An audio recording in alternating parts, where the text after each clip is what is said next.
If Rugrats has taught me anything, it's that babies are capable of far more than their parents think they are. Dad wants us to walk to him. Walk? Are you kidding me? Bitch, we're gonna run across the entire goddamn capital wasteland. The question is, can you beat Fallout 3 as a baby?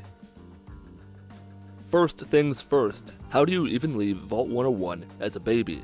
As far as I know, there are two ways. The first is to use a glitch, the second is to use console commands. We're gonna use console commands in a bit, but we're escaping the real way. The video I watched said to put the ball in the left corner of the doorway, walk against the right corner, and immediately close the door as soon as it opens, while also heading into the next room. If done correctly, you'll have access to the hallway. If not, you'll be faced with a locked door. It took me quite a while, but I did get it. Then there was just the small task of jumping into the loving arms of the Rip in reality itself. Embrace the void, and your next objective will be to escape Vault 101. Luckily, by starting the escape quest before you're supposed to, most of the NPCs aren't spawned. So we don't have to deal with Vault security or Butch's whiny mother. The ride roaches, however, are an issue. Now's the time to talk about console commands, because I said I would be using them. The first thing to understand about playing Fallout 3 as a baby is that you move slowly. So incredibly slowly. I wasn't about to spend 30 hours playing Fallout 3 just to do the main quest as a baby. So I used the set game time multiplier command to speed up the entire game. With no NPCs or enemies around, it appears as though I only increased my movement speed, but that's not the case. Everything speeds up. My movement, enemy movement, the day-night cycle, dialogue, saving, everything. You may consider this cheating, but I do not. Everything in the game happens as it should, it just happens faster. Out of Vault 101, the next stop is Megaton, because Amada never stole her father's 10mm pistol, so I'm left with only a baseball bat and a BB gun. Also, because you need to bring up the dialogue menu before you can use your Pip Boy. Here's another thing I did. I installed a Pip Boy mod, because without it, your Pip Boy glitches through your arm, meaning you can't see anything. Well armed and loaded with stim packs, the journey towards Vault 112 begins. This was not fun, not by any stretch of the imagination. Because I'm so slow, I can't outrun low-level creatures like bloatflies or mole rats. Also, because I'm small, my attacks are borderline worthless. It takes a lot of shots just to bring down a single mole rat. Vicious dogs are even harder. Fighting isn't really an option.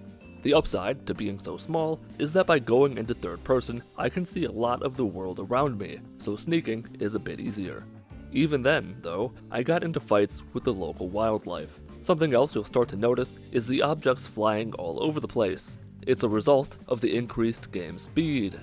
They do a small amount of damage. As the game speeds up, they move even faster and will do more damage in less time. I made it a rule that if they kill an NPC or an enemy, I wouldn't loot their corpse because I didn't kill them. Finally, I got to Smith Casey's garage and made my way inside. The rad roaches weren't much of an issue, but I had forgotten about the mole rats inside. The first two were a bitch and a half. The other two guarding the basement were even worse. Eventually, many minutes later, I defeated them, donned a Vault 112 jumpsuit, and loaded up the simulation. Not having time for nonsense, I immediately activated the failsafe and left. Fuck you, Robert, Betty.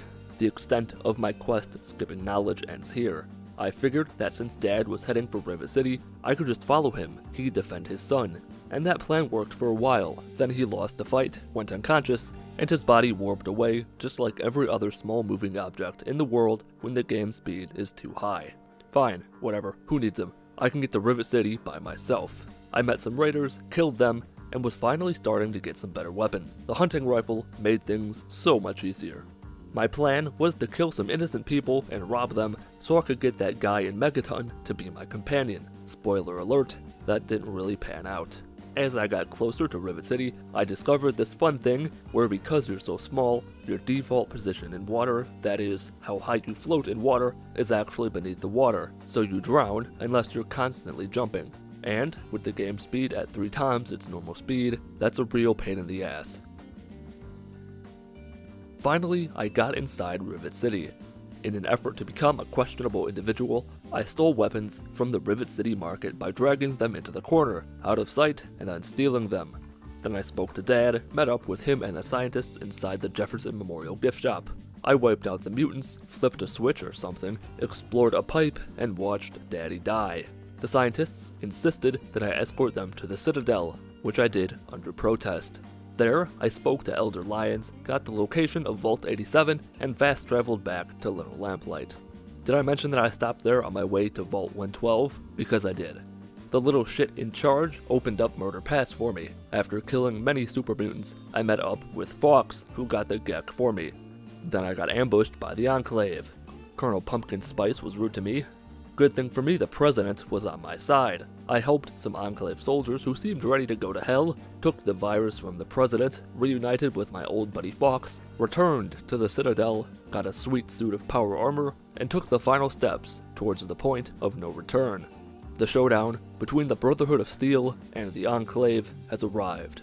I thought I looked pretty funny wearing power armor, rifle in hand, running so far behind Liberty Prime that I was less than useless to them in the fight. Even at 1.7 times normal speed, that march to the Jefferson Memorial was still too long. Once inside, the Enclave soldiers seemed to agree that death was a preferable alternative to communism as they ran at me, ready to die. We're in the endgame now. Someone must sacrifice themselves to activate Project Purity. It was my father's legacy. It must be me. My death will mean that everyone in the Capital Wasteland has a chance to begin anew. And I can't reach the buttons. I can reach a few of them, but not the ones in the back. What a shame. Sentinel Lions, this one falls to you. Good luck with the dying and everything.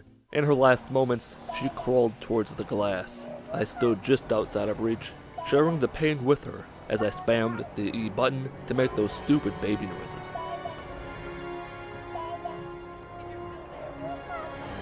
And at long last, it is over. I've beaten Fallout 3 as a baby. I'm gonna be perfectly honest with you, this fucking sucked. I hated it. This run was in no way fun. Being small in and of itself wasn't an issue. It was being so slow.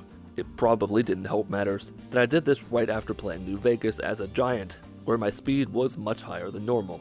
Regardless, Fallout 3 can be beaten as a baby, but I would not, under any circumstances, recommend that you try it. The number of skills and perks in Fallout 3 ensures that no two people will have the exact same playthrough. Those customizable parts of the game allow you to grow stronger as you take on tougher and tougher opponents. But what if you didn't use skills or perks at all? It's important to keep in mind that this is not possible without console commands. Fallout 3 forces you to distribute skill points and pick perks in order to progress the game. What console commands let us do is nullify all skills and perks. After we pick them, we can use the console command to set them back down to 0 and remove any chosen perk. We can also set our special stats to 1 and de-level ourselves after leveling up, which is exactly what I did. And if I'm keeping my skills as low as possible, it wouldn't really make sense to wear any armor or use any chems that boost stats. Nothing we do really has any meaning until we take the GOAT test. I just went through everything as quickly as possible. Then I doctored my test results and picked tag skills that won't matter. After I had my preliminary stats, it was time to start cheating. Unfortunately, we must lower every skill and special stat one at a time.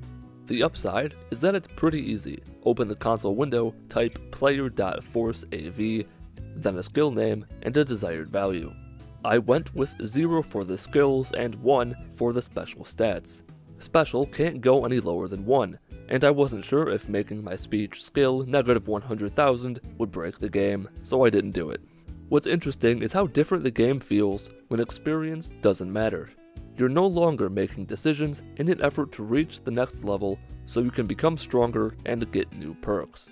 That didn't stop me from murdering 2 Vault Dwellers before Vault Security had a chance to though. Even with my small guns skill at 0, it wasn't too terribly difficult to kill people in the vault. Probably because I was playing on very easy.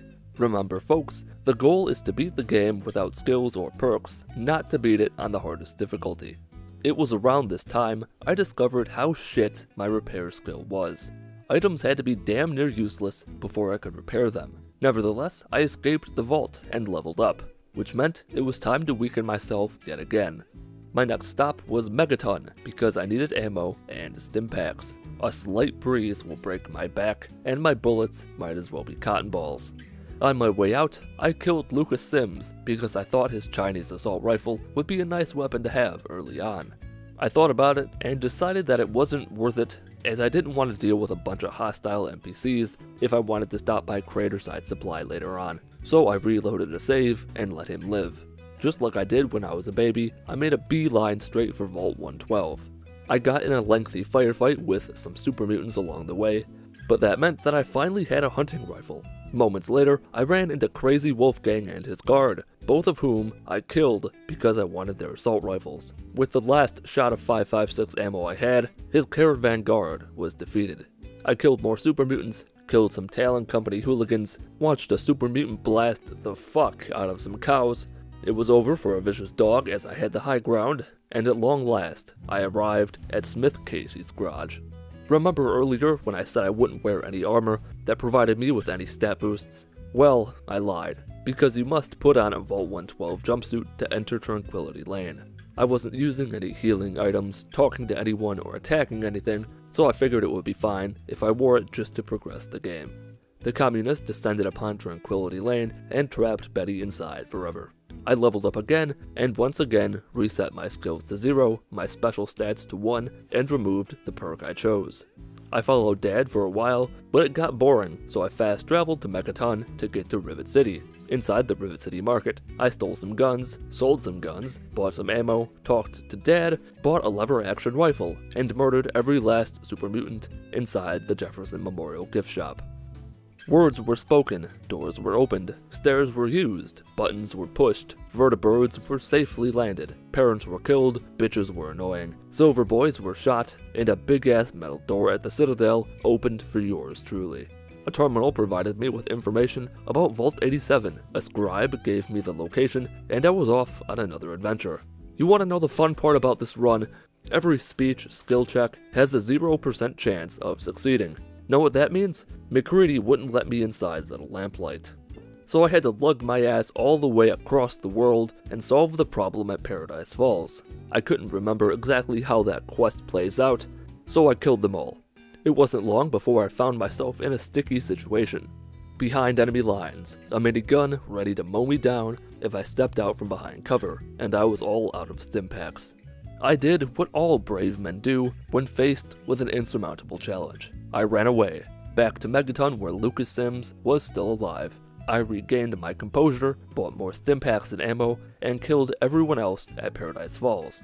Finally, I could get inside Little Lamplight, and, more importantly, Vault 87, where I could free Fox with the use of a stealth boy and eventually get ambushed by the Enclave.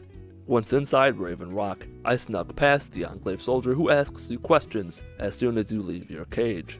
President Eden pulled the old switcheroo on me and let loose his Enclave dogs to tear me to pieces. Most of them died. Some of them I just ignored. The big computer man told me to install a virus, and because I'm too stupid to make up my own mind, I agreed. After escaping, Fox agreed to follow me into battle. We traveled together for ages. It must have been 5, maybe 10 seconds. Then I told him to piss off and fast traveled back to the Citadel. I leveled up again, was gifted some power armor, and got a neat new perk that allowed me to wear said power armor. For the last time, I set my skills to 0 and removed the perk. No power armor for this guy. I'm getting real tired of saying this, but I'll say it anyway. Once again, the final battle has arrived. Brotherhood of Steel versus the Enclave.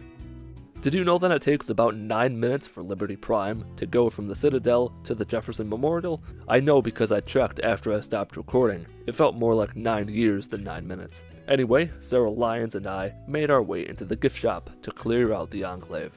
She told me to make sure I was ready before the quest began. I didn't, which left me not very well armed against the Enclave. As one would expect, being level 1 with all your stats bottomed out is not good when you're going up against endgame enemies in power armor. It really didn't help that I went into the fight with 2 stim packs, and my head, chest, and both arms being one shot away from being crippled. I tried using the Mesmetron. Didn't work. Then a plasma rifle. didn't work. Then a minigun, didn't work. What finally worked was a hunting rifle and closing the doors. Then it was time to end Colonel Autumn, and VATS fucked me. One shot from my sawed-off will kill him, it says. Take the shot, it says. I took the shot. You know what happened? Bubkiss. After being nearly killed by his minigun, I finally killed him. Then I inserted my vial into the slot, entered the secret code, and successfully beat Fallout 3 with no skills or perks. This was a surprisingly fun playthrough, even on very easy. It was challenging at times, especially towards the end game. I mentioned it earlier, but it really does change the game when experience points become irrelevant. Killing enemies is no longer about getting XP to level up to get more powerful. It's just about finishing the quest to move on with the game. One of the most important parts of Fallout 3 is managing your health. Making sure you have enough stim packs to survive the next group of raiders you stumble across. But what if you didn't have any health? What if any damage at all killed you? Can you beat Fallout 3 without taking any damage? Let's get something out of the way real quick. I did use a console command for this playthrough, but I did it for a reason.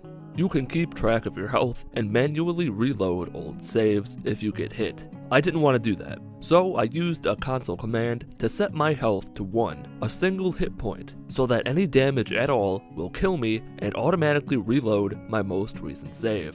The end result is the same, it just makes this less of a hassle to deal with.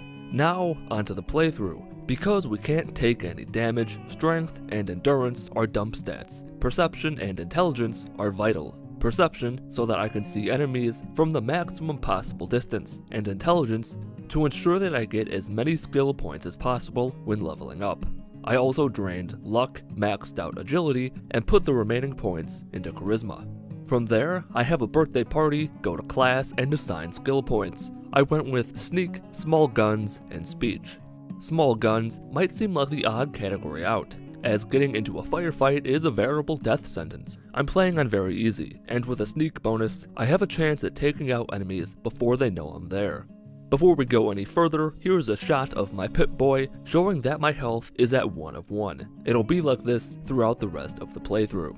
I decided to be a real prick in this run, so I killed Butch's mom, left the rad roaches to devour her corpse, killed Butch, killed Tom and Mary Holden, killed Officer Richards and Officer O'Brien, killed Security Chief Hannon, killed Officer Mack, killed the Overseer, killed Officer Park and Officer Wolf, and finally left the vault. After arriving at Megaton, I sold what I could to Crazy Wolfgang, then killed him and took my stuff back. Killed Mickey, beat Deputy Weld to death, though not before he killed me first, and entered Megaton. My initial goal was simple: get negative karma, and, by any means necessary, accumulate 1,000 caps so that I could get Jericho as a companion. You may be thinking that killing Moira would be a good source of caps, and you're right, but I've got some plans for her. By that point, I was about 650 caps short of acquiring Jericho, so I did what I always do, head straight for Vault 87. Along the way, I once again proved that if you have the higher ground, your enemies don't stand a chance.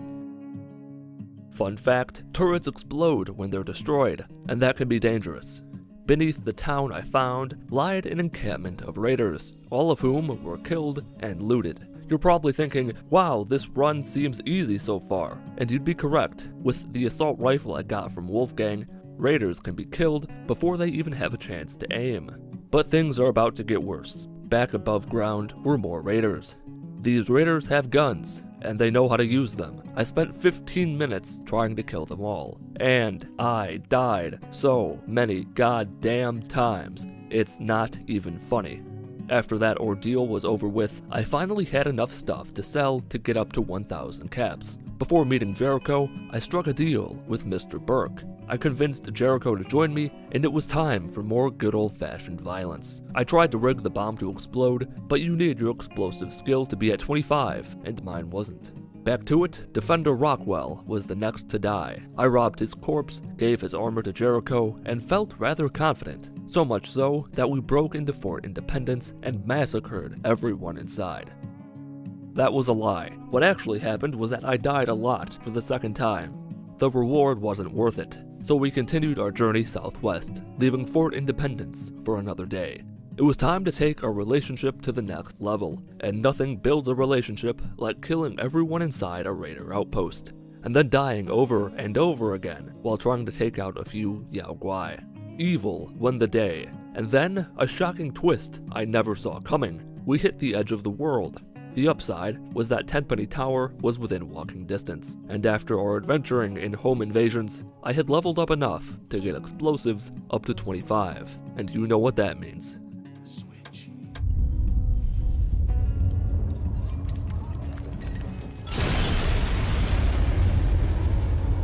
Oh yeah, just beautiful. Truly, Beelzebub would be proud. After wiping the tears from my eyes, we continued on until we arrived at Smith Casey's garage. Chinese invaders won, Dad was rescued, not gonna bore you with all the little details here. I fast traveled back to Fairfax Ruins, where Jericho and I killed our first person together, and began heading east towards Rivet City.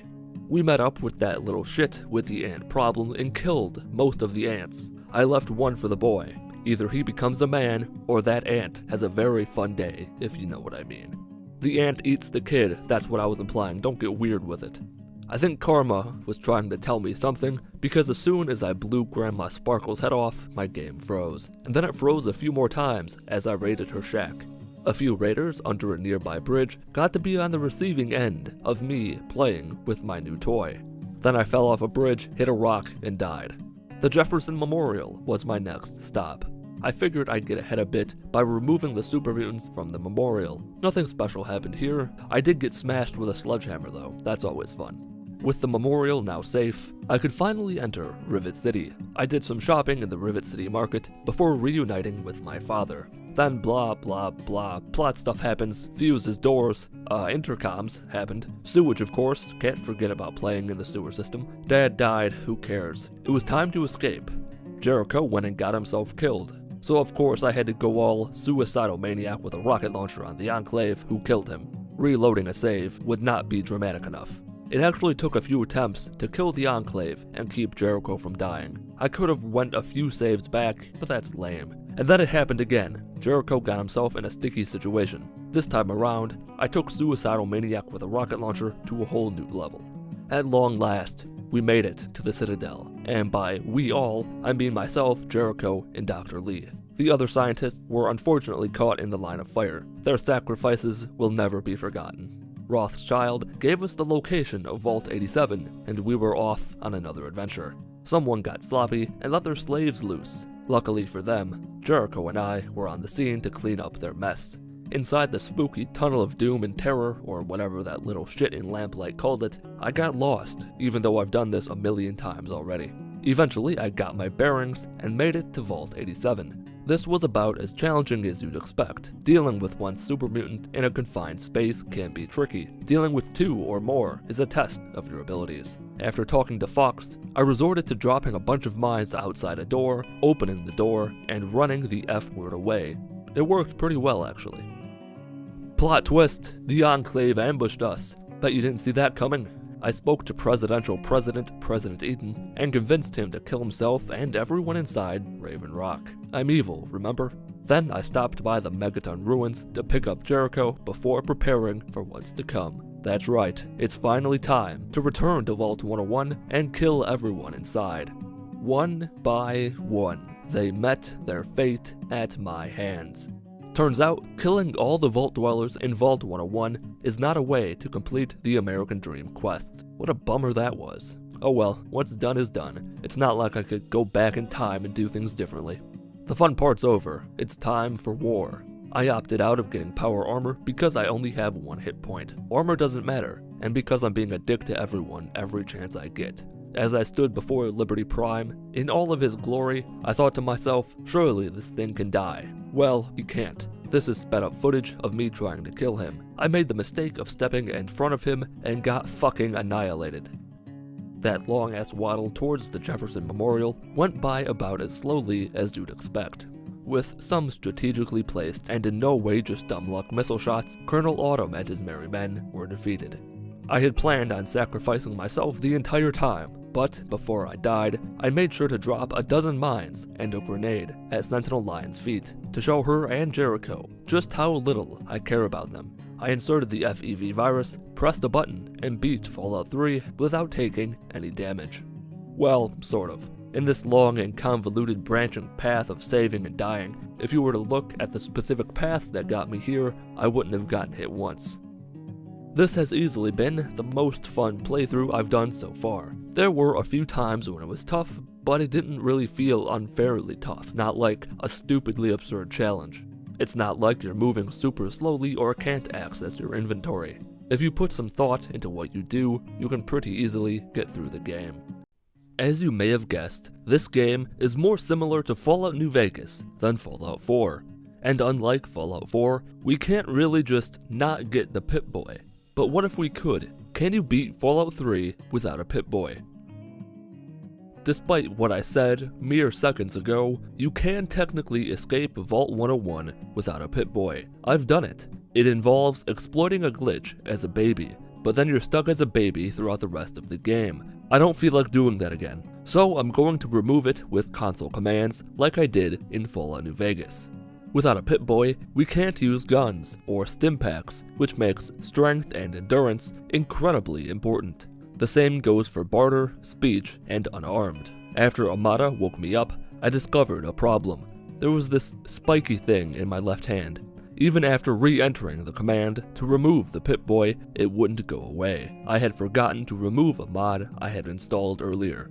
Luckily, I didn't need to restart the run to fix it. I just had to deactivate the mod. Now we can begin the game proper. I killed Officer Kendall, a few rad roaches, the Overseer, and even knocked out Amada before leaving the vault. I got about halfway to Megaton before I decided against going there. Nothing in the town would help me in any way, so I was off to Smith Casey's garage to rescue Pappy. Some raiders ambushed me while I was in a church. I was able to kill one of them before everything exploded. All of my potential friends are now dead. But there was a bed in the building, which was awfully convenient as my left leg and left arm were both broken. As I made my way to Casey's garage, I stumbled into a raider camp. I killed most of them before trying to unleash the super mutant behemoth they had captured. It was not possible. With my heart broken, I continued onward. And then I, fell through the world. Quite strange. Part of the world didn't load properly. I had no idea what the hell caused it, but I wasn't gonna stick around to find out.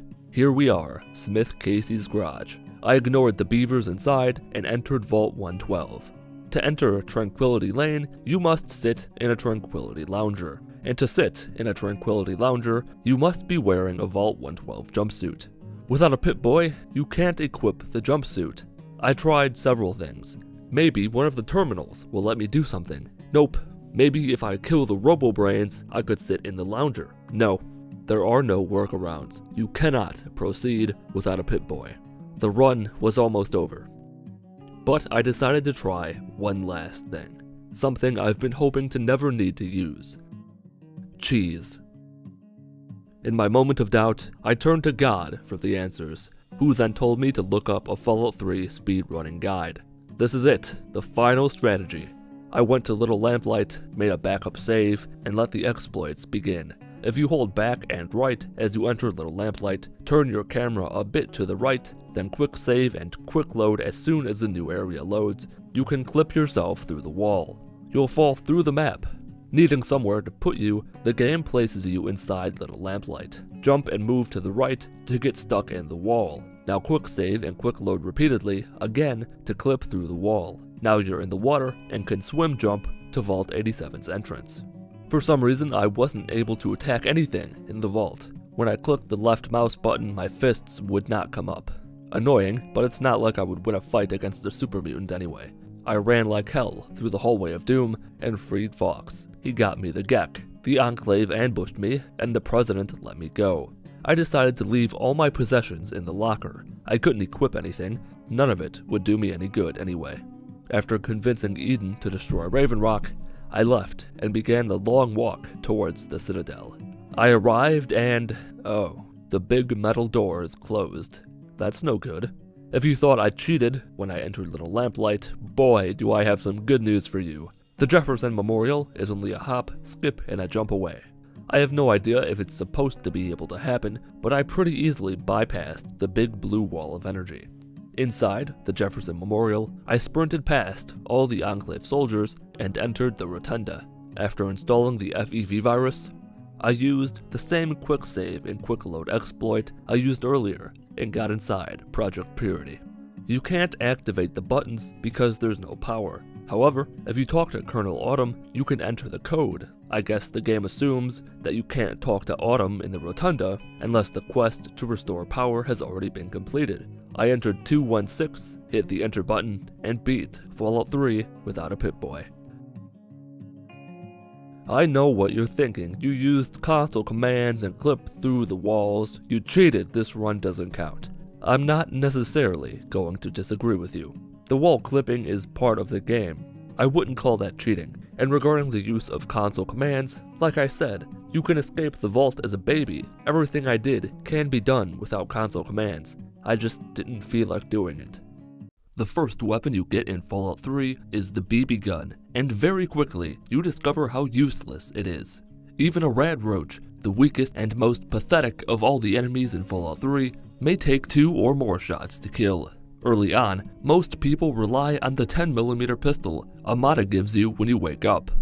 But what if all you had was that BB gun? Can you beat Fallout 3 with only a BB gun? Every mother knows that your skills in Fallout 3 are affected by the points you put into your special stats. Because we'll be relying on the worst weapon at our disposal, agility is the primary stat to focus on.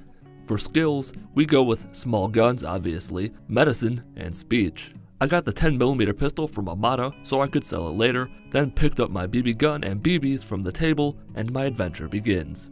Out into the wasteland, my first stop was Megaton to sell all the weapons and armor I didn't need and to buy every stim pack I could find. After all, with such a shit gun, I'm gonna be taking a lot of damage. Unfortunately, Moira doesn't sell BBs.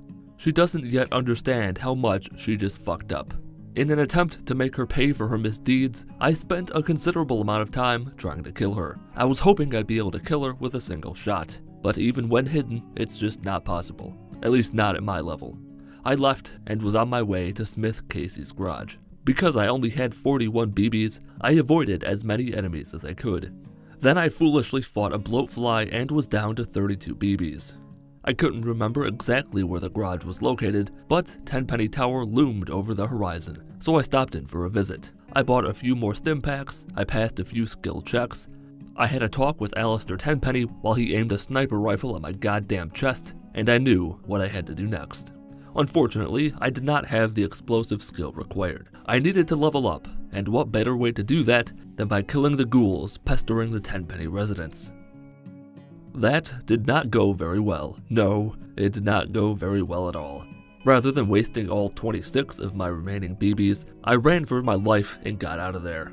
I still had not yet leveled up again, so I decided to just carry on with the main quest. By this point, Dr. Braun is more of a nuisance than an actual challenge. As is tradition, I leave him trapped in Tranquility Lane forever, not even stopping to say hello to the man before leaving. Dad was finally freed and explained the plan, Rivet City. But that's really far away and Moira Brown isn't even dead yet. See you, Dad, I've got a bitch to kill. I had finally leveled up again and was able to raise my explosive skill up to 25 and attach a bomb to Old Nuki in Megaton. Then I returned to Tenpenny Tower to let Burke know that the show was ready to begin. I hit the switch, watched the explosion, got paid, hit the BB motherlode with Chief Gustavo, and realized that my work had not yet been finished. Moira isn't dead yet. The fear in her eyes when I told her she was going to die was palpable. You could almost taste it. Party's over, kids. Now we march towards Rivet City. After I told Aunt Boy to piss off and die, I once again encountered the curse of Grandma Sparkle. I killed her, looted her shack, and my game crashed. The next time around, I ransacked her ass and then killed her.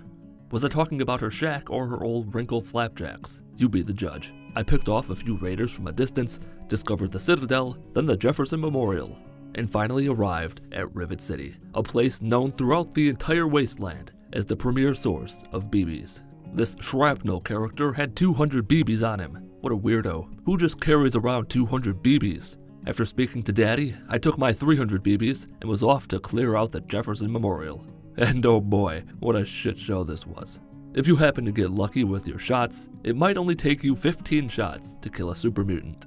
What I could do is cut together a tasteful montage paired with some sort of royalty-free Fortunate Son type song. I'm not gonna do that. Instead, I'm gonna let you see the entire fight between myself and a super mutant. I had to clear out all the super mutants, so this happened a lot. I saved the sexiest, most attractive super mutant for last, the super mutant brute in the rotunda. I started the fight with 169 BBs, and when the mutant's body hit the floor, I was down to 139. Something I had not yet considered was weapon condition, because, let's be honest, who the fuck ever in the history of Fallout 3 used a BB gun enough to the point that it almost breaks? There were a few more mutants outside, but Father and some scientists had arrived, so I left them to deal with the mutant. I got the basement stuff taken care of and returned to watch Poppy die, and then something magical happened.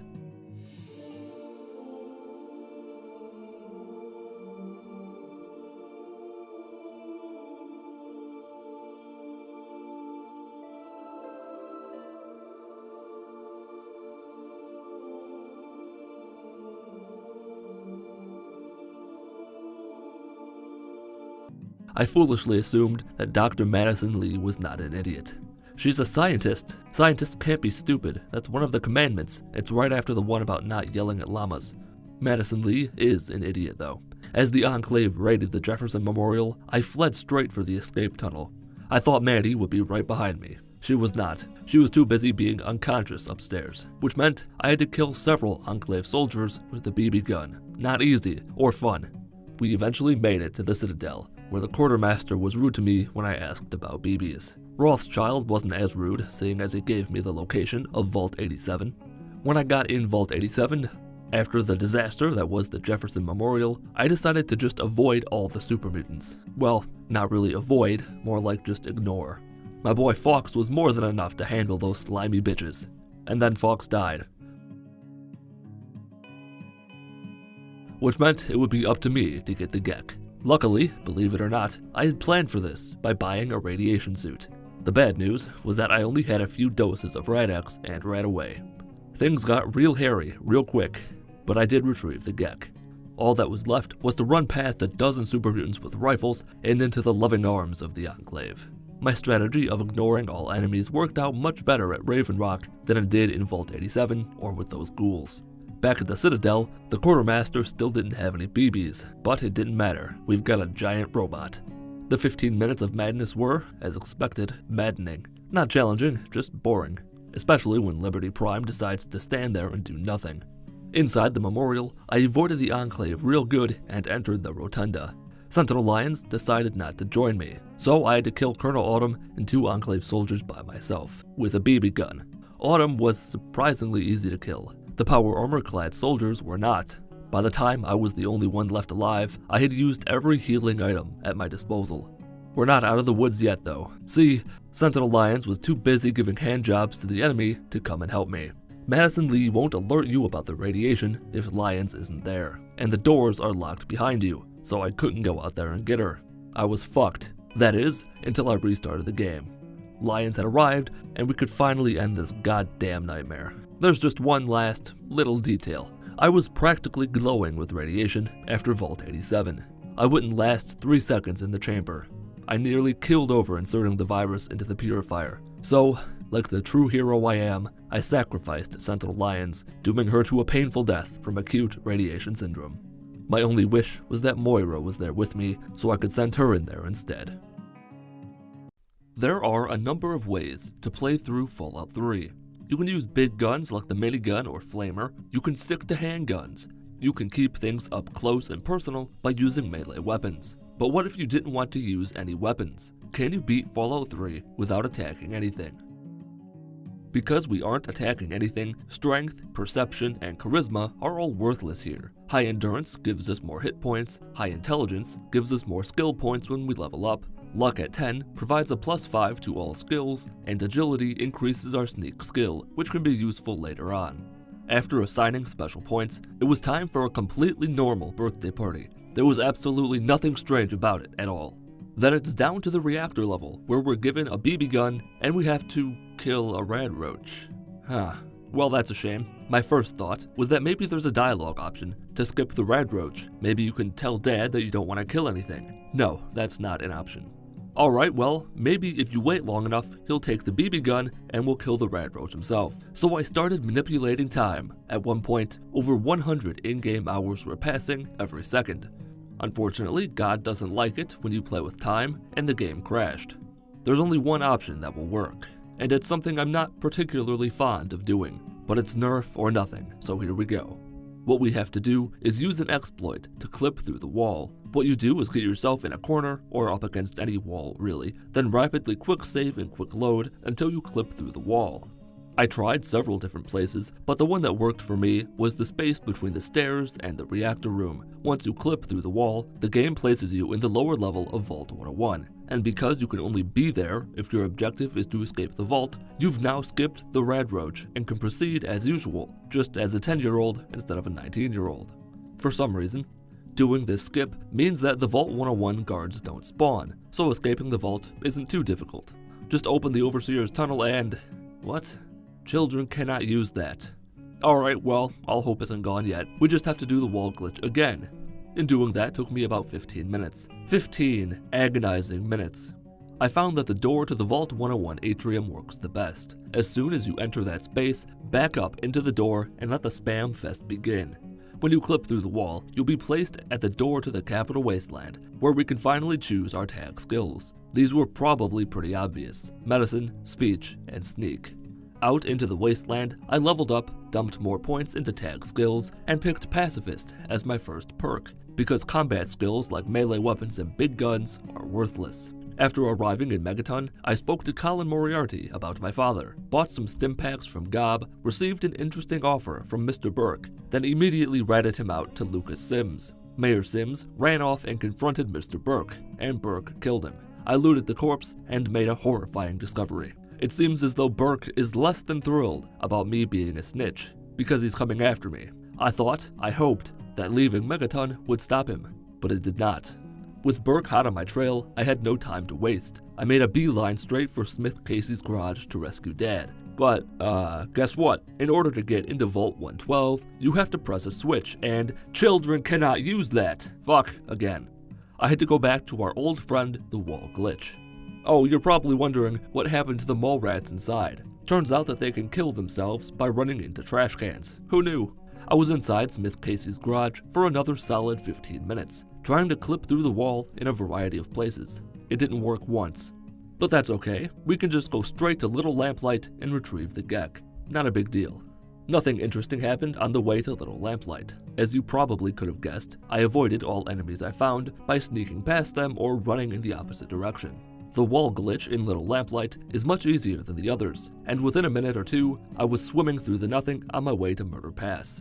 The shitty part about Murder Pass, and the entire Little Lamplight area as a whole, is that I can't use my Pip Boy down there. Luckily, I had hotkeyed some stim packs, so I could use them without my Pip Boy. The run through Vault 87 was about what I expected. Run past the super mutants, close the doors behind me to slow them down, all relatively normal compared to what's happened so far. Fox wasn't interested in chatting, but that's okay. He'll help you get the Gek if you set him free, regardless of whether he asks for your help or not. You just have to go down the hallway and, you know, this children cannot use that thing is really starting to get old. Alright, fine, I'll get the fucking Gek myself. I don't have a radiation suit, I don't have any Rad-X or Radaway either, but I couldn't use them even if I did. I cannot possibly understate what a gigantic pain in my ass this was. Dealing with the radiation is bad enough. But to make matters worse, there were super mutants shooting at me the entire time because I couldn't kill them, so they just followed me in there. I figured a few things out after a couple dozen attempts. The first thing is that when you go to grab the Gek, move to the right a little bit and you'll get slightly less radiation. The second thing is that you shouldn't wear armor. It'll just slow you down. You can also stand in the doorway and you won't get any radiation. I did, after a lot of trial and error, manage to get the Gek and not die from radiation poisoning. As I made my way out, I wasn't captured by the Enclave, and I wasn't sure why. In retrospect, that should have been my first clue that things were about to go horribly wrong. Nevertheless, I pushed onward until I was out of Murder Pass. And then this happened. You've made a grievous error in judgment. Watch your back.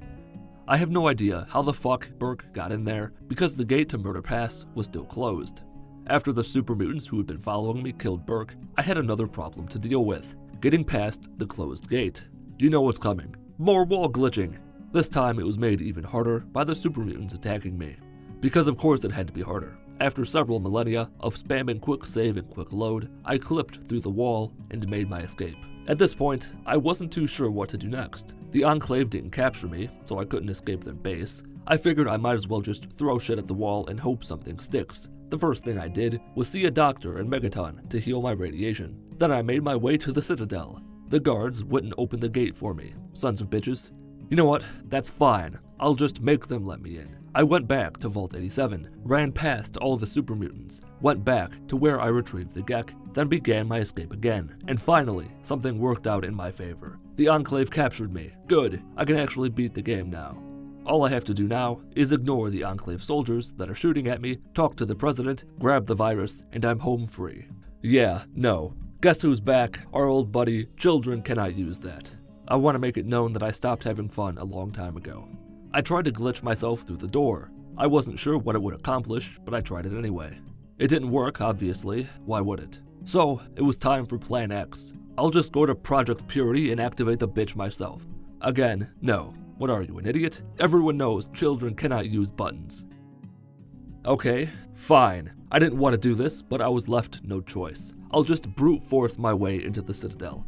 There's a path through some rocks and rubble that you can glitch through to get below the Citadel. Then you just enter the Citadel from within the Citadel. Easy peasy. It only took me 20 minutes, and I only thought about killing myself a few times. Inside, I thought I could talk to Elder Lions, or anyone really, to advance the game. But alas, I could not. Either I had broken the game, or it had broken me. Either way, I can't beat Fallout 3 without attacking anything. Not this way. Well, I mean, there is one option left. See, I didn't have those button problems when I beat Fallout 3 as a baby. So, I guess that means we're going back to square one. I was born, changed nothing about my character from the defaults, including the name, and crawled to Dad. Then the game soft-locked itself or something because I couldn't move and Dad wouldn't talk. Off to a fantastic start. I reloaded a save and we're back in business. Special, this time around, is almost the same. Almost. Not for any reason other than the fact that I forgot what it was the last time around. The next step is to do what I did in my first baby playthrough, which is close the door as soon as it opens, and if done correctly, the next door will remain open and you'll have access to the hallway. Jump into the loving arms of the void, and your next objective will be to escape Vault 101. Those of you who were unhappy about me using console commands to speed up the game in my first Fallout 3 baby playthrough will probably enjoy my suffering in this run, because I'm not doing that this time. I play the game as a baby, at normal speed. I opened the Overseer's tunnel and met my old foe, the button. With bated breath, I pressed the E key, and the button activated. Out of the vault, I went to Megaton to speak to Lucas Sims. For some reason, when playing as a baby, you need to talk to him before you can use your Pip Boy. I slowly ran towards Little Lamplight. I ain't fucking with no simulations. Timmy Nussbaum can stay in Tranquility Lane forever for all I care. On the way to Lamplight, I outran a Mr. Gutsy and nearly got fucked to death by 2 giant rad scorpions. Inside Little Lamplight, the first wall glitch worked easily, but the second proved to be a bit tougher because, as a baby, you can't jump as high as you can as an adult, or even a child, which makes getting into position more challenging, though it's not impossible. Also, for anyone wondering, it took me about 25 minutes to go from Megaton to Little Lamplight. The run through Vault 87 was rough, though not as bad as I expected because the super mutants with melee weapons sometimes missed due to you being so low to the ground.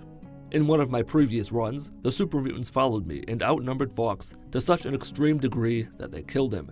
I didn't want that to happen this time, so I cheesed it. And what I mean by that is that as soon as I entered a new area, like the test labs for instance, I used the same quick save quick load technique I've used throughout this run. For whatever reason, that stopped the super mutants from following me. Then I snuck past the super mutants and centaurs, roaming the rooms and hallways on the way to Fox. I still couldn't speak to him, but I knew I'd be able to use the console to set him free, so I wasn't worried.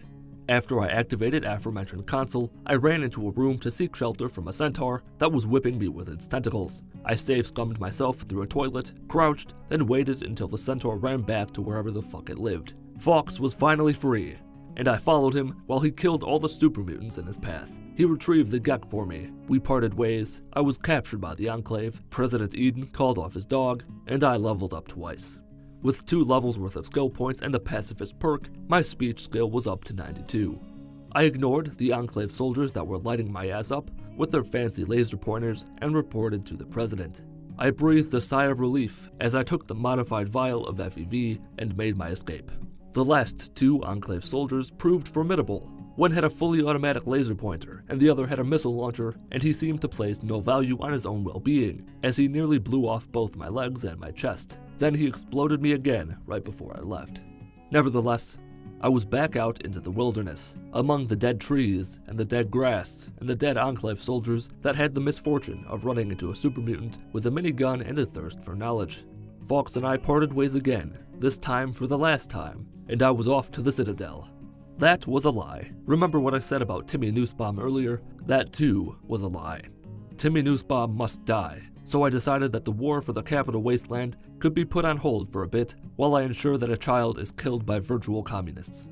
Inside Smith Casey's garage, I could actually press the button to get inside of Vault 112. I spoke to the RoboBrain and did not get a Vault 112 jumpsuit. Instead, it told me that it was not at liberty to chat right now. I never even knew that was a thing it could say. I wasn't sure what to do next. Once I reached the loungers, I got the Scientific Pursuit quest, which made me think that I could return to the RoboBrain to get a jumpsuit, but that didn't work either. Then I thought that there might be more jumpsuits in the equipment room. Unfortunately, you need a science skill of 75 to hack the terminal to get in, and I did not have time for that. So I left, leaving Timmy Nussbaum trapped in Tranquility Lane. He got off easy as far as I'm concerned. After spending almost 20 minutes running in circles in Grey Ditch because I'm stupid, I arrived at the Citadel and... You've gotta be kidding me. The gate is still closed. I wanna die. Alright, okay. There's only one option. You might think that I could just run straight for the Jefferson Memorial and activate Project Purity myself. It worked in my No Pip Boy run, why wouldn't it work here? Let me remind you that I'm a baby. Do you remember what happened in my Fallout 3 baby playthrough? No? Well, here's a reminder. And I can't reach the buttons. I can reach a few of them, but not the ones in the back. This means that I'll have to glitch my way into the Citadel again. To be honest with you, I was more annoyed doing it this time than I was last time. It wasn't really any harder, it just took longer because I'm a fucking midget. Inside the Citadel, I spoke to Sentinel Lyons and got a suit of power armor. Then I followed her and the rest of the gang outside to begin the final assault. Can you guess what happened next? The gate opening is just a formality, you see, because there's an invisible wall. I got lucky and thought of something before I broke out the Drano and started doing shots. Fast travel. When you fast travel to the Citadel, it places you outside the gate, and praise Todd Howard it worked. As you're well aware by now, I detest the part of Fallout 3 where you follow Liberty Prime, but because I moved so slowly, I could push the auto-run key and do other stuff while I waited. Then Sentinel Lyons and I made our way inside the Jefferson Memorial. She's a shitty fighter, which is why I wanted my speech skill as high as possible. I ignored the Enclave soldiers and confronted Augustus Autumn. Even with speech at 100, I leveled up after I spoke to Elder Lyons in the Citadel. You only have a 63% chance of convincing Autumn to leave peacefully. I had to reload a save to successfully pass both speech checks, but I did. Then I sent Sarah Lyons inside the purifier to die, spammed baby noises as she died a painful death, and after wanting to die for the last few hours, beat Fallout 3 without attacking anything. Do you like Mitten Squad but wish there was some place to talk about it besides the dreadful YouTube comment section? Well, now there is. Introducing the Mitten Squad Discord server, your #1 source for stuff, I guess. Check it out today, or don't, your call. There are weapons in Fallout 3. Big weapons, small weapons, good weapons, and bad weapons. But what about no weapons at all? Can you beat Fallout 3 with only your fists? Coming up with names that aren't horrendously stupid is getting harder and harder. I was gonna name myself Fisto, but I decided to play as a woman for an added challenge, because it's been proven by medical science that women do not have hands. So I went with Fistonia, and let me tell you, Fistonia is very not... Good God, she's hideous. After a fun childbirth, it was time for special. 9 in strength to hit hard, 8 in endurance to be able to take a punch from a bullet, 9 in intelligence to level up quickly, 7 in agility because Fistonia's sexual prowess must be accurately represented, ignore the fact that she's currently a baby, and 5 in luck. After thanking all the guests for coming to my birthday party and playing Drop the Glass, I hopped up on the table because I wanted to touch the pretty helium sacks. Then I got stuck on the table. I resolved the issue by sitting down and then went down to the basement to kill me a bug. I know what you're thinking, you have to use the BB gun. That's true, except for the part where it's not true at all. You can use VATS to stomp on the roach. Then when you somehow fuck up something as simple as stepping on a bug, you can just punch it. New problem, you're trapped in bug world. There's an invisible wall. I thought this was the all is lost in space moment. Luckily, Daddy-O gets close enough that you can use VATS to teleport yourself back to reality. Then it was time to take the goat. I wanted to take it, really I did, but Mr. Broch took a bit of a stumble down the stairs. So I saved us both some time by choosing my own skills. I went with medicine, speech, and unarmed. The vault escape was about what you'd expect. The guards were the toughest people in the vault, but even they couldn't stand up to Fistonia because she hits like a hippo with Down syndrome and has a personality like a piece of plywood. Out of the vault, I sold most of the weapons and ammo I collected to Crazy Wolfgang, entered Megaton, snuck into Moriarty's saloon, hacked into his terminal, did a sweet jump off a roof that broke both my legs, and was off to Galaxy News Radio. On the way to GNR, I stopped by Super Duper Ultra Mega Mart to see what sort of exciting pharmaceutical items they had in stock. I killed a lot of raiders, went outside, tried to cave in Brian Wilkes' head, but remembered that I don't have the Murder Children mod installed, pretended to be Michael Vick, returned to Moira Brown to sell a bunch of shit, entered the subway system, and fought ghouls for the first time. The roamers are a force to be reckoned with, but the normal ferals are a pushover. The super mutants are pretty tough too. I killed 2 more super mutants and encountered Sarah Lyons of Cat Club and robbed the corpse of her dead friend. We fought our way through a ruined building full of super mutants in which they stole a lot of my kills. Then came the big one, the super mutant behemoth. Without a fat man, feline fanatics did their best to topple the giant, but as usual, it fell on me to slay the beast. The behemoth was no match for the freak with 5 fingers. Then I spoke to Three Dog, predictably failed a speech check, and was headed to the Washington Monument for the first time ever. I passed through another tunnel system, killed more ghouls, waltzed into a minefield where raiders and ghouls were battling it out, only set off a few mines, killed the raiders, ran around looking for a bed, found one, slept, returned to the tunnels, and finally made it outside, where a lot of super mutants were waiting to take advantage of a beautiful girl like myself. One-on-one, the mutants are mostly just a nuisance, but with several shooting me from all directions, it's what I call a sticky situation. What's even stickier is that they can run backwards faster than I can run forwards, making unarmed attacks especially annoying to land. The Super Mutant Master was easily the toughest foe so far. I went back to Megaton to buy more stim packs, then returned to the mall to enter the Museum of Man-Made Bullshit and Lies that are blasphemous because God is the answer to all questions. What do you want for dinner? God. Your son isn't breathing on his own and will be in a vegetative state for the rest of his life. Should we take him off life support? God. Inside the MOMMBALTABBGITTAQ, I killed several more super mutants, rescued the virgin dish, and went back outside towards the monument. There were 2 paladins guarding the gate, so I lured a bunch of super mutants over and let the 2 groups duke it out. The super mutants won by a landslide. It wasn't even a contest.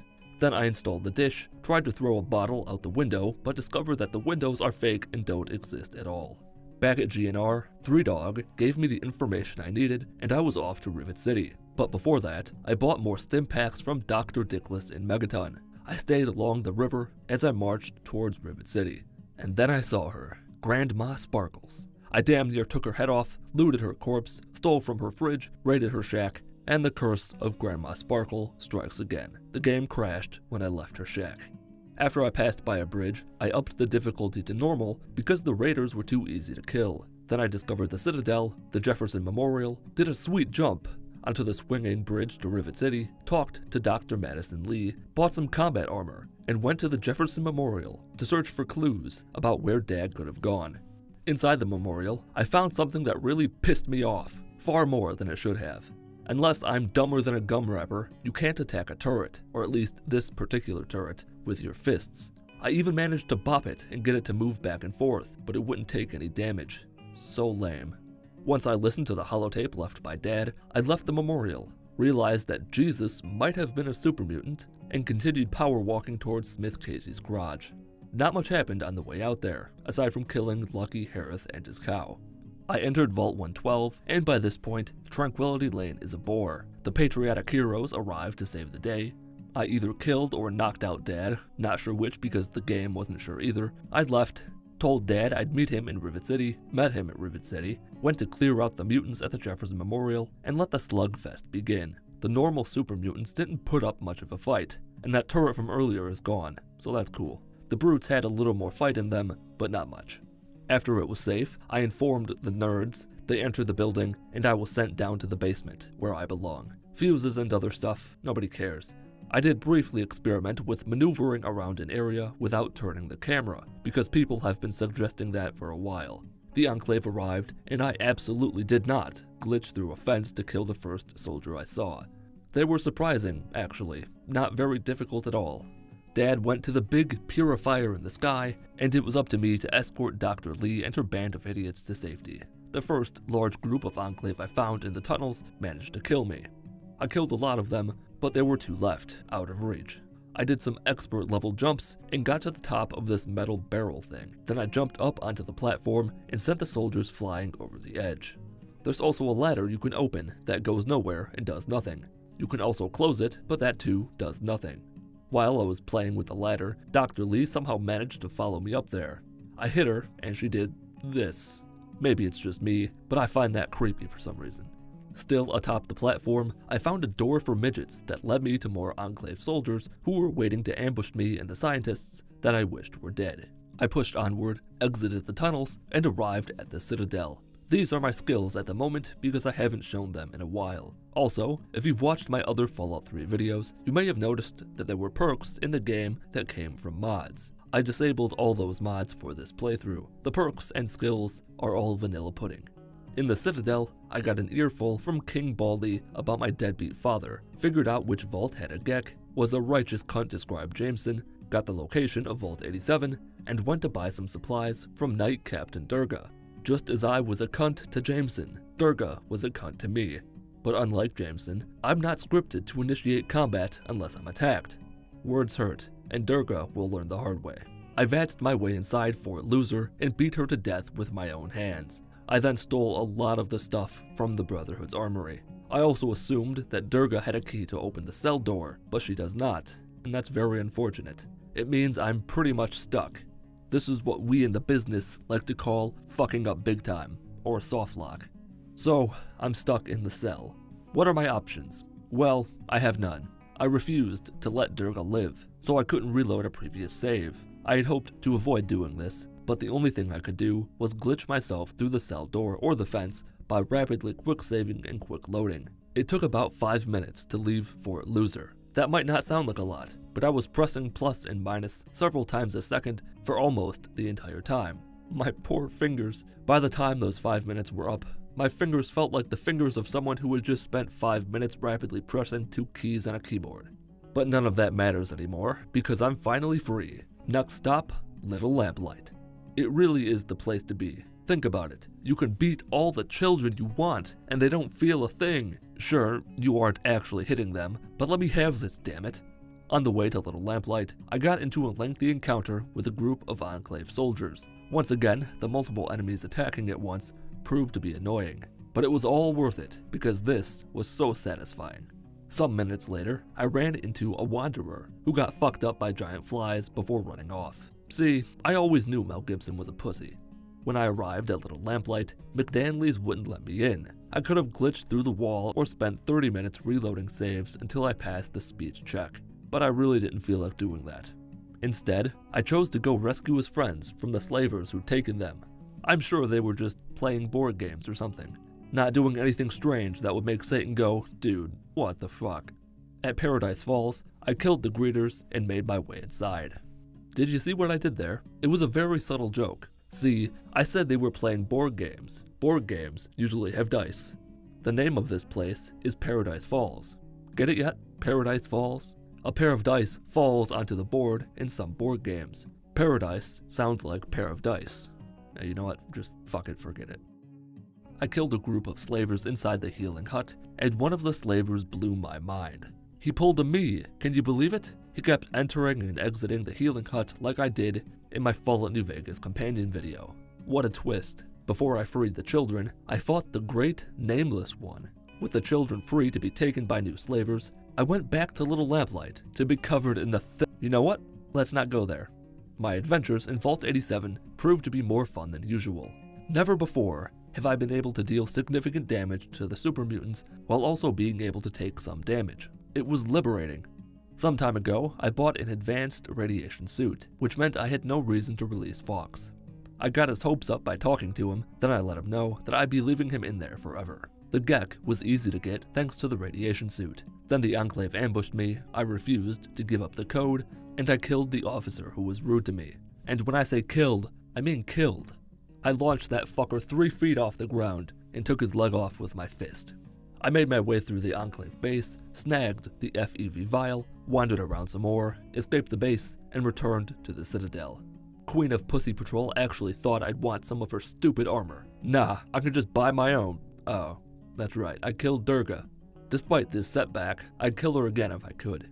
From there, I waddled behind Liberty Prime for a while, until he entered his angsty teenage phase, where he hated everyone and wouldn't do anything anyone wanted him to, even if it would benefit him.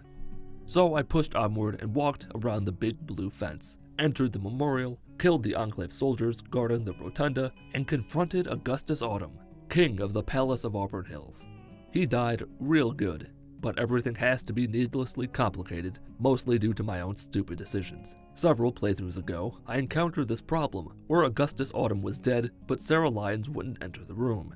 Rather than trying a bunch of useless bullshit, I exited the game, reloaded a save, and she showed up. That didn't fix the problem though, because why would it? She's there, but Dr. Lee wouldn't let us be one of her lifelines. So I'm stuck again, and again, not many options. I opted for the brute force method, where I glitch myself inside the purifier, enter the code, and beat Fallout 3 with only my fists.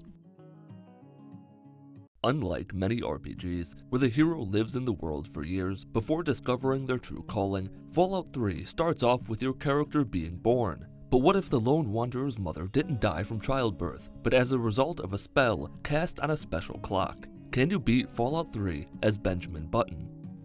You're probably wondering what the hell kind of idea this is for a challenge. Let me tell you, it might not be a good idea, but it's definitely an idea. The premise of the curious case of Benjamin Button is that a baby is born as an old man, but still the size of a baby, and he ages in reverse. By the time he's in his late 60s, instead of being a wrinkled strip of leather, he's a child. Age is not something we have direct control over in Fallout 3. Even when you're a baby, you're not really a baby, you're just a scaled down person. Believe it or not, this actually works to our advantage. As soon as I leave Vault 101, the clock starts ticking. Every 15 minutes, I use the player.setScale command to decrease my size by 5%. This gives me 5 hours to complete Fallout 3. I either beat the game, or I keep shrinking until I eventually blink out of existence. Because there are no special restrictions on weapons I can use, I drain the points from perception and put 3 points each into charisma, intelligence, and luck, to level up quicker and to have a higher speech skill. I try to climb up on top of a table like my dog used to do, but a table's natural defense is an invisible wall to keep people off of it, and that's science. As the Overseer was talking about my Pip Boy, I got distracted by the balloons. I threw shit all over the place, got beat up by Butch, gave old lady Palmer the experience of a lifetime, went down to the basement for some private time with Jonas, got my picture taken, and went to take the GOAT exam. I chose medicine, small guns, and speech as my tag skills.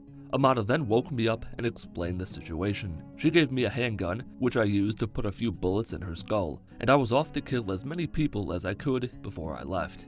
Officer Kendall was first, then Butch. The Rad Roaches got his mother before I could. The Holdens were next, and I found myself in the Overseer's office. He and his guards died. I tried to kill Amata again, opened the vault door, killed 2 more guards, and escaped. The countdown to my extinction begins now. About halfway to Megaton, I checked to make sure the console command would actually work, just to be safe.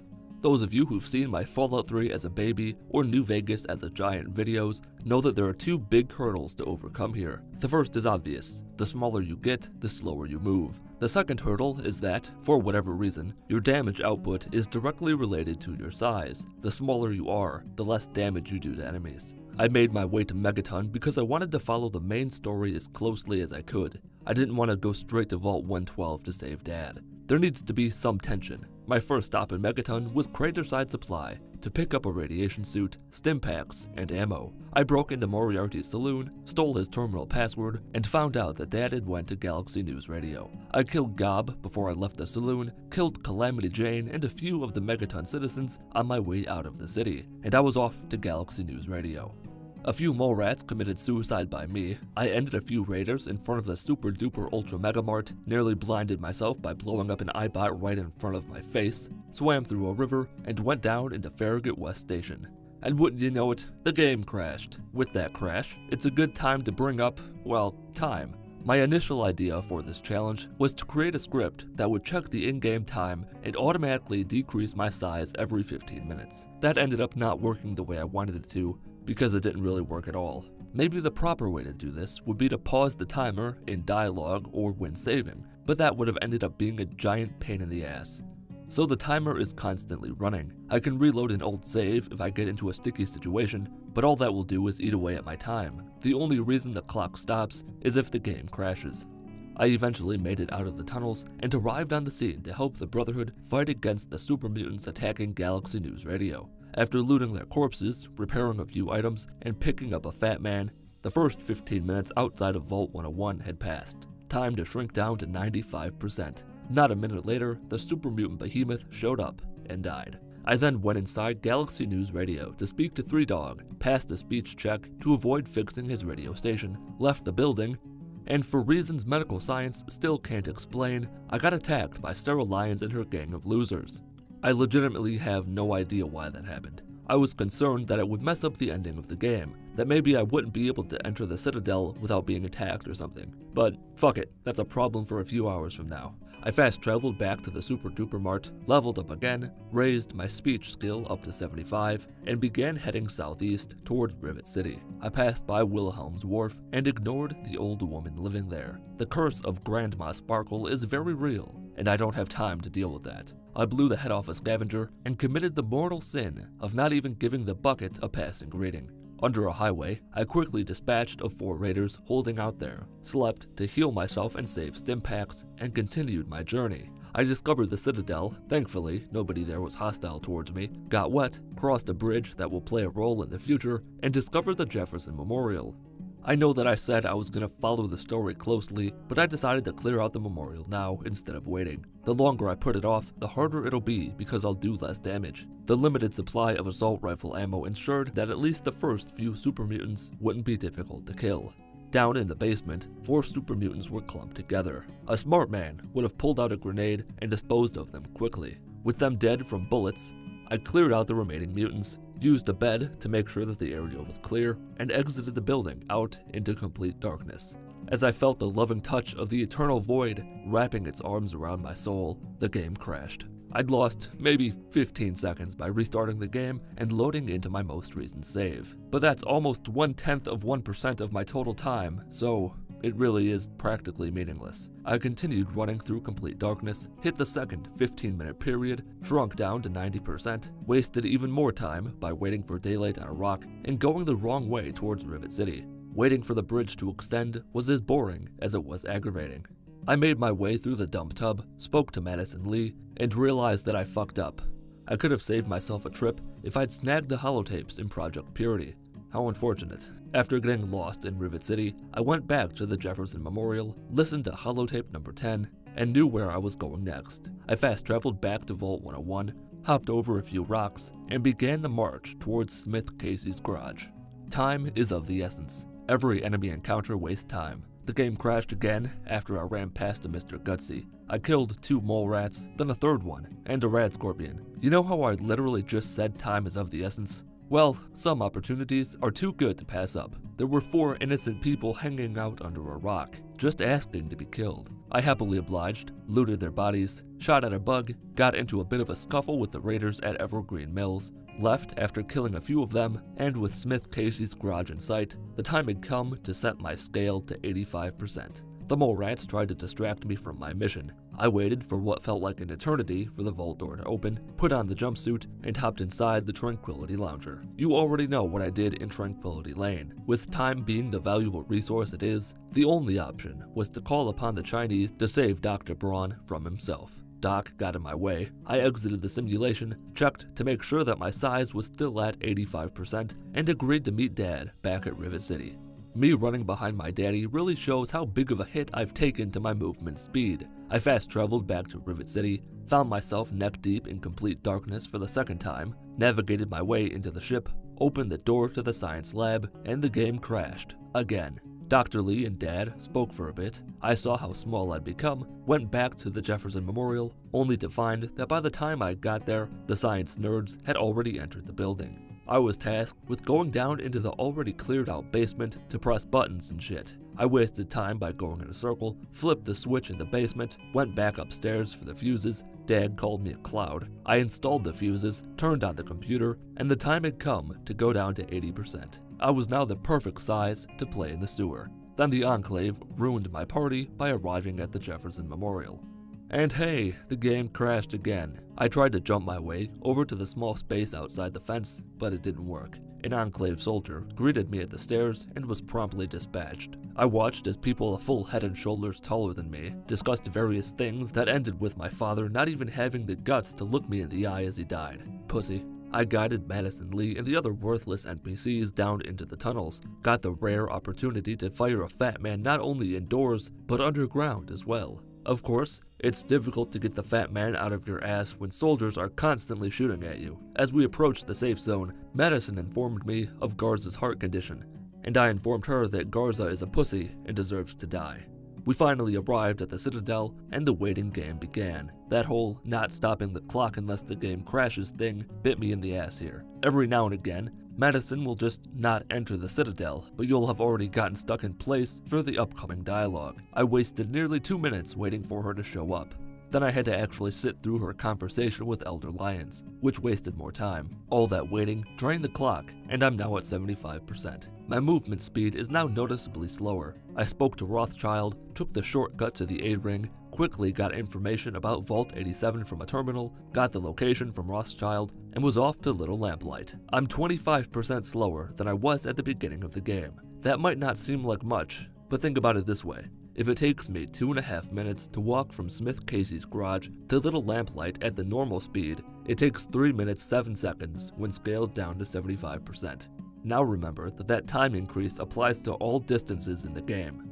I'd been putting a fair amount of points into small guns in an attempt to offset the penalties from shrinking, which made taking on a few super mutants on the way to Lamplight not terribly difficult. I scummed my way through Little Shit's dialogue and got myself into Little Lamplight. Fun fact, I'm now smaller than the children. How wonderful. I passed through the gate, opened the door to Murder Pass, killed a few super mutants, and it was already time to shrink again. This time, down to 70%. On the plus side, getting into Vault 87 leveled me up enough to get my small gun scale up to 74. Super mutants are now quite large and a bit troublesome to kill. Nevertheless, I kept pushing through the vault, taking the super punishment as necessary. It's not all bad though. I hit a stealth boy, which allowed me to sneak past most of the super mutants on the way to the test labs. I got spotted by a centaur, which alerted an unwelcome guest. That small inconvenience caused my stealth boy to not last to the point that I'd hoped it would, which was setting off the fire alarm to release Fox. I decided to have Fox retrieve the Gek because, even with the radiation suit, I wasn't sure if my movement speed would be slow enough to make it impossible to get the Gek. The problem is that Fox is slow. Waiting for him to dramatically walk to the reactor chamber eats up a lot of time. At least it allows me to conserve ammo. Once again though, despite me just saying how important time is, I wasted more of it by telling Fox to get the Gek, then beating him inside, and grabbing it myself to see if he had any unique dialogue. He did, and it also proved my point from earlier about the radiation. Even with the radiation suit, I succumbed to radiation poisoning. With the Gek in hand, I took my leave, got ambushed by the Enclave, and woke up in Raven Rock. Before I had the chance to break free of my shackles and take to the sky, the time had come to shrinky-dink my way down to 65%. After getting my shit back, I passed the skill check, then killed the Enclave officer, and began searching for the president. Autumn committed treason by directly opposing the president's last order and instructing all Enclave personnel to attack me on sight. Critical shots and a maxed out small gun skill came in handy when dealing with Autumn's goons. For reasons even I don't understand, before speaking to the president, I laid down half a dozen mines and set them off with a grenade to see if it was possible to kill the president. When that predictably failed, I tried a few Fat Man shots before getting got by myself. I convinced the president to blow up Raven Rock, took the FEV vial, pushed through the base towards the exit, and was finally free. I had the situation completely under control, but Fawkes doubted me. He followed the vertibird to Raven Rock to free me. I don't like it when people doubt me. The only person allowed to doubt me is me. That meant Fawkes had to die. He had completed his role as my item retrieving mule. He's at peace in hell now. And wouldn't you know it, it's already time to go down to 60%. At this point, the run was looking like it'd be disappointingly easy, which is not what I wanted. So I made a very, very bad decision. Why fast travel when you can run across the entire map at 60% speed? I can't possibly understate what a monumental mistake this was. How about I start with a simple number? It took me 40 fucking minutes to get from Raven Rock to the Citadel. The first problem was the raiders encamped near a pond just outside of Raven Rock. They ate up a lot of my ammo and stim packs. Then I made the fun discovery that I could no longer outrun radroaches, and because of the damage reduction courtesy of my puny stature, they chew through ammo like my uncle chewed through my asshole on Thanksgiving. After about 10 minutes, I got into a hell of a fight with rad scorpions, more rats, a wanderer, and dogs. Then my game crashed again, because of course it did, meaning that I had to do that fight over again. The second time around, I killed the rad scorpion, then the dogs, and ended with the wanderer. As I got closer to the Citadel, a Yaguai saw me as a tasty treat, just like my uncle. I tried to kill a few more rats with a mine, and accidentally crippled myself. I'm not going to waste your time any more than I need or want to. Just know that by the time I got to the Citadel, I was laughably low on supplies, and my scale was down to 50%. I was about to enter the Citadel and march towards the end of the line, but there was this nagging feeling in the back of my head, so I went back to where it all began, Vault 101. I listened to the emergency broadcast to get the password, opened the vault door, and agreed to end Vault 101's troubles. Then I killed Officer Armstrong. The last few days or weeks of trouble in Vault 101 would seem like a happy memory to everyone who's left after I'm done with them. I pulled out my .44 Magnum, channeled my inner robots, and let my slaughter begin. I only had a few rounds, so I had to choose my victims carefully. Amada was one of my primary targets. The way she exploded after being shot surprised even me.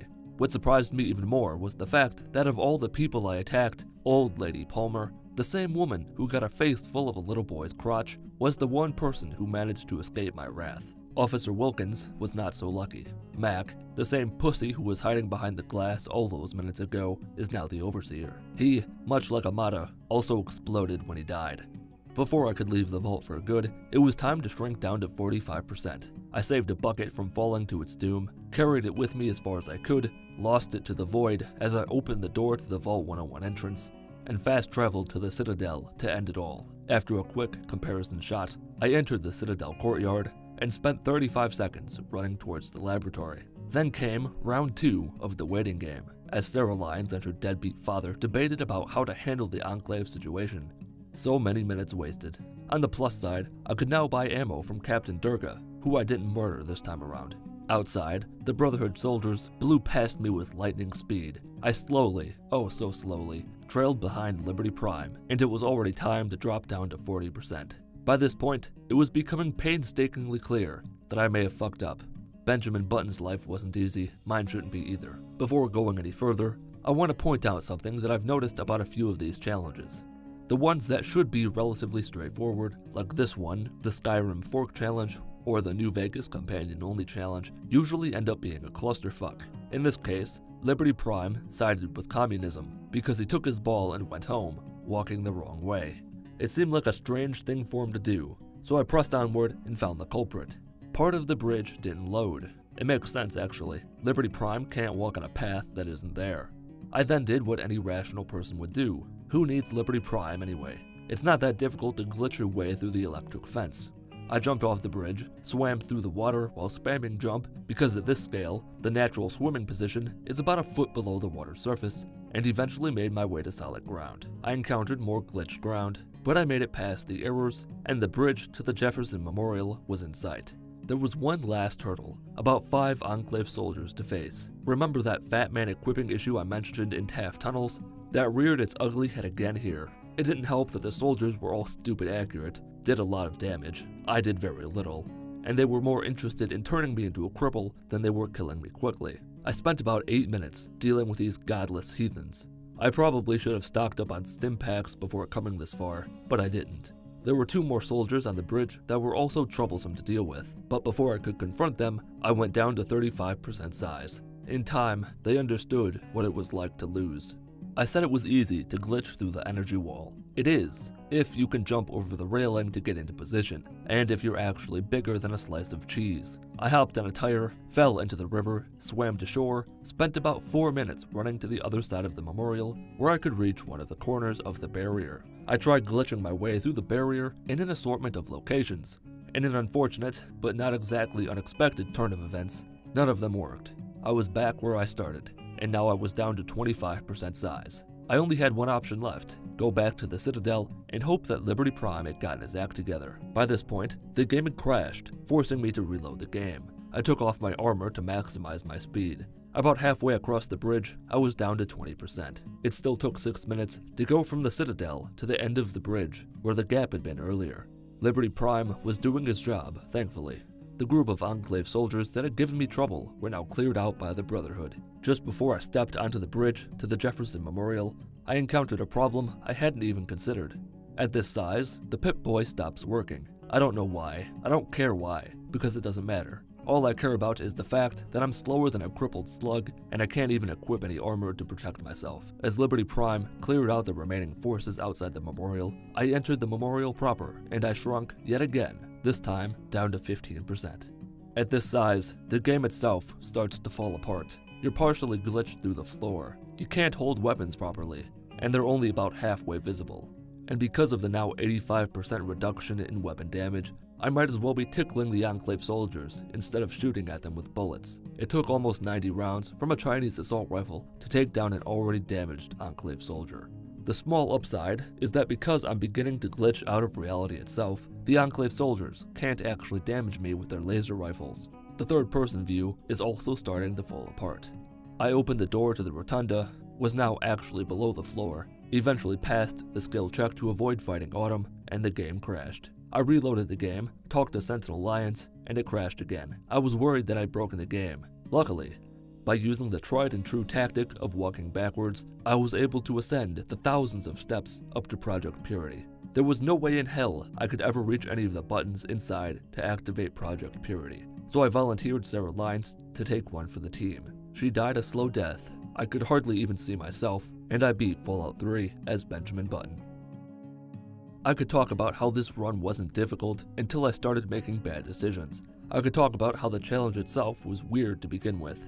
But if you've made it this far, you're probably wondering what happens when you set your scale down to 0%. Unfortunately, nothing. The smallest you can get is about 1%. Entering player.setScale0 does nothing either. I think it's a failsafe to keep the universe from collapsing on itself. Most of the weapons in Fallout 3 are designed to do direct damage to an enemy. A baseball bat, for example, slams against someone's face and shatters it. But there's a weapon that requires more patience than almost anything else in the game. Can you beat Fallout 3 with only frag mines? Frag mines, like all other explosive weapons, get their potency from the explosive skill, which is determined by your perception, but also luck, which affects the starting level of all skills. Those two are pretty much all that matter. Endurance is good to have, so you can take some damage. Intelligence helps medicine and getting more skill points when leveling up. And agility is useful for sneaking.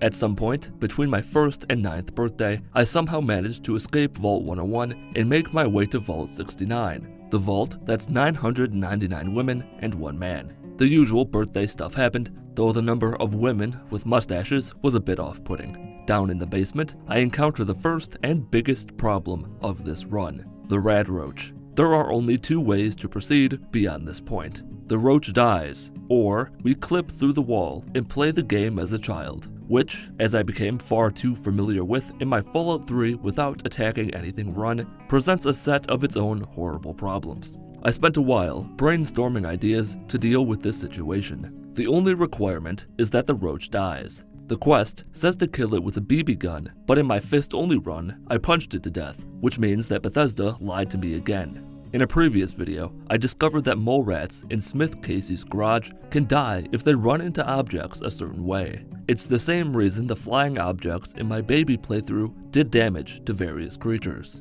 I reloaded a prior save to pick up every conceivable object I could, which weren't all that many, and went back down to the basement.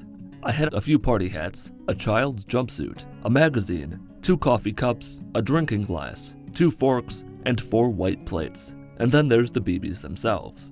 Drop all 50 at once and you get a single object, but drop them one at a time and each BB counts as its own object. Though they're not actually BBs, they're these little tray things that hold BBs. You get 50 when you get the BB gun. If, for some reason, you manage to miss all 50 shots, Dad can give you 30 more. You don't have to waste them though. Just drop the initial 50 on the ground, tell Dad you need more, enter up to 80 BBs. This process can be repeated as many times as you'd like. Because I'm a psychopath and I hate myself, I kept going until I had 1,000 BBs. There's a roughly 6% chance to miss the roach when you use VATS to attack it with your fists, which is how you get over the barrier. Then there's the actual dropping part, which is just about the worst thing you could possibly imagine. Not only is death a preferable alternative to communism, it's also a preferable alternative to this. After several thousand years, I had dropped about 1,000 BBs on the ground. Unfortunately, but not exactly unsurprisingly, this didn't work. Like, not even a little bit. Then, because I was curious, I used console commands to speed up the game, just to see if the BBs flying around would kill it. Not only did they not kill the roach, they blinked out of existence like a Benjamin Button. What this means is that there was no convenient way to get past the roach, which is why I used my executive privilege to make an executive decision. As several people have pointed out over the last few months, any Can You Beat Fallout 3 or New Vegas with only this one bad weapon video is essentially pointless, because if you can beat the game without attacking anything in the first place, of course you can beat it with one particular weapon. As I'm sure many of you have figured out, these are less about whether or not it can be done, and more about how difficult it is. Failing a challenge has never stopped me from finishing a playthrough of a game. BioShock Infinite is the most recent example of that. The answer to the video title's question is yes, you obviously can. You need to escape the vault as a baby and then only use frag mines from there. I'm not doing that. The roach will die, but not from a frag mine. If my decision bothers you, feel free to dislike the video, unsubscribe if you were ever subscribed in the first place, leave a mean comment, or whatever else you feel like doing. Now that the longest 10-year-old birthday party of all time is over, I picked explosives, sneak, and medicine as my tag skills. Amada woke me up. I told Bitch I'd save his mother and then left her to die, ignored all the vault security and rad roaches, escaped the vault, and was off to Megaton to sell what I could to Crater Side Supply and pick up as many frag mines as they had. Because I said as many frag mines as they had, you might be thinking that they'd have more than none, but they didn't. Luckily, Moira is quite the eavesdropper and gave me a hint at where all the frag mines in the world could be found. Eat your heart out, Disneyland, I'm off to the minefield. I avoided danger on the way out there because I had no means of defending myself. I picked up a few mines, used one to finally wipe Arkansas off the map, and went about my business, finding as many mines as I could. The Fallout Wiki says there are about 67 frag mines scattered throughout the minefield. I find that hard to believe because I only found about 30. Then again, I stopped looking after I found 30 because I figured that would be enough to last me a while. But let's not get bogged down by semantics. I returned to Megaton to give Moira a frag mine for her book, waited several weeks for her to restock her supply, got no additional frag mines from that waste of time, then broke into Colin Moriarty's saloon, his cabinet, and his computer to find out where my dad had gone. Having the rather explosive personality that I do, I obviously let Mr. Burke persuade me into blowing up Megaton. Then I let Lucas Sims know because 1, I thought it'd be funny, and 2, there was nothing he could do about it. With 30 frag mines lodged deeply in various holes, I set sail for Galaxy News Radio. I used more than 3% of my total frag mines to blow up a dog. After entering Farragut West Station, I noticed that things were exceptionally dark. I assumed it was nothing, pressed onward, discovered that the ghouls lacked skin in a different way than they usually did, and the game crashed. The crash was a good thing though. It let me know that it was a game error and not the sentient void trying to lure me back into the eternal darkness. Upon reloading the game, the void seems to have released its stranglehold on this particular subway station, which means I can finally progress deeper into the station, blow up a ghoul with a mine, and emerge at Chevy Chase, where I damaged 2 super mutants, then let the Cat Chat fan club do the heavy lifting, while still giving me the experience. I tried it again with the behemoth outside Galaxy News Radio, but it was less effective. Not only did I not waste 24 mines on it, but I found 5 more in the monster's corpse. I failed the speech check with 3 Dog because I'm about as charismatic as the least charismatic person you can think of, and was off to the partially destroyed phallic structure. I used one of my frag mines on some losers in the collapsed tunnel car, but the loss of a mine wasn't worth the 6 to 12 experience I'd gotten in return. I used a few mines at DuPont Circle because there were quite a few scattered around the circle. I also broke my fingers in one of the explosions. You might be thinking, because of the way I talked about frag mines at the beginning of the video, that I'd use them as intended, as traps that I'd place on the ground to lure enemies into. I didn't do that. I found it to be much more effective to run up to someone, toss the mine into their hands, and run away as it blows their face into jelly. By the time everyone in DuPont Circle was dead, I had more frag mines than I started with. The road to the Washington Monument was blocked, so I decided to go back to Super Duper Mart, waste the squatters hoarding the barrels for themselves, and travel to Rivet City to save myself some time down the line. I stuck a special mine in Grandma Sparkle's special pocket, raided her shack, and the curse of Grandma Sparkle rendered me smitten once again. As recompense for her stinking up the capital wasteland with her evil blood magic, I left her body to decompose in the irradiated water of the river. Then I channeled my inner Instagram whore and layered a bunch of mines on her table for a photo op. I killed a few raiders under a bridge, discovered the Citadel, discovered the Jefferson Memorial, and then arrived at Rivet City. Shrapnel of Frack and Shrapnel had a whopping 3 frag mines available for sale. I waited several days to see if his stock would update. It didn't. I accepted a hush job from a visitor from the Commonwealth, got some intel from Madison Lee, got a job from Abraham Washington, checked with Shrapnel one last time, and headed out into the wasteland to clear out the super mutants from the Jefferson Memorial. I've upgraded my explosive skill since I last encountered super mutants, which allows me to kill all but the brutes with a single frag mine. There was a centaur in the rotunda, which was something I don't remember encountering before. Once the building was cleared, I was down to a sickening 13 frag mines. I returned to Megaton, where I was amazed to find that the mayor had forgiven me, or the radiation from the bomb had eaten away at his memories and he didn't remember shooting at me in the first place. Moira only had a single frag mine. I sold all my other weapons to buy a set of combat armor, waited a few more days, bought one more mine, and fast traveled to Vault 101 to begin my journey to the west. I got a slow-mo shot of my patented frag mine throwing technique, was down to 12 frag mines, avoided most everything on the way to Tenpenny Tower, bought a few more frag mines from Lucky Harith, killed 2 Brotherhood outcasts with a single mine, which shocked even me, watched some guy think himself to death, and sent Roy Phillips to hell where he and his kind belong. Fistonia finally has a friend. I went up to the top of the tower to meet Burke and Mr. Tenpenny, where I had the distinct honor of blowing up Megaton. I got my payment, leveled up, bought a frag mine from Chief Technology Officer Mr. Gustavo Zarolo, made a beeline for Smith Casey's garage, entered the garage, put on the jumpsuit, activated the failsafe, ignored Braun because I didn't want to get those hands, talked to Dad, and agreed, for the millionth time, to meet him back at Rivet City. Shrapnel was momentarily overcome by the void, which I took as a sign that I should go outside and try to explode a kid. Unfortunately, I once again forgot to install the Annihilate Children mod. I reloaded a save, because of course I did, ignored the main questline, and was off to the Museum of Frida. Preston, get the fuck out of my head. I'm off to the Museum of Technology. Before I even left Rivet City, I made a neato discovery. The frag mines themselves can do damage, not the explosion, the mine itself landing on someone. Couple that with the increased damage from a sneak attack, and you can kill Carlos with 2 frag mines while avoiding any explosions.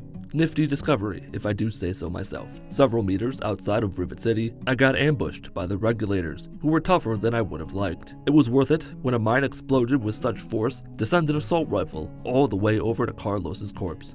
I avoided most of the super mutants in no man's land in front of the Washington Monument, because the 8 or so mutants there, and the fact that several were brutes, convinced me that I probably couldn't kill them all even if I wanted to. Up in the tower, I forgot that I had to actually find the goddamn dish before I could install it, so that quest is a lost cause. I returned to Rivet City, bought a few more mines, spoke to Dad, got a refresher from Zipper about what I was supposed to do, left a surprise frag mine for Gary to set off as soon as he wakes up, and left to meet up with the scientists at Jefferson Memorial. I had to put all logic aside and clear out a few of the mutants outside before they go inside, and I could help spruce up the place by pressing a button and installing a few fuses. I knew what was coming up, which is why I left one of my mines inside the purifier for Colonel Autumn to set off. The Enclave arrived. My frag mines were now powerful enough to kill an Enclave soldier with a single, close-ranged blast. I cleared out the few soldiers in the gift shop and entered the rotunda. So, couple things happened here. The first is that my mine either didn't go off or it did and nothing happened. The second, and much worse, thing that happened was that I decided it would be brilliant to glitch myself into the purifier. I used the quick save quick load method to clip through the purifier walls without much issue. Dad keeled over, but was polite enough to finish our conversation before getting back up to his feet and then dying. I didn't see him die because I was suffering from radiation poisoning and didn't think for a second that my Pip Boy would cease to exist once I glitched myself inside. Just a shitty situation all around. I reloaded a save to when I first got inside the purifier, snagged Pumpkin Spice's jacket because there was no way I was leaving without it, backed up to where the radiation wasn't so bad, and spent 5 minutes spamming quick save and quick load until I was free and could wait for Madison Lee to take her sweet time walking to the escape tunnel. She convinced me to give her 5 stim packs to give to Garza, who got bonked in the head real hard by a barrel and fucking died. The amazing part was that, for once, someone dying a stupid death was not my fault. I got what remained of Madison and her snooty attitude to the Citadel, figured out which vault had a Gek, and spent 10 minutes checking the quartermaster's inventory, then waiting, then checking it again. By the time I left, I was up to 10 frag mines.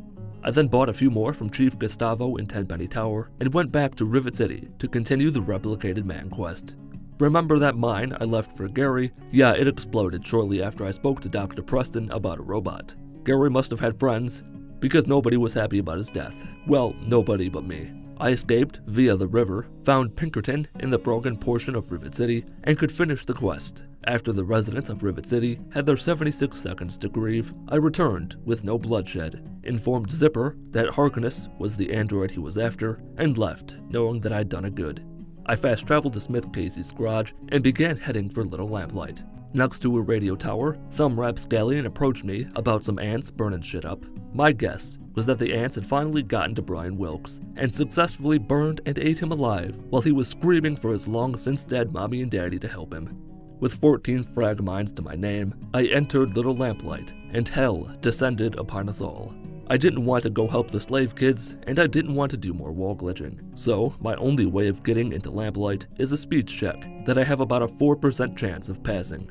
Math tells us that a 4% pass rate means that I could theoretically pass it after 25 attempts. It took far more than that. I spent nearly 15 minutes trying to get this little cunt to let me in. This was agony, pure and simple. As I explained back all those years ago when I was cleaning out the Jefferson Memorial, my frag mines are at a point where they can kill a normal super mutant with one blast. But a not insignificant portion of the mutants in and on the way to Vault 87 are tougher than average. I ignored most of them because frag mines aren't the easiest thing to stock up on. I did waste one group of rad roaches as payback for what happened at the beginning of the game. Fox was released from his cage, but I didn't rely on him to get the Gek. I just let him follow me and kill some of the mutants to keep them off my back.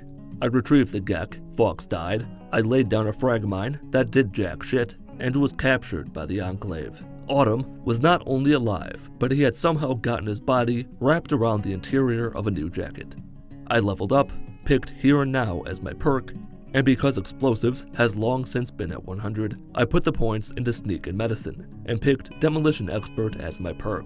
Now, see, there's an unexpected problem with frag mines that comes from your explosive skill being at 100. It increases the detonation timer as the skill gets higher, which is useful when collecting rogue mines, but is a pain in the ass when in combat because you drop a mine at an enemy's feet, but because your skill increases the detonation timer, it takes forever for it to go off. The other problem is one I faced several times over the last 11 months. Taking damage of any sort can stagger you, preventing you from attacking back, regardless of whether it's a melee attack, a firearm, or a pocketable IED. The small upside is that it kinda looks like the mine is glued to my hand.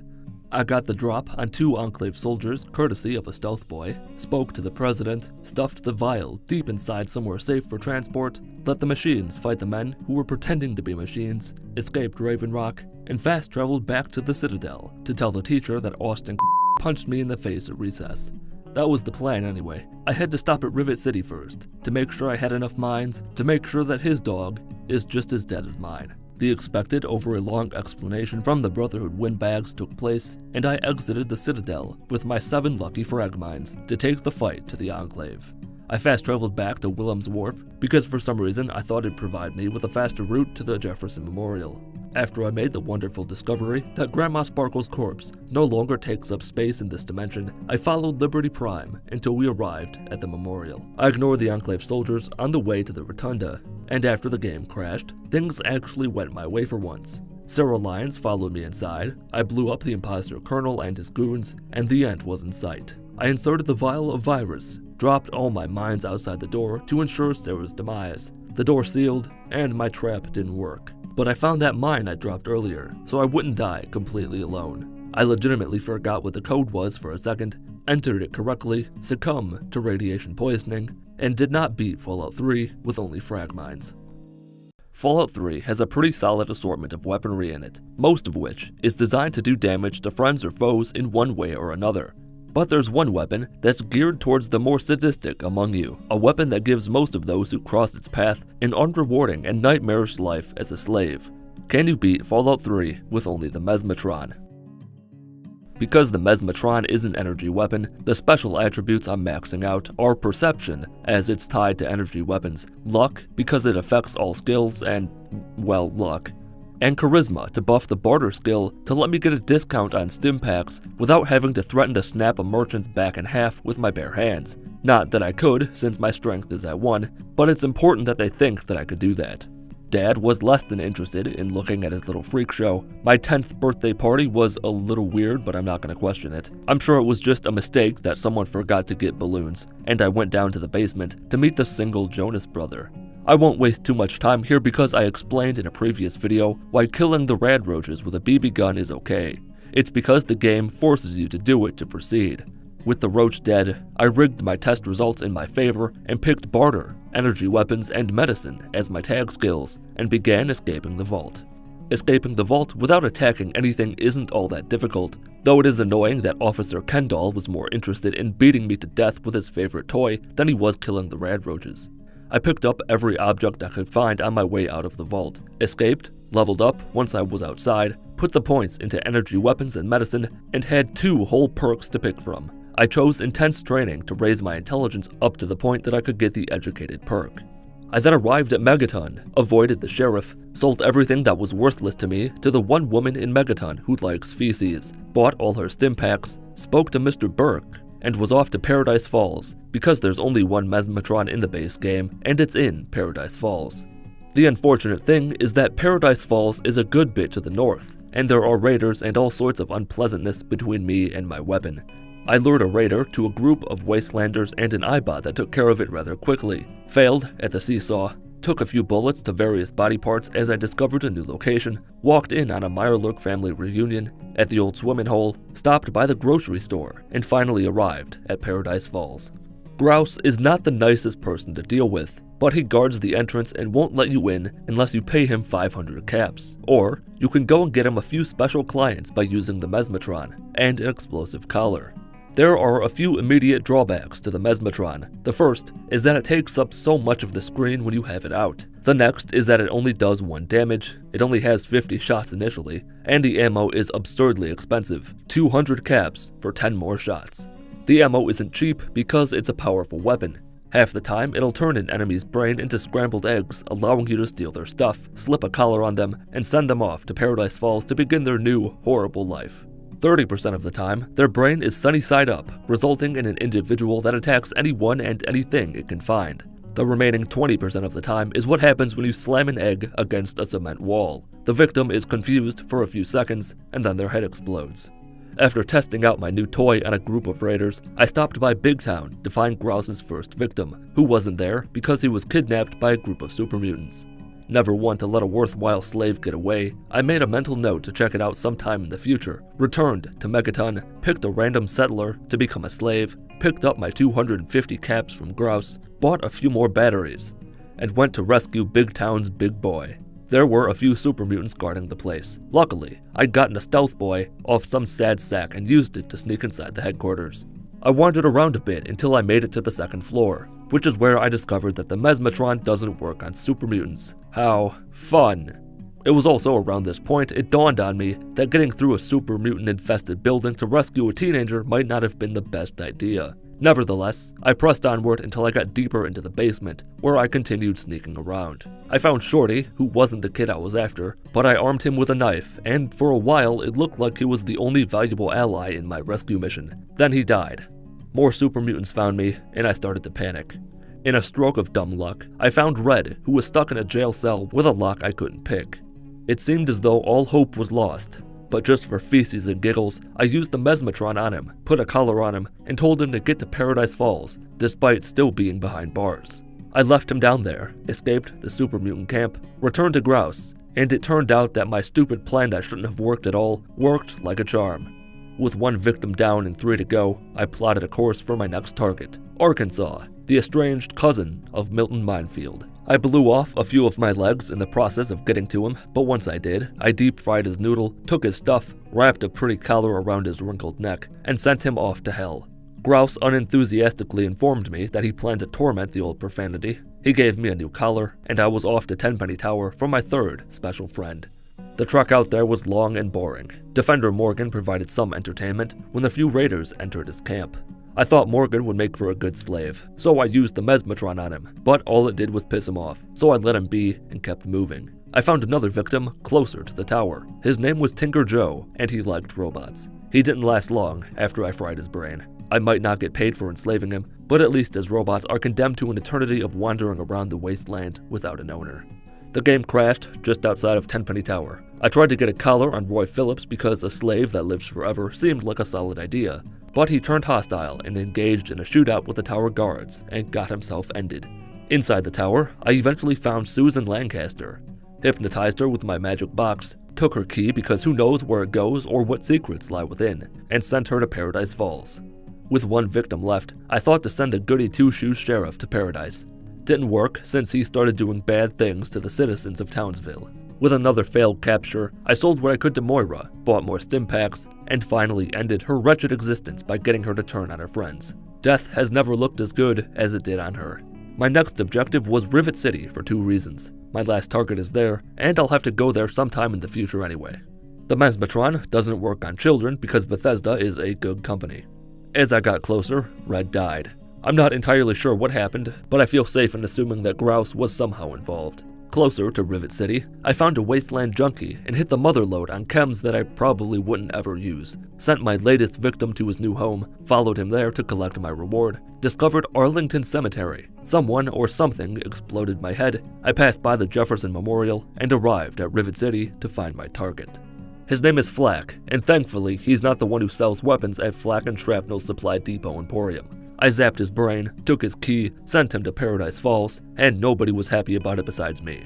So I fled the scene, got my 250 caps from Grouse, who made a pretty vague implication about torture. I stocked up on Mesmetron batteries, went inside Paradise Falls to buy more stim packs, and could finally continue with the main quest. But first, a problem. Megaton still exists. I went up to meet Mr. Burke at Tenpenny Tower, remembered that I hadn't even rigged the bomb yet, returned to Megaton to rig the bomb to explode, started a firefight atop Tenpenny Tower, and watched Megaton burn as I held Alistair Tenpenny's corpse in my arms. I set my sights on Vault 87, hit the road, and a thought entered my brain. The Mesmetron doesn't work on super mutants, and there are a lot of them inhabiting the Jefferson Memorial that'll have to be cleared out to advance the story. I thought for a little while about how to handle this little situation, and came up with no ideas on how to proceed. The only way forward is to go back to before I blew up Megaton so that I could go to Megaton and get Jericho as my companion to do the work for me at the Jefferson Memorial. You may think this is cheating, but it's not. When Jericho kills a super mutant, I get no experience for it and no numbers in the stats section of my Pip Boy update. This is perfectly legal. Once he'd cleared out the building for me, I told him to wait outside the memorial, since he's now outlived his usefulness to me, and went back to Tenpenny Tower to blow up Megaton again.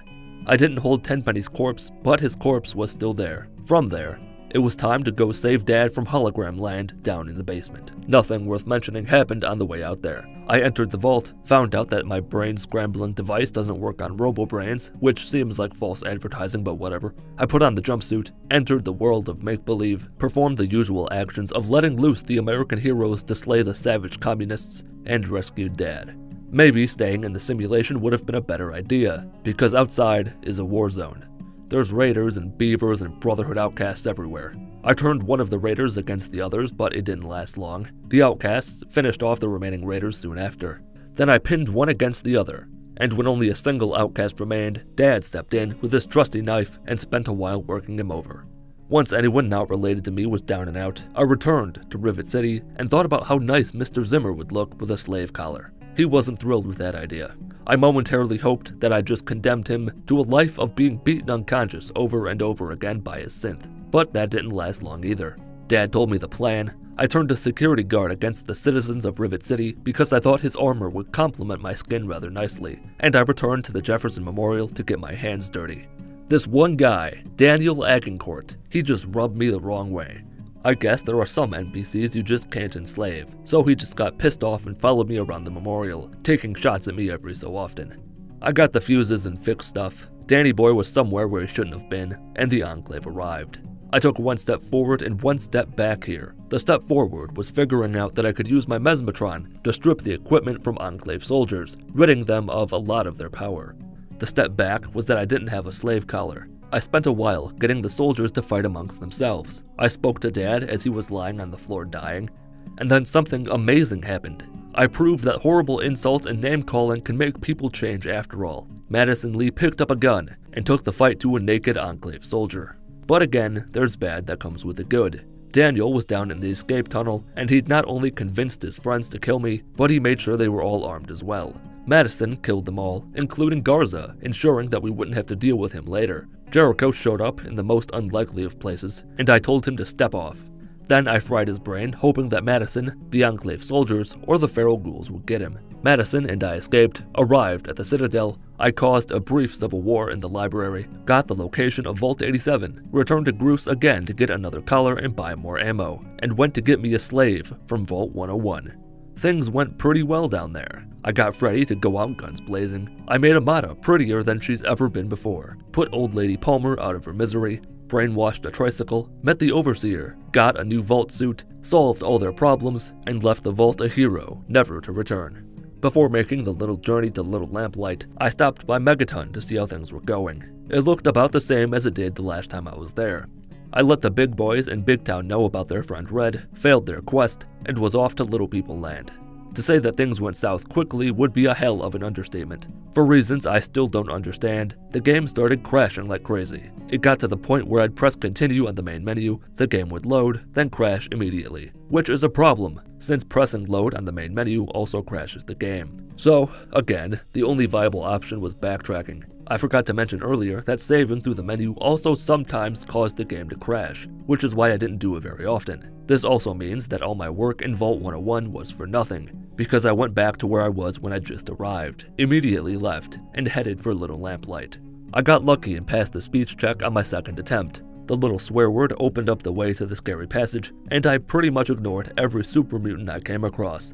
The elephants in the audience may remember what I said about the Mesmetron not working on super mutants, which makes Vault 87 an exceptionally unpleasant place to be for people named Degenerate. Everything went about as badly as I expected until I freed Fox. I don't think I really need to explain why this is a bad situation. God bless Fox, he really tried to fend them off, but he never stood a chance. I ran past the super mutants on the way to the reactor, which sort of worked, until I grabbed the Gek and got stuck in just about the worst place you could get stuck in Fallout 3. And for once, that isn't an exaggeration. The world corrected itself when the Enclave ambushed me and took me to their headquarters in the northwest. For the second time, I forgot to get a slave collar before I started hypnotizing Enclave soldiers. I tried to enslave the president, failed, took his vial, and began trying to escape Raven Rock. I say try, because once again, the game began to break down around me. Crashes were abundant, and I started getting really annoyed. I eventually resorted to the Jeff Ramsey technique of walking backwards towards your nightmare. It worked, I finally escaped, went back to the Citadel, and prepared for the end. A funny thing happened as I went to meet Elder Lyons. The very fabric of reality began to crumble. Crashes occurred at a previously undreamt of rate. The culprit, I suspect, was this one soldier who kept blinking into existence wherever I was. Anyone who studied higher-level mathematics will be able to tell you that 2 points cannot exist at the same place. Just as there can only be one official Ratatouille fan club Discord server in this dimension, there cannot be 2 creatures occupying the same space at the same time. I got through it by being incredibly stubborn. I manually saved every 15 seconds or so, and when the game would crash, I'd still made some progress. But after a lot of time passed, I got through it. Equipped my power armor, fried Knight Captain Durka's brains in hopes that someone would kill her, and took my place among my armored brothers and sisters as we marched behind Liberty Prime to our demise. But unfortunately, I'm as stupid as I am stubborn. I blasted Paladin Febrez's brain with my brain gun. Everyone else opened fire on him, killed him, then opened fire on me. Oddly enough, this is a way to make Liberty Prime become your enemy. It takes some finagling, but you can get him to blast you into paste. With the nonsense behind me, I reloaded a save, followed closely behind Liberty Prime until we all arrived at the Jefferson Memorial. I got a few of the soldiers to fight amongst themselves, and when one was left, I put a collar on that son of a bread box and sent him to Paradise Falls. My curiosity got the better of me. I couldn't just go inside the rotunda. I had to make sure my package got there safely. I got far away enough that I could fast travel to Paradise Falls, got my paycheck from Grouse, and there was something in the back of my mind telling me that I wasn't done yet, that there was one person I hadn't dealt with yet. I returned to the Citadel and began heading north along the river until I saw my target. The ancient evil, now calling herself Grandma Sparkle, resides at Wilhelm's Wharf. I knew better than to go inside her shack. I had no interest in her belongings, only her life. But she's crafty. She thought ahead. In all my travels, I've never once seen her wear a hat, but this time she did. I approached her, saved as a precaution, but it was too late. Her corruption had already infected me. My save menu was all sorts of screwed up. I ignored it. Nothing matters besides enslaving Grandma Sparkle, and I fired away. Not only did my attacks not damage her the way I'd hoped, she crashed the game. So I reloaded the game, ready to try again. And try I most certainly did, but nothing was effective enough. I didn't want her dead, I wanted her to suffer, and that was clearly something I wasn't going to be able to make happen. I left her to lick her wounds. I returned to the Jefferson Memorial, met up with Sarah Lyons again, and we entered the rotunda. Colonel Augustus Autumn could learn a thing or two from Grandma Sparkle, because he went down in seconds. His soldiers, with their leader dead, looked to me as their god. And as any god would, I pinned them against each other to see who lives and who dies. Long story short, they both died. Before I ended it all, I thought of one last prank. If I push Sarah Lyons inside Project Purity with me and agree to go in, we'll both die. No, that didn't work. I once again momentarily forgot the code, entered it at the last possible second, and beat Fallout 3 with only the Mesmetron. Fallout games often have weapons that you can only obtain in a certain way, like finding it at a specific location or after completing a quest. Sometimes they're a powerful reward for a job well done, and sometimes they're not.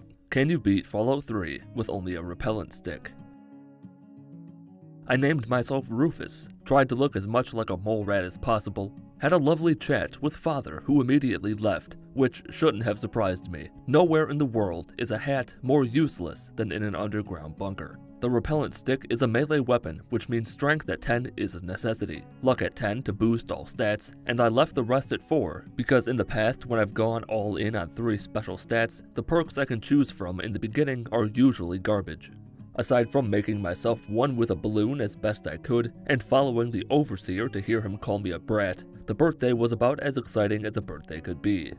I killed the rad roach in the basement because, as I've said in other videos, this can't be skipped. It's effectively a requirement to kill the roach to proceed. So I did it and actually took the goat for the first time in the history of ever. I tried looking at someone else's test to see what they answered, but it didn't help. That last question was a doozy. Unfortunately, it didn't matter since I got to pick my skills anyway: lockpick, medicine, and melee weapons. Before escaping the vault, I helped Bitch by failing my attempt to convince him to go and stomp on the roaches, so I gave him a BB gun and he killed the roaches, saving his stupid mother. I got the gun back and his jacket as a thank you. If I was smart, I would have ran off after giving him the BB gun. Maybe the overseer seeing him with it would make him sentence Butch to death. The rest of the escape was about what you'd expect. Threaten the overseer's daughter, avoid his goons, and you're out of the vault. My first stop was Megaton, because there's only one place in the game where you can get a repellent stick. Both involve entering Craterside Supply. You can pick a lock that requires a lockpick skill of 75, or you can do the Wasteland Survival Guide quest, because one of the objectives is to test the repellent stick out on mole rats. There's just one slight, little, teeny tiny problem. There are 3 chapters to the Wasteland Survival Guide quest, and the repellent stick can't be obtained until you start chapter 2. The good news is that the quest is sort of a way to introduce you to various mechanics in the game, almost like an advanced tutorial, so none of it is very difficult. Objective number 1 was to bask in the warmth of Adam's eternal glow. I stood next to an undetonated nuclear warhead that could explode at any moment for about 4 minutes, until my nose started to get even bigger, which was a sign that I'd begun to mutate, and that I was ready to face Moira and hopefully give her some second-hand radiation sickness. After she sort of cured me, I'd left to gather supplies from the super duper mega mart. The mart was hit worse than I imagined. The shopping carts were in complete disarray. This is what the government secretly refers to as a Category 4 scenario. I'd put a few of them back where they belonged when the bullets started flying all over the place, which made me think that maybe video game cart pushing wasn't the right career path for me. I gathered the food without really knowing what I was doing, grabbed the pharmacy key but didn't actually go into the pharmacy. I found what could be a Tunnel Snake's logo and returned to Megaton. Nothing fills my bladder quite like disappointing Moira. The last section of Chapter 1 is all about blowing off limbs and watching the complete series of The Mindless Adventures of Milton Minefield, available now on video and DVD. The minefield is not an insignificant amount of steps to the north. Even though I can't attack anything, me being a pathetic weakling is par for the course at this point. The only slight problem came from a raider who blew off a few of my kneecaps with a grenade. Once I got to the minefield, I began carefully disarming frag mines one by one with the precision of a surgeon and not accidentally setting off multiple mines and blowing up several cars. I ran around for a bit, picking up mines, and as I hobbled away from the minefield, I wished that I could do the world a favor and wipe Arkansas off the map. Back in Megaton, I told tales of my bone-breaking success to Moira, and with Chapter 1 complete, it was time to start Chapter 2. For no reason other than to embrace the pain, I decided to give myself a taste of what's to come later this year by using the power of gravity and a grenade to break as many bones as possible to return to Moira to see if she was right to drop out of medical school. She fixed me up, gave me an environment suit, and finally I'd gotten my second favorite stick, the repellent stick, and was off to kill some mole rats. I wasn't excited about killing rats. After all, it is Michael's birthday today. So I opted for the environmentally friendly option of stopping by the supermart to get revenge on the raiders who shot me a lot. This was a popular request for a challenge, but believe it or don't, this is not that bad of a weapon. It does 6 damage and can attack about as quickly as any other melee weapon. But what it does have is this wet, sloppy, slipped on a sponge, and cracked your noggin against the counter sound to it every time you attack something. I killed the raiders, leveled up, looked for snacks in their pockets, and left to find the mole rat den. But on my way there, I did spy with my little eye a vile whore who deserved to die. I cleaved her back in half with my stick, and when I did, what I saw was glorious. The smoke, coming from either my stick or her body, was a sign that she was finally dying, and her convulsing legs told me that it was not pleasant.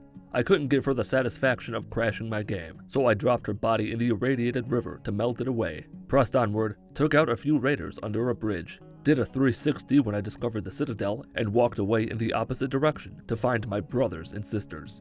They were not very accepting of me, probably because my stick caused their heads to explode. After watching the heads of several mole rats stain the wall with the blood that used to be inside them, I was still not 100% convinced that it was the stick that was causing it.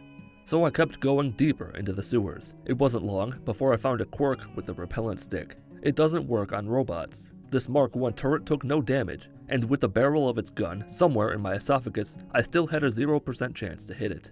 But I didn't let that deter me. I kept going, killing more mole rats, disarming more mines, and ending the lives of more raiders. Once a solid chunk of the living creatures down there were beaten to death with this tree branch Moira found on the ground and dipped in green paint, I left the sewers, battled a mirelurk in complete darkness, and noticed that the repellent stick sort of glows in the dark. Back at Craterside Supply, I told Stupid that her stick was a complete failure, and she asked me to go plant a microphone in a mirelurk spawning pod.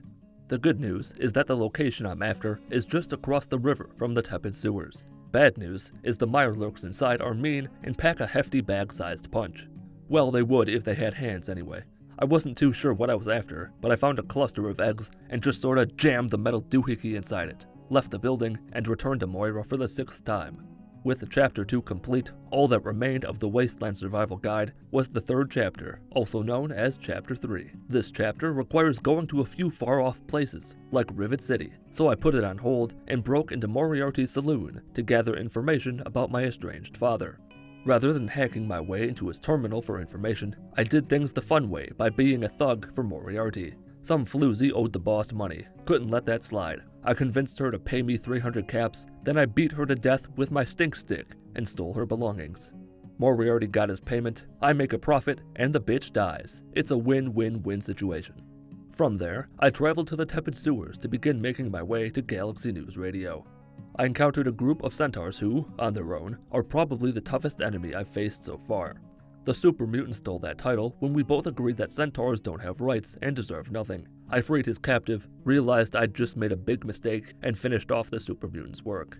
I found the tunnels, took on a group of feral ghouls, fought another super mutant, exited the tunnels, did some damage to the super mutant's nearby Galaxy News Radio, and let Cat Club do the rest. Also, some time ago I cranked the difficulty up to 11. I set it to easy instead of very easy. When the super mutant behemoth arrived, I used the tried and true tactic of hiding and letting the expendable forces waste their lives doing what I could but didn't really feel like doing. With the big lad dead, I went inside GNR to talk to Three Dog.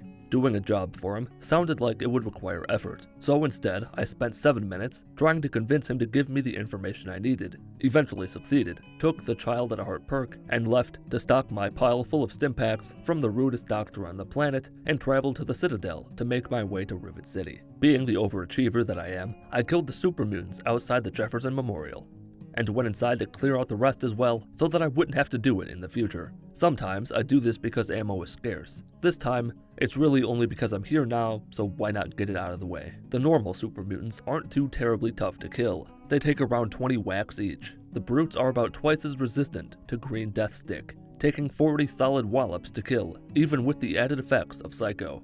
I went through a lot of stim packs, and the repellent stick was a little worse for wear, but the super mutants inside were all dead. The deed was done, and I set off into the world of Bethesda graphics to find Rivet City. I thought for a second or two about whether or not I should kill Crow. He and his guard seemed to be in a relationship. All the more reason for them both to die. The guard went first, then the cow. In a twist I didn't see coming, the Crow cow was without a doubt the most time-consuming creature to kill so far. It took well over 100 smacks to get it to peacefully accept death. The first thing I did in Rivet City was ask around for information about the city's history. Everyone had different ideas about the past life of the boat, but Belle Bonnie flapped her gums and mentioned someone in the other half of the ship. I went ahead and talked to Dr. Lee to advance the story, even though I didn't really need to know where I was going to go next. I leapt from the balcony of the ship into the irradiated waters below to let my worries and skin be melted away. Navigated my way through Mirelurks and got the real history of Rivet City from Horace Pinkerton. Then a few Mirelurks broke into his lab and I sealed the door shut from the outside. Both the Mirelurks and Horace have no means of escape. I predict that they won't brutally murder each other, and instead, it'll become the hit new sitcom, I Love Lurky. I went back to Moira's rust hut, turned in the objective, bought and sold a bunch of stuff, asked why she's such a fucking freak, got my stick fixed or spayed, I haven't decided if it's a boy or if it's a girl yet, and journeyed to the land of places I haven't been to, in search of the official library museum. I talked to a Brotherhood scribe, played on a computer, and that was that. The last thing that needs to be done to complete the quest is to reactivate the robots at the Robco facility. I saved this one for last for a reason. There are a few mole rats and rad roaches inside the building, guarding the big book of science. I then plugged in the thing, and it went worse than I could have imagined. It confirmed my fears that robots can't be damaged by the stick. Now that wouldn't be so bad if their lasers weren't so damn effective, but they were, and I reckon there were at least 1,000 or more trying to kill me.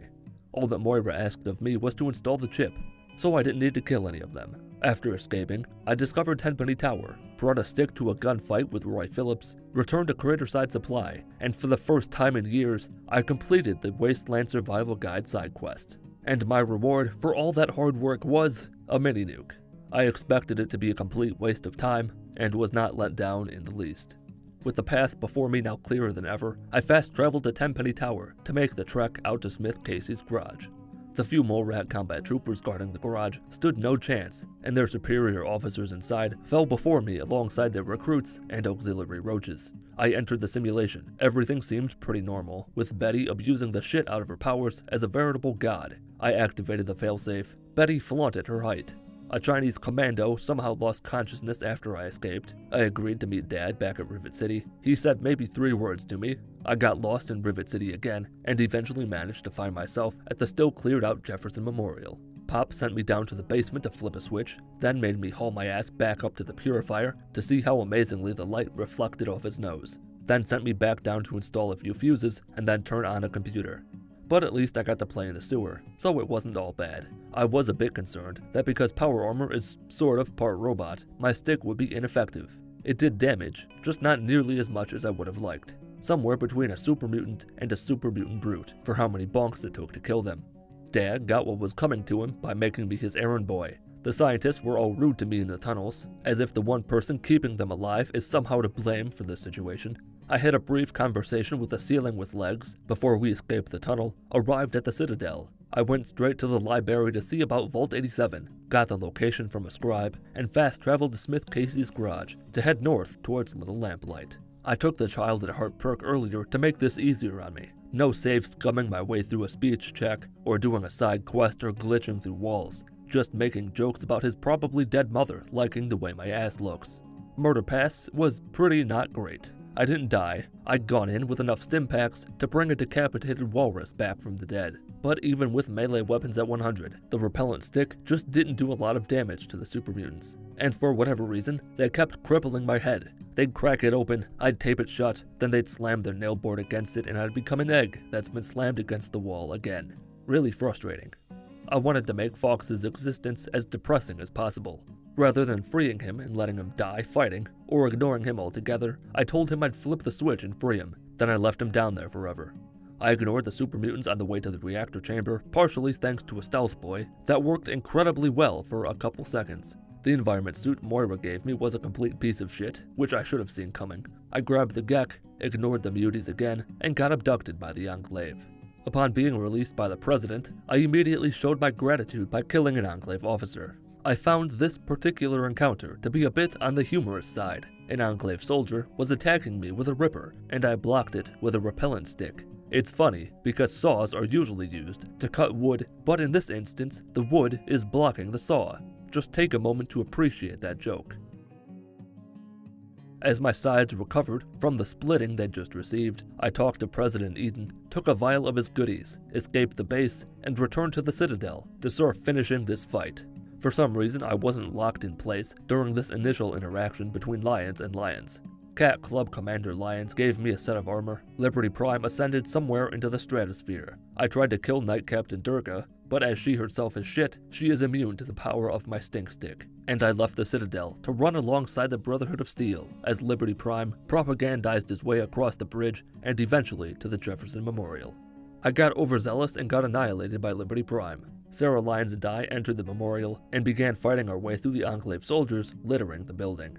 Sarah tried her best to be helpful, but all she did was blast me with a missile launcher multiple times. In the rotunda, I took almost every chem I had to get myself pumped up for what's to come. Colonel Autumn exploded into a pile of red goop, and we finally took back Project Purity.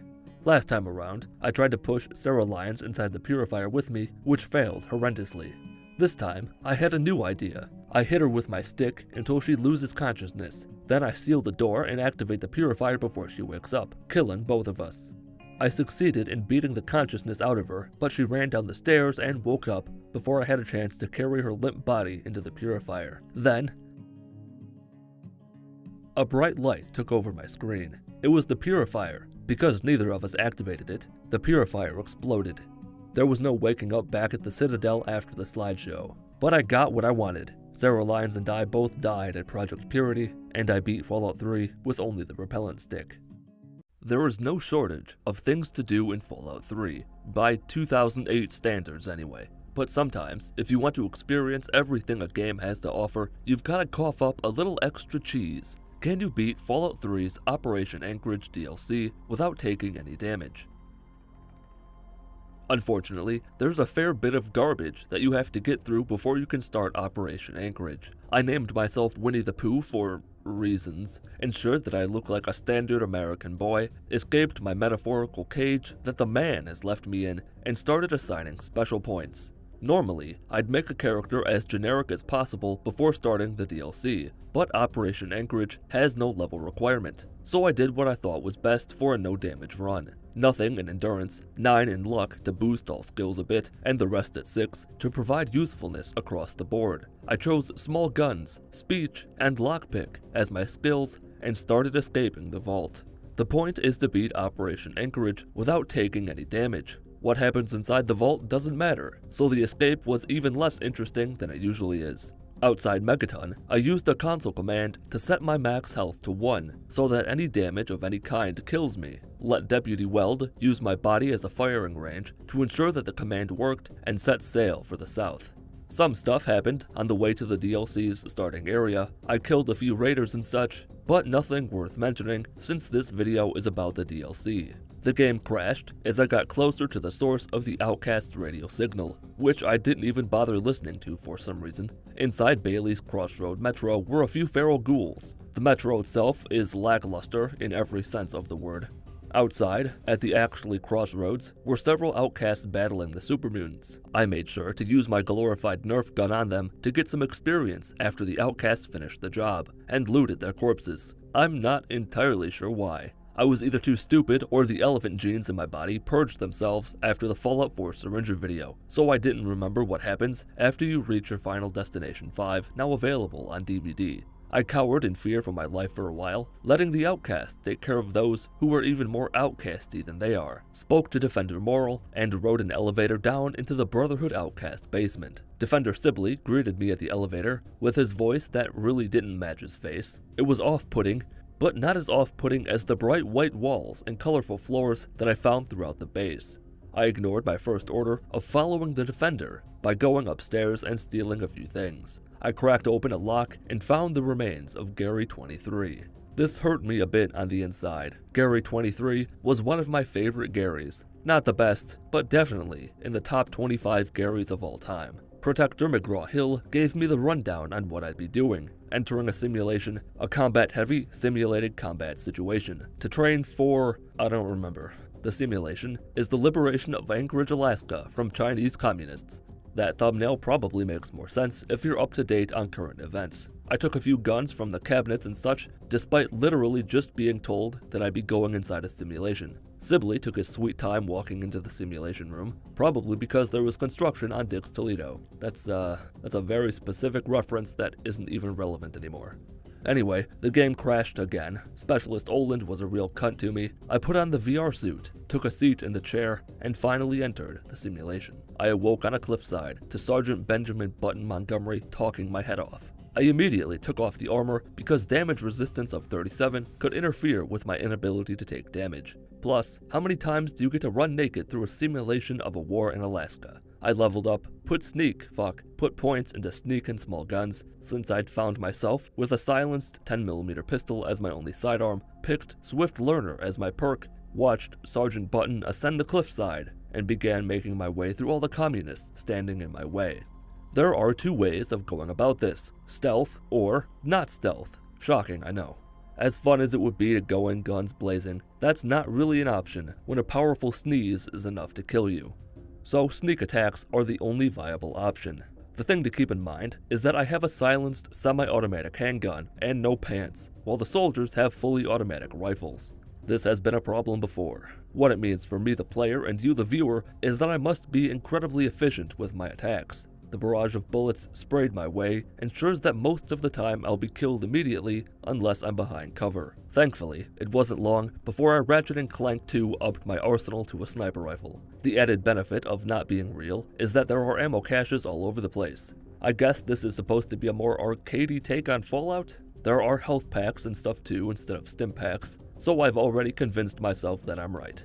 You probably knew already, but I'll say it anyway in case you missed it when I didn't say it. I'm playing on very easy. This, and the fact that communists are notoriously spineless, means that most soldiers will die in a single shot from the sniper rifle, regardless of whether it's a sneak attack or not. All weapons are also at 100% condition, and probably don't degrade. They might, but I doubt it. I briefly got startled and almost took out our American comrade, Sergeant Button. Failed because he doesn't exist and therefore can't be killed by something else that also doesn't exist, and we exited to the Anchorage cliffs of Dover to begin the process of taking out the 3 flak cannons the communists are using to try to destroy America. With this DLC being a combat-heavy experience, there's not a whole lot in the way of exploration or decision-making. There are a few spots here and there where you can find holotapes or pieces of intel that give you a shitty perk if all 10 are collected, but most of what you're doing is proceeding to an objective and fighting your way there. There's no bartering either, which means you can't pick up objects that aren't related to combat. Classic American items like packs of cigarettes, cartons of cigarettes, or individual cigarettes are worthless and borderline irrelevant. The downside of this being a no damage run is apparent at all times, but not the issue you might expect. Probably because I'm a save slut. Stalking your way through the environment like Swiper the map-stealing asshole makes most situations easy enough to deal with. Suicide is also not an option. Inside the artillery outpost, I faced my first challenge of my own making. I tried shaking things up a bit by using the Chinese assault rifle and grenades on my enemies. Both are effective in their own way, but the assault rifle takes several shots to kill. The time it takes to kill 1 or 2 enemies gives one of them enough time to open fire on yours truly and send me into cardiac arrest. A bit deeper into the building, I leveled up, raised speech to 50 like a jackass, and picked educated as my perk. Buttons warned me about the red tank passing through the water or land, hard to tell with Bethesda graphics. I did the sickest no-scope you've ever seen, tried to make my parents proud by killing someone with a knife, and got stuck for a bit in the nuke world. Several enemies with automatics dispersed throughout an area are never fun.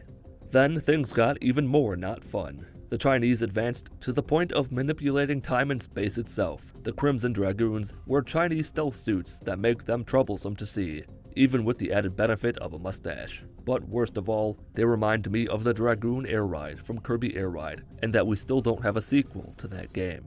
Outside, Buttons and I arrived at the 3 artillery guns, and I died a lot. There were enemies to the left, down in front, and around the corner to the right. Walk into their line of sight, and death is all but guaranteed.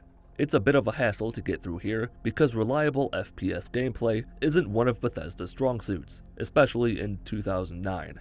Also, there are now sniper guys that spawn from nowhere and have stupid accuracy. Persistence is the name of the game. At the 3rd artillery gun, I got myself a Gauss rifle. It does far more damage than the sniper rifle, but I didn't use it much. I'm one of those people that hoards powerful weapons, thinking they'll need it down the line, which is such a fucking stupid mindset to have when you can refill your ammo every 5 minutes for free, and weapon degradation doesn't exist.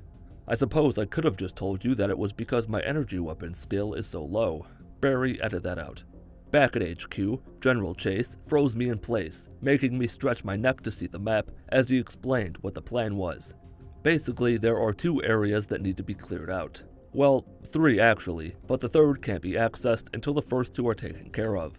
But not only do I get to choose which one I attack first, I also get to choose which weapons I take on my mission. It's almost like this is supposed to be an RPG. I briefly looked over what each gear package contained, fucked up, and chose the Fireteam package. I also didn't really know what I was doing when I chose the Strike Team units. I figured a missile unit and a Mr. Gutsy would be solid choices, deployed the team, and met with the quartermaster to pass what is probably the only skill check in this entire DLC.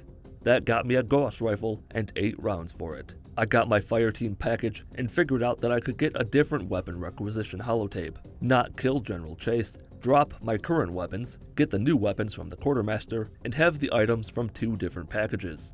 A smart person would have done that to get every weapon from every package, but no combination of letters in Mitten Squad spells out the word smart. So I didn't do that, picked a direction, and started walking. A few individuals were executed, nothing I could do about that really, and I arrived at the first location. Probably. I'll be honest, I don't remember if this area had anything to do with the quest or not. Even after reviewing the footage, my mind is like a melted popsicle.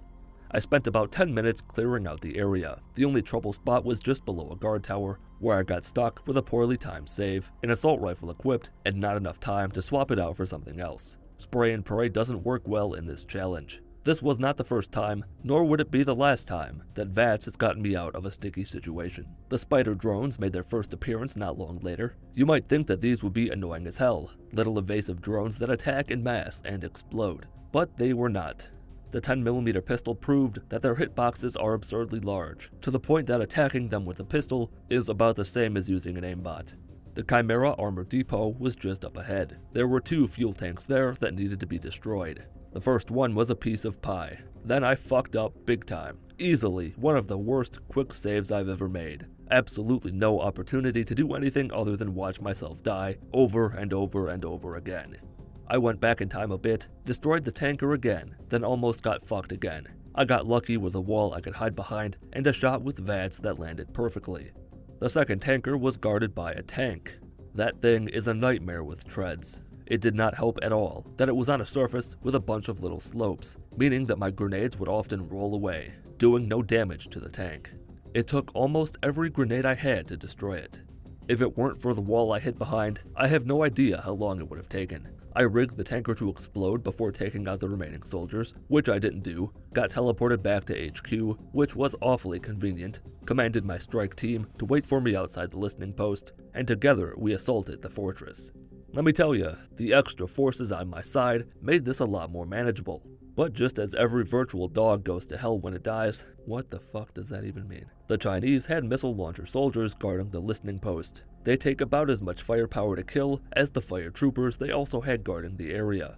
Trial, error, persistence, pain, and pleasure are the name of the game. Having a missile launcher trooper of my own on my own side didn't hurt either. Inside the listening post were a bunch of camping pussies. They camped the active camo, hoarded the energy sword for themselves, and thought they were good at Halo. But I'm better.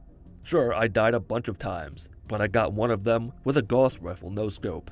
Then, there were more camo bitches hiding in the room with the metal on the wall. You probably know which one I'm talking about. I spent several minutes here. I think there were 3 of them in it. It's hard to tell when you're dying over and over and over again. Buttons proved his virtual life had meaning after all when I used it as a shield, and we cleared the listening post. I was sent back to HQ by the DM, used that requisition trick I mentioned a few minutes ago to get a missile launcher, mines, grenades, a Gauss rifle, an assault rifle, and a sniper rifle, before leading the charge to take out the energy field. The immediate and most significant problem here is that there's a never-ending bombardment of missiles being sent downrange. I'm sure you can figure out why that's bad for yourself. Before long, I found myself in the trenches on my way to a glorious demise. Everything I've described about my foes applies here as well, but this time I've got a missile launcher. Also, I can reverse pickpocket my virtual allies, which is kinda neat. You might have seen a few clips throughout this video where my limbs are damaged. My limbs can still be crippled upon me dying. Reloading a quick save doesn't halt that animation. Being crippled when I die can sometimes make the animation appear upon reloading a save. Just wanted to clear that up. After forcing my way through the trenches and taking out every communist I saw along the way, I arrived at the field itself. An impossible number of shock mines that fry your brain or something. Once I'd cleared out the one building on the border, I thought that the electricity on the ground would do damage to me as I passed through it. Like I'd have to carefully navigate a specific path. I didn't. I avoided what looked like snowy ant mounds, but that was about it. Nothing complicated. With the force field shut down and a warning rocket sent their way, I ran barefoot through the snow on my way to the Chinese compound, took out a turret, and entered the facility with my comrades. To my surprise, there was another skill check opportunity here. Maybe Bethesda has learned a thing or two since Fallout 76's Backlash. The general killed himself, The other general broke the fourth wall by telling me that my training was complete, and I exited the simulation. Inside the armory I'd unlocked were an assortment of toys. But more importantly, there was a notification telling me that Operation Anchorage had been completed. With my Chinese stealth suit and a missile launcher, I killed everyone inside the base and beat Fallout 3's Operation Anchorage DLC without taking any damage. This video is sponsored by nothing, because I don't accept sponsorships from literal trash. When Fallout made the shift from a turn-based RPG to a first or third-person RPG, many feared that the ability to target specific parts of an enemy's body to attack would be lost. That mechanic returned in Fallout 3 as a sort of companion to the more modern first-person shooter gameplay. But what if you wanted to play Fallout 3 as if it was one of the classic Fallout games? Can you beat Fallout 3 by only attacking with VATS? I was going to name myself Action Boy based on the perk, but I felt Vault Chungus better represented my goals for this playthrough. I played around with my character a bit and started assigning special points. Using only VATS to attack means that having as many action points as possible is crucial, which is why agility is at 9. Intelligence is useful for leveling up faster, which can let us more easily get certain perks that improve accuracy when using VATS. Because there are no weapon restrictions, somewhat evenly distributing the remaining points is a fairly safe strategy. Vault life was pretty good for a while. There was a celebration in my honor. I got to kill a bug, and had to take a test to determine whether my life is fun or filled with misery. I cheated on that test and chose repair, melee weapons, and small guns as my skills, and it was time to escape the vault. The first issue with VATS that I noticed is that it's a finicky system. Sometimes, when you activate it, the game has a hard time figuring out what your target is. It's like Lag had a love affair with a blind otter, and their child is VATS. I pretty much killed everyone I could inside Vault 101 to both level up faster and to get their supplies.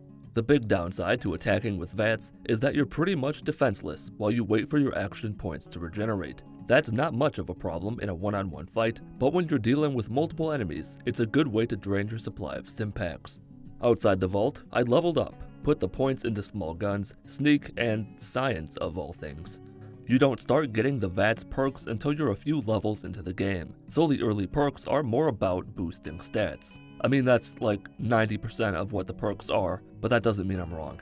I took the long way to Megaton, discovering signs and whatnot, and things got off to a phenomenal start when my Pip Boy was broken. The 10mm pistol was my best weapon and it's equipped, so it's not a huge deal. I tricked Moira into buying most of my trash. I tried to sell her my copy of Raid Shadow Legends, but even she's not stupid enough to buy that. I couldn't even pay her to take it. I did manage to get myself some useful supplies though. Somehow hacked into Moriarty's terminal while he was using it, was as respectable as I could possibly be to Gob, and left to explore the Capital Wasteland. My first stop was the Super Duper Mart because why not?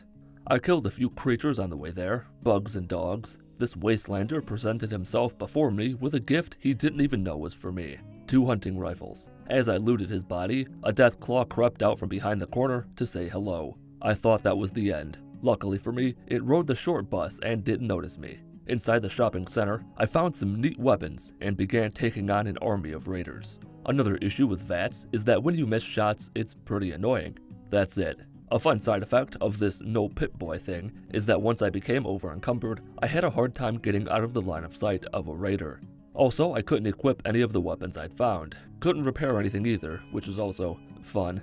I'd been playing with a controller, so when the game crashed for the second or third time, I took the opportunity to disable my Pip Boy mod and unplug the virtual cord to use a keyboard and mouse instead. That fixed the problem, but the Pip Boy mod was still active. I wasn't entirely sure why, but that's a problem for future me. Even though this is future me talking about past me, and current me doesn't really remember if it ended up being a problem for the future me past me just mentioned. In other news, I used my grenades to blast a super mutant brute. Well, I tried. For some reason, the grenades landing at his feet did nothing. They sure as shit hurt his friend though.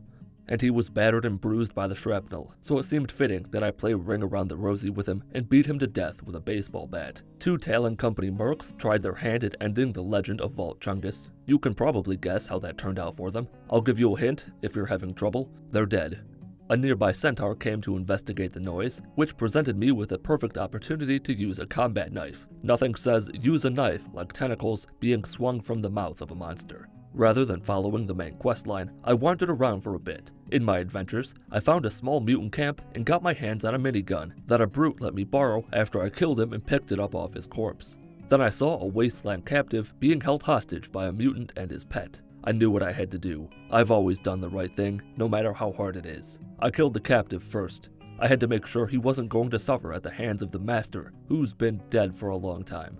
The pocket full of posies technique worked wonders on the Centaur. There was a 3-for-1 special on dead raiders if you used the promo code GRENADE at checkout, and I battled 2 minigun-wielding brutes with a flamer. Yeah, the flamer is just awful.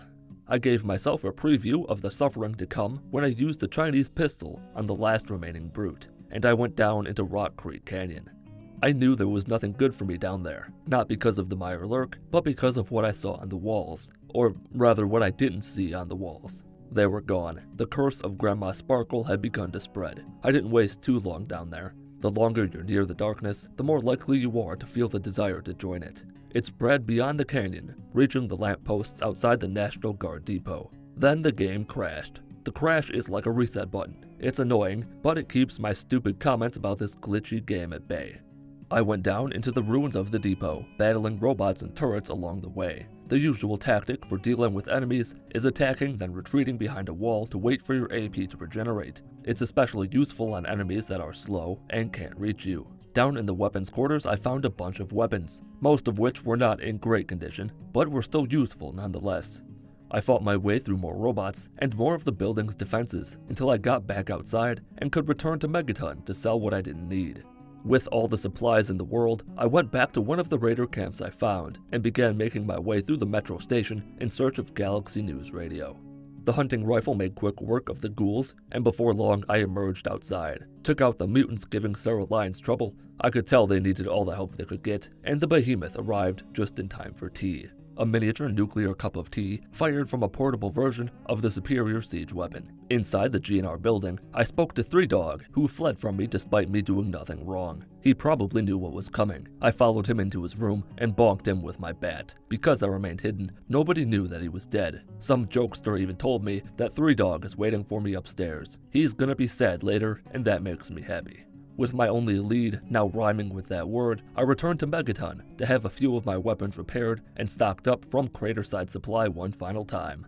Bad tidings are about to befall this little community. I started my rampage with Mr. Moriarty. In my defense, I don't think it was the bat that killed him. I think it was bouncing his face off his cabinet. Sharp corners are dangerous, almost as dangerous as a maniac throwing grenades indoors. Not that I would know anything about that. Back outside, I tempted the radioactive gods of fate by firing a mini-nuke inside the boundaries of the town, hoping the big nuke would hear the commotion and wake up from its nap. If not, that's okay. I've got ways of waking it up.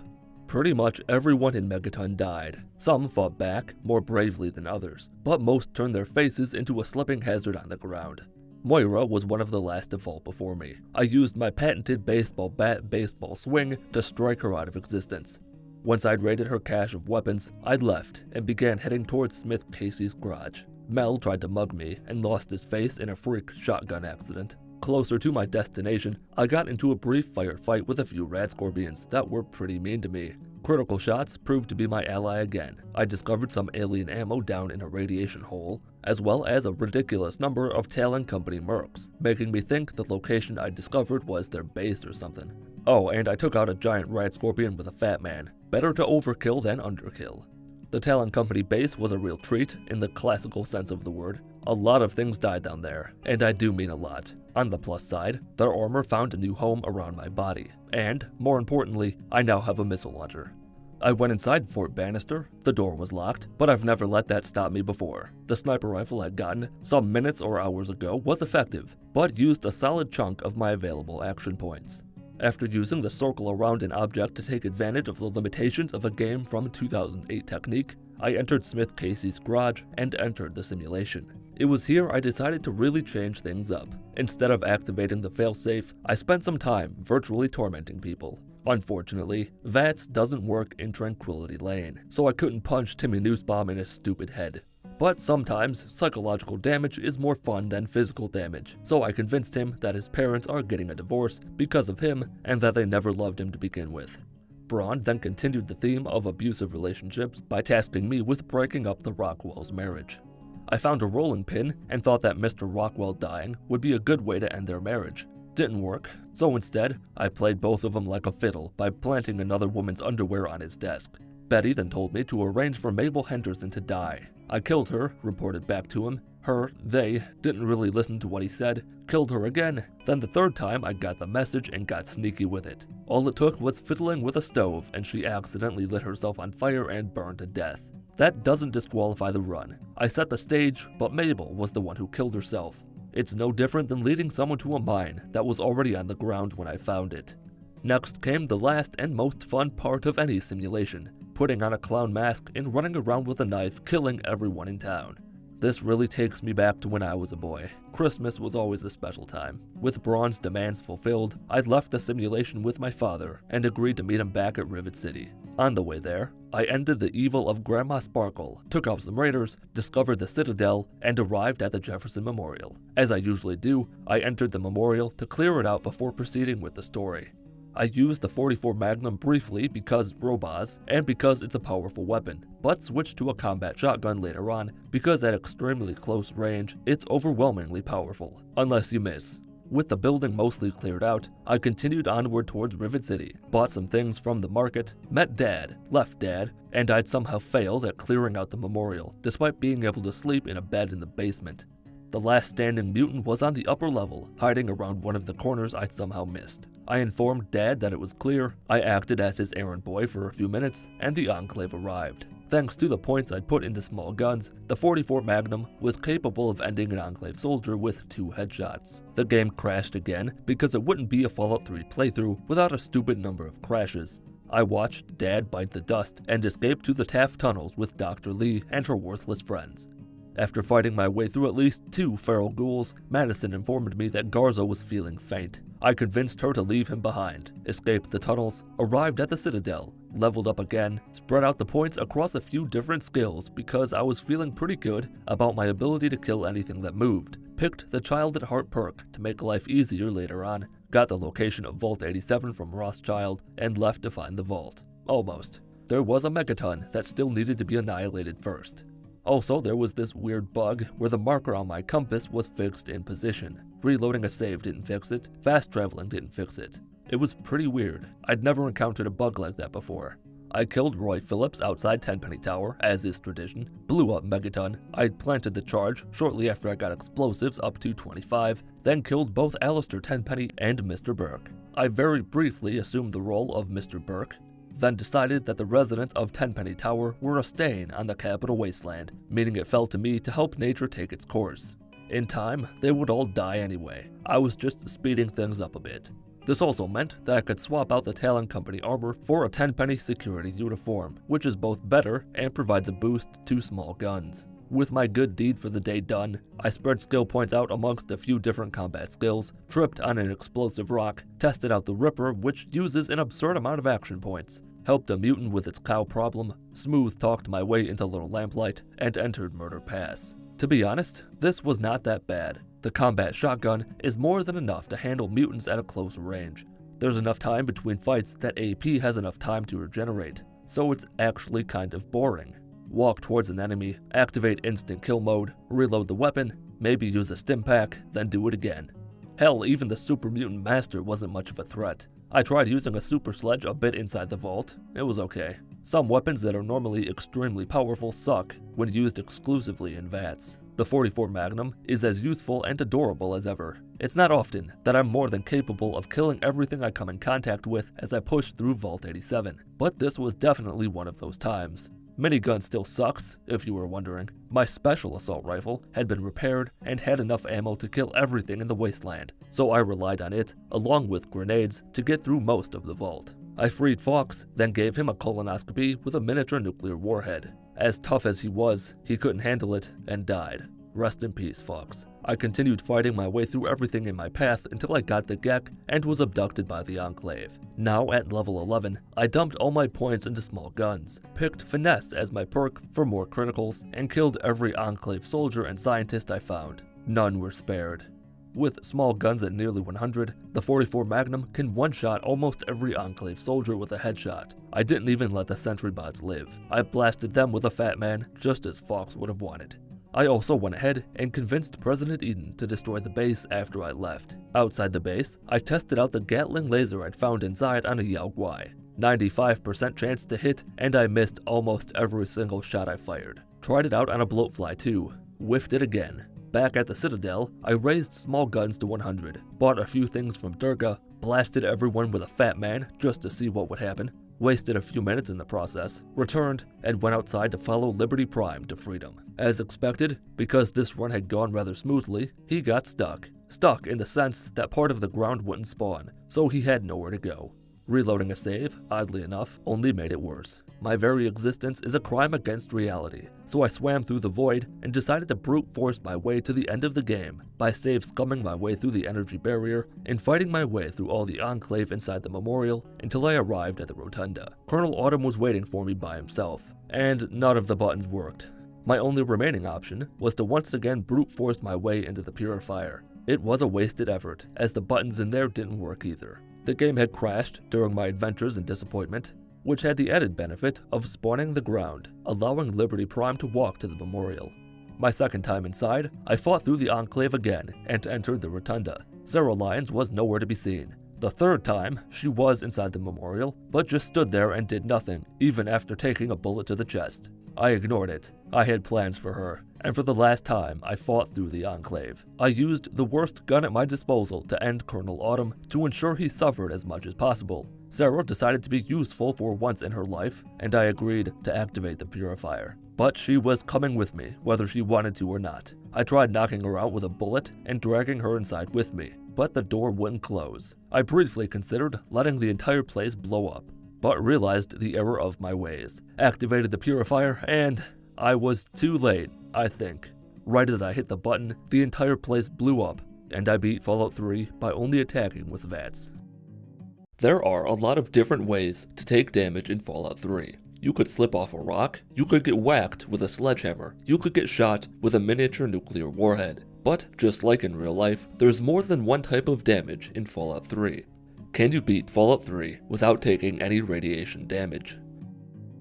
Radiation damage, just like regular damage, has no immediate impact on how you play the game, but for reasons I'll explain later on, I drained the points from endurance and distributed my 9 special points amongst the other stats. Got mocked by everyone at my birthday party. They seemed to know what my future had in store for me. I shot a bug and was woken up by a bitch who would be much more attractive with the inside of her head splattered all over that wall over there. I was finally in the real game, and the time had come to set things straight. The thing about radiation is that no matter what your level, no matter your perks or your skill or your armor, you can never go beyond 1000 rads without dying. But if your health is set at 1, the amount of radiation required to kill you drops to 199, as ticking over to 200 gives you minor radiation poisoning, which will kill you in this circumstance. To ensure that any radiation kills me, I used a console command to set my rad level to 199. Any amount of radiation results in my death because my max health is 1. That means that this is a true no damage run. No radiation damage, no damage. I'm as fragile as I can possibly be. The emotional damage of my father abandoning me pairs nicely with all the other trauma I've experienced in the last 11 seconds, which makes it the perfect time to escape the vault. Escaping the vault without taking any damage is not terribly difficult. I expunged far too much ammo on Butch's mother after I beat him to death, so I went back in time to let her get mauled by the roaches, killed the troublemakers blocking my path, killed the vault security guards for what they had in their pockets, killed the security chief and the overseer too, opened the escape tunnel, and was out into the capital wasteland. I leveled up and went all in on small guns. No other skill is worth having. Barter can be useful and lockpick is nice to have, but my primary focus is being able to attack from a distance with at least some level of success. In some alternate dimension, perhaps one where I didn't burn my finger on my toaster oven when making cheese sticks several weeks ago, I would have put some points into sneak.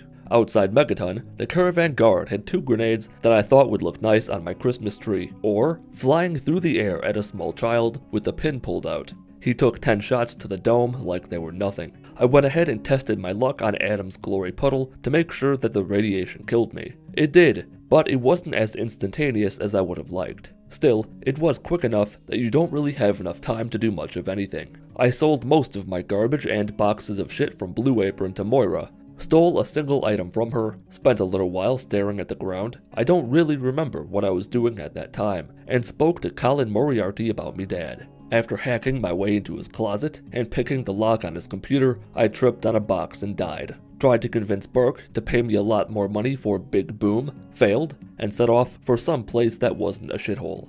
Closer to nowhere near my destination, a dog used Commando Pro to lunge at me from 20 feet away. That perk is still so overpowered, I love it. Before journeying towards more death, some jackass hit me with a grenade and killed me. Not the explosion, the grenade itself, bouncing off my soon-to-be corpse, is what made me dead. The dangers of horribly timed quick saves appeared for the first time when dealing with a raider with a welding mask and a machine gun. After parkouring inside Walmart, because what are the employees gonna do? Ask me to stop? I used a laser pistol for what felt like the first time ever. Browsed Grandma Sparkle's pockets, didn't kill her, the game crashes enough on its own without her cursing it, and met a guy wearing a Vanta black hat. I killed him and discovered something I hadn't even considered. Water is irradiated. I can't take radiation damage, which means I can't go in the water at all. I mean, I technically could, because it doesn't kill me instantly, but I didn't abuse that because the point is to take no radiation damage whatsoever. I made a deal with the devil. I give the devil his soul in exchange for allowing his hat to return from the Shadow Realm. Then I used a grenade to ever so subtly blast his body closer to the shore, allowing me to pick his pockets without taking radiation damage. A few raiders, hiding under a bridge, sought to test my gaming prowess. They won about 90% of the time, but the only time it counts is when I win. It's a heads I win, tails you lose sort of situation. While in the presence of the guardian gnome, I ate an irradiated snack to see if it would kill me, which it did. That death didn't count though. I considered it training for when I opened my jar of 15-year-old cheese at 1 million subscribers. For the first time since the end of the game that hasn't happened yet, I crossed this bridge. It was peaceful without the giant propaganda machine. A pair of super mutants gave me some trouble. One of them had a missile launcher. Explosive weapons are annoying when you can't take damage. If you're really far away, it's obvious you won't be killed by the blast, but there's a big area where you can't tell if you're going to die. Up ahead, I approached the Jefferson Memorial in complete darkness and proceeded to eliminate the mutants guarding the entrance as best I could without the benefit of sight.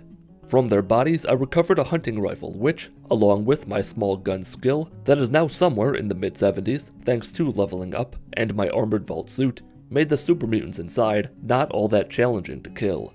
Sneak attacks often yield a one-shot kill, while giving them the heads up about your death can make them suffer more before succumbing to the call of the void. For some reason there was no super mutant brute in the memorial. I found that odd, but I ignored it and continued towards Rivet City. There's a super mutant base rather close to Rivet City that I either never encountered before or forgot because it has no value to my existence. I killed 1 or 2 mutants there. A brute had a minigun, which was this game's way of telling me to steer clear of that area. Inside Rivet City, I bought and sold ordnance with Frag. I got myself a lever-action rifle and a combat shotgun. Used the battle-tested technique of walking objects into a corner before getting onto my hands and knees to forcefully stuff them deep inside my pockets for transport. Once I got my fill of petty thievery, I went back to the mart and went east-ish towards GNR Radio Tower. I stopped by the Chrysalis building and robbed a few super mutants of their life. I died several times on the stairs when I did what you already know I did. I don't need to say it. In an open area, combat isn't necessarily anything mind-shatteringly horrible. Unless of course you save the second a bullet enters your spine. That can be a problem on occasion. The combat shotgun was thankful for being rescued and showed its gratitude by murdering 3 people for me. 2 brutes were taken out by an act of God. I think there were mines or something that they stepped on. I did nothing and they both died. After wandering around for a bit, I passed through the underground tunnels, taking out feral ghouls and all other undead creatures I came across until I exited the metro station and arrived at Chevy Chase. Sarah Lyons and her stupid friends insinuated through their rudeness towards me that I was incapable of handling myself in a physical or metaphorical confrontation. I tried to kill them a few times. But because Bethesda is Bethesda, killing them is not an option. Making them your enemy is not an option. The behemoth died rather quickly after being shot by a mini nuke. I had to wait a moment to approach the body because of the smell and the radiation emanating from its body, what because of the nuke and whatnot. I wasted little time inside the Galaxy News radio building. I murdered Three Dog and assumed the role of Three Dog myself.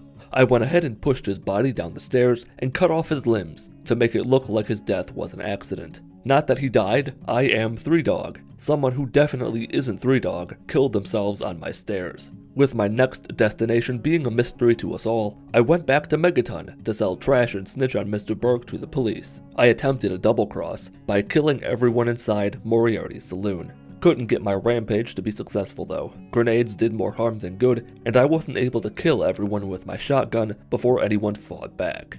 Then, things got weird. Lucas placed Mr. Burke under arrest. Burke had a seizure and did nothing. Then when I went outside, Lucas got melted by the sun.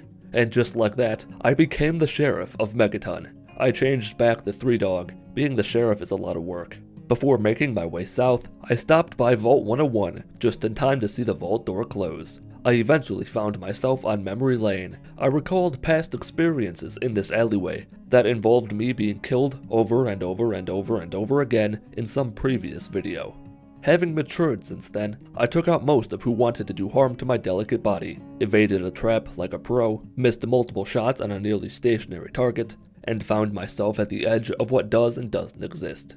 I hugged the border of reality and headed west, then north, until I found myself in Andale, where the few adults I encountered were quite odd. Unnaturally polite and well off considering their position in the wasteland. One of the children vaguely mentioned something resembling incest, which is never a good sign. Old Man Harris suggested that I get out of town while I still could. It was around that time I realized the natural law and order in the settlement may be slightly askew. I turned myself invisible with a stealth boy and tried to plant a live grenade in a child's pocket. It didn't work. Don't judge me, you would have done it too. With the stench of failure stained in my nostrils, I successfully picked the Andale shed key, a gun, and ammo off Mr. Wilson, then got the basement key off Jack Smith before the sneaky wore off. Their basement was a little weird. I couldn't put my finger on exactly what it was that was wrong. I left to talk to Jack about it, but the house was empty. The entire town was waiting outside the house to ambush me. I tried to tell them that cannibalism is fine by me. He didn't buy it. Those fools. They didn't have any guns. They never stood a chance. Small Guns was now nearing 100. I snagged the child at heart perk, spoke to Old Man Harris about what would happen to the town now. I had hoped that he would say I could have one of the houses now that the adults were all dead. He didn't, so I left, killed a few more raiders, and arrived at Tenpenny Tower. I told Chief Gustavo that I'd be happy to get rid of Roy Phillips, got a free gun with my Happy Meal, and entered the Forbidden Tunnel. I had to hug the wall to avoid radiation. I could have ran through the irradiated area quickly enough to avoid dying because of something, I guess. I think because you get radiation on a per second basis, so if you take radiation damage for less than a second, it doesn't count to the radiation tracker. Maybe. I actually have no idea, but it doesn't matter. I temporarily erupted into a wall of fire when I fired a gun near a gas leak. I used a grenade to set that off from a safe distance, and double-crossed Gustavo by agreeing to get the ghouls inside the tower. I made a small error in judgment when I decided that I didn't know how to open the containment door. I picked 2 keys off Gus to open the door. Neither worked. That annoyed me, so he had to die. His fellow guards didn't appreciate his death, but their opinions meant nothing to me. By the time they were all dead, I was still Three Dog. I raided the armament locker and their deaths were unnecessary. I found out sometime later that my objective was the stairs behind the tower. That newly found knowledge would not bring back Chief Gustavo and the other guards who fell before me in my rampage. That's it. Before getting to those stairs, I gave Willie some water and took his life to even out the exchange. I did him a favor. He'll never be thirsty again. Roy Phillips and his boys got inside the tower and destroyed everyone. The mask he gave me made me look more like Three Dog. His real body is probably pretty rotten by this point. Their assault lasted several minutes. Alistair Tenpenny was among the last to die. Not because he's tough or because of his sniper rifle, but because he was on the top floor. With the day won in the name of life itself, I left the tower and headed for Smith Casey's garage. I did another radiation test and died about as quickly as I thought I would. Inside the garage, I knocked out the robot with a bullet, put on the jumpsuit, entered the simulation, summoned Blue Eyes White Communist to release me from my nightmare, discovered that hitting the dog will cause the communist to shoot it, that shouldn't be a surprise to anyone, tried to kill Dad, and agreed to meet him back at Rivet City. A bunch of dogs tried to ambush me and Pops outside the garage. It was unlike anything I'd ever seen in the last 5 minutes. Inside Rivet City, I killed a few people for worshipping the false prophet. Dad came to my aid just as I suspected he would, and even killed one of the Rivet City security guards. The scientists were destined to die in the evacuation tunnels beneath Jefferson Memorial, so I saved them some suffering by exploding them all with a missile launcher. Well, as many as I could anyway. The number of them who couldn't die disgusted me. I killed the scientists I could and knocked out the rest inside Project Purity before flipping the power switch in the basement and getting the fuses from Dad. I installed the fuses and died. I died before installing them, actually. Turns out there's a very slight amount of radiation right where the fuses need to be. So, you can't install them, which means the Enclave can't arrive, and you can't go to the escape tunnels with Madison Lee. I've been here before. I knew just what to do. I left that place behind and headed towards Little Lamplight. A few cows pulled an Old Yeller and mauled a super mutant to death while I watched, and I got into Little Lamplight with no issue whatsoever thanks to the Child at Heart perk. But there is a problem. You can't get Little King Shit to open the gate to Murder Pass unless the Picking Up the Pieces quest is active. Oh, and I killed Sticky just to see if anyone cared. Nobody did. To get beyond the gate, I had to use an old tactic us Fallout 3 speedrunning world record holders used back in the 90s. Spam, quick save, and quick load into a corner of the gate until you clip through it. Then, you can enter Murder Pass as you normally would. By this point, the super mutants are glorified punching bags. Skeletons are always a threat to your health though. I whipped out old Bessie the missile launcher to take out one of the brutes, used a few grenades to do more damage, then finished him off with a shotgun. The lever action gun rifle could kill mutants with a single shot if you land a shot that kills them in one hit. At level 6, I got small guns up to 100 and put the remaining points into lockpick. Fox was predictably unhappy to see me. Not that his happiness will matter for too much longer. For some reason I thought there was radiation in the control console room, but there wasn't. Sid the Human and Sid the Centaur both tried to kill me. Fox was thrilled to be released from his cell, and I actually did most of the work as we worked our way towards the Gek.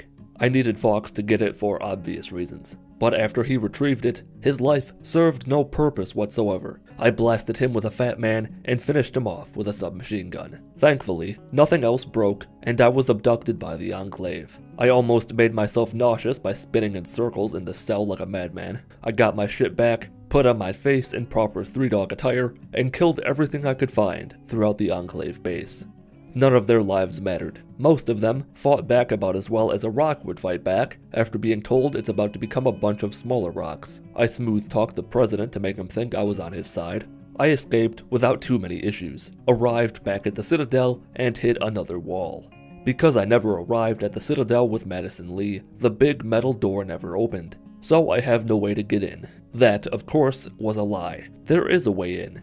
Jump onto a pile of rubble on the northern side of the Citadel, and you can quickly maneuver yourself out of that area you're supposed to be in. From there, you can run beneath a few buildings and more debris until you're inside the space the game sets aside for the exterior of the Citadel. You're not supposed to be there, so it's just empty space. Open the door from the other side, sneak attack a Brotherhood initiate to see if you can kill them. You can, but the game doesn't like it. Attend the briefing with Elder Lion, and you're nearly home free. I bought a few last-minute items from Captain Durga, then killed her because she had it coming. Attempted to kill a few more people who of course can't die.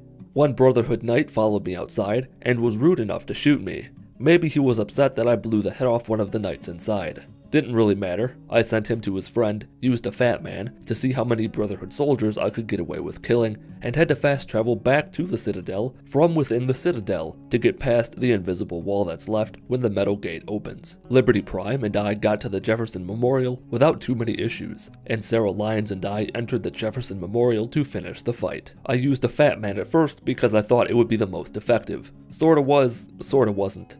A 44 Magnum took the heads off those who were blinded by the nuclear blast. I sneak attacked Colonel Autumn and his 2 goons, and something was very wrong. My dad was still inside the purifier. I couldn't go inside to say hello because of the radiation, which for some reason took a lot longer to kill me than it should have. But I was curious. more curious than I was when I put a magnet to my parents' TV after being told not to do it in school. So I temporarily suspended the challenge to see if James had anything interesting to say. He didn't. I embraced the radiation, died, and went back in time like 45 seconds. I told Sarah Lyons that there was no way I was giving her the code. I knocked her out once, then a second time to get her inside the purifier. After she killed me, when I attempted to give her permanent brain damage, I gave into peer pressure and told her the code. She went inside and activated Project Purity. And not only did I beat Fallout 3 without taking any radiation damage, I beat Fallout 3 without my father dying. Fallout 3 has quite a few stories to tell. Many of them take place in the Capital Wasteland. A few of them take place outside of it, but only one takes place in space. Can you beat Fallout 3's Mothership Zeta DLC without taking any damage? Because there are no level requirements or recommendations for Fallout 3's DLCs, I started from the very beginning, named myself Alan, as in Alan the Alien, assumed the role of a perfectly normal human male, walked dad, spread out my special points amongst everything besides endurance, birthday stuff, my dad's chin is big enough to land a plane on, and I did something incredible. Something I've never done before. I picked energy weapons as one of my skills. I normally don't put any points into that skill, because it's worthless and anyone who uses energy weapons is also worthless. But science believes that light travels faster than a bullet in space, so I had to play it safe. Then I killed a bunch of people, escaped the vault, got my waypoint, and headed north. Normally, I would pretty much ignore everything else as I made my way towards the start of the DLC. This time, I decided that if there was anything along my path towards the north, it would be okay to stop and investigate. I'm going into this DLC at level 2. Having a few extra weapons wouldn't be the worst thing ever. Before long, I found a weird ship in the ground. I knew exactly what was coming, but it still hurt on an emotional level that I couldn't see what items that body had. I'll tell my grandchildren of this day. I'll fight back the tears as I fill their ears with the tales of the corpse that got away. I set my max health to 1 so that any damage of any kind will kill me, and got caught in a tornado. It was a shade of blue, so it might have been a hurricane. The strabismus I had surgically corrected many years ago returned like a phoenix, like a big burning Thomas the Tank Engine. I briefly woke up to see these green guys talking about me as if I wasn't even there. That was very rude of them. Then Mr. Prickly stuck his finger in my eye socket, and the world was white. This was payback for making fun of blind people a few videos ago. It wasn't about poking and prodding around my insides, or about experimenting on me, or having mechanical slugs crawling into my body through my belly button. It was about making me see what the blind people see, so I could understand the error of my ways. Of course, I made no mistakes ever in my life. I knew this to be 100% correct because my vision returned. A crybaby got chosen by the Claw, was carried off to who knows where, and Soma had an idea. A very bad idea. I'm a good noodle, but I don't deal well with pain or being punched by women. Her plan is that we pretend to fight long enough for the green midgets to be sent in to stop all the ruckus. Then we rip their arms off and beat them to death with their limbs. Can you see what the problem is here? I learned mighty quick that her fist was enough to kill me, which is good. It's a sign I can't take damage, but this is a confined space. That's why it's a holding cell. Thankfully, without the confines of clothing, I was able to avoid her blows long enough for the aliens to come into the cell with their pleasure devices. Soma distracted them while I used my hands as weapons. With my freedom finally restored, I killed the Rivet City security guard and began exploring the area in search of a way out. I might be free, but I'm not really free. I did find an Enclave officer and don his outfit. The healing archway did nothing because doctors are a sham, illnesses don't exist, and I realized something about this DLC. It's similar to Operation Anchorage. There are many objects that you can't interact with at all. They're fixed in place unlike a lot of the items, scrap metal, various household cleaners, toy cars, etc. from the base game. This Sally character spoke to me through the static, and in her weird voice that doesn't match her face, she told me that she could help guide me through the ship. It was smart of Bethesda to include a child as the guide person, since children can't die in Bethesda games. To get her out of the cell, I had to deactivate this coolant tower thing, which is actually kind of annoying because of how long it takes. Sally has a mustache, sort of. I killed another alien with the shock baton, got all my equipment back, as well as some plasma-based weaponry, put on the Enclave armor to disguise myself amongst the aliens, and entered the Steamworks. I figured my best bet would be the 10mm pistol because it has 10 in its name, and 10 is a pretty big number. Yeah, it was shit. I swapped it out for a shock baton, and the aliens never stood a chance. Sneak attacks and rapidly firing shots downed a few more up ahead. Generally speaking, killing someone before they have a chance to react is the best way to avoid being rendered dead by them. Then I got the alien atomizer. This thing does 24 damage per shot. Not bad, but the good thing is that it is 100% accurate. Wherever your crosshair is aimed is where it will go. For the majority of the aliens, it's a one-shot kill. My energy weapon skill makes energy weapons more potent, which results in the atomizer dealing a lot of damage. Nevertheless, I pressed onward. That word didn't fit there. Something exploded that probably wasn't my fault, and I began using the disintegrator instead. It does far more damage, but I learned right now actually that it wasn't enough to one-shot everything. The speed of the aliens is something that would be a recurring problem throughout my spacefaring adventures. I got hit by the dreaded white mist and died. At least that's what I thought. Turned out some rascal shot me from behind like some sort of a common dandy. I made them pay for that by killing all the alien workers I found. Stupid voice Sally informed me some time ago that they were innocent and don't pose a threat. I disagree. They were rather loud and obnoxious when they were fleeing from me. That was annoying, so death is deserved. I'll be honest, a lot of this DLC is not very difficult. Many of the enemies can die in one shot, regardless of whether you're hidden or not. It doesn't really help that I'm a notorious save hoarder. If I'm not saving so often that the game effectively becomes a Windows Movie Maker slideshow, I'm not saving often enough. I should probably start implementing some sort of an honor-based checkpoint system, or I could just up the difficulty as to not be a giant bitch. Past me will consider it and discuss it with future me to hopefully get current me to do something about it. Sally came out of hiding after most of the aliens were dead. This tentacle TV dinner thing disgusted me. I took out a turret and I entered the engineering core. I was so damn curious here that I suspended the challenge for a bit to explore the galaxy. It's amazing that this is what stars look like when you get close to them. Back in the real world, Sally told me that the teleporter was offline. Can you guess who has to fix it? Eat your heart out, Bob the Builder. I got this one. Sally then introduced me to her frozen friends. Much like the people I went to high school with, they were very much alive but wouldn't interact with me in any way. I listened to all their recordings, then thawed them bitches out. Colonel Hartigan proved his name is a lie when he chose death over talking to me. He had no heart after all.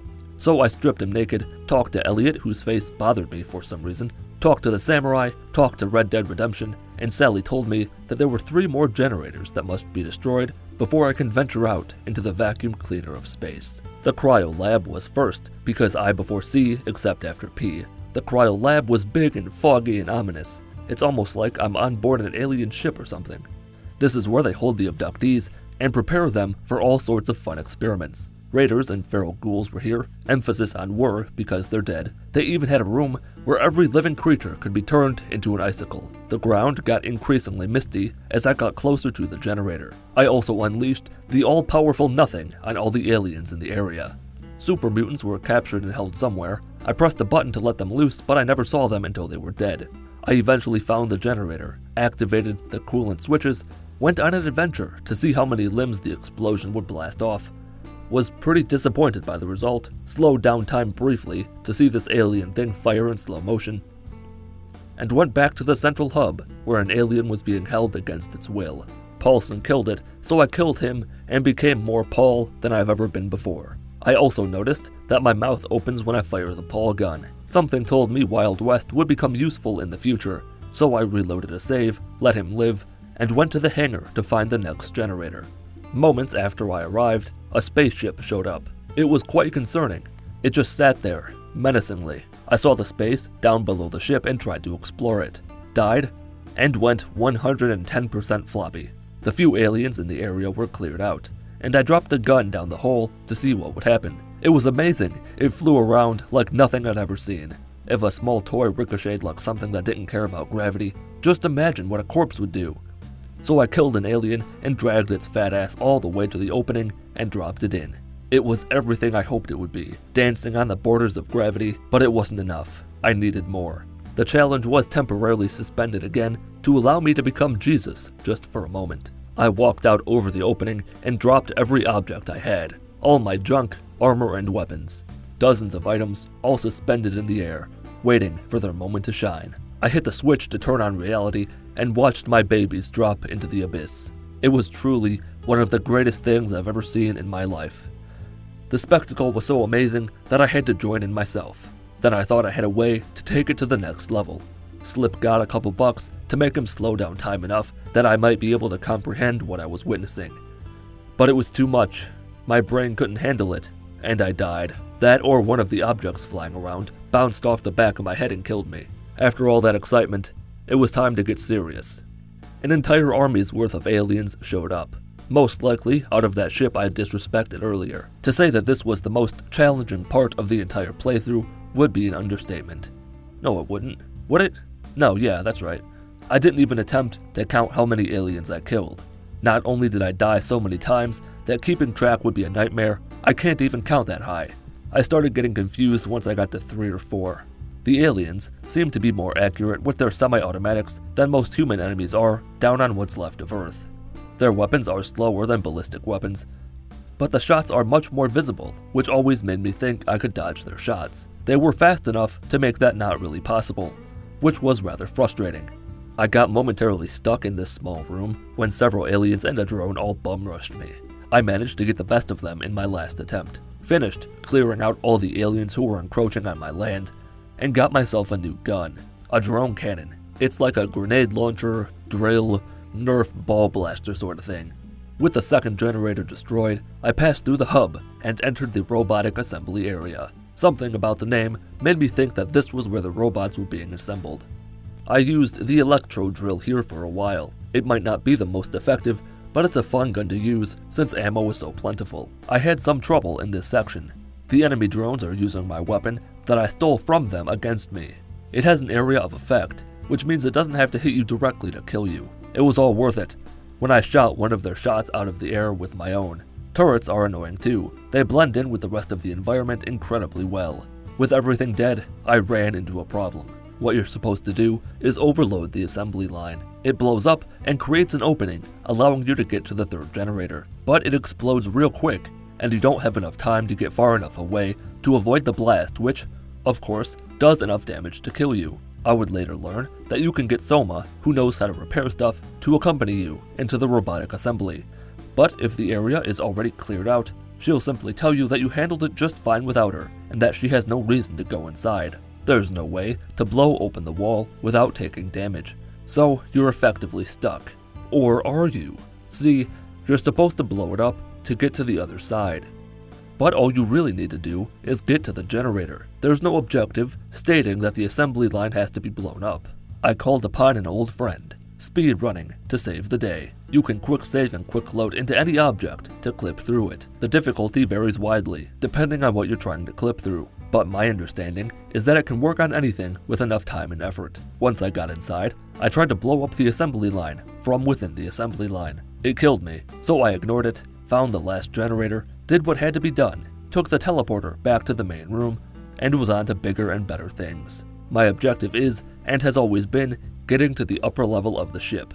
Even when I was a 2-year-old shitting myself at 3 o'clock in the morning, that was my goal. I put on the spacesuit and opened the door to the decompression chamber, activated the switch, then took off the suit because I had to know what would happen if I decompressed without the suit.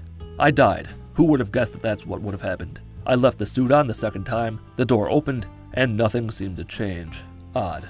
I then opened the door to the spacewalk. I was in space, and it barely felt like space. I'm not sure what I was expecting, but this wasn't it.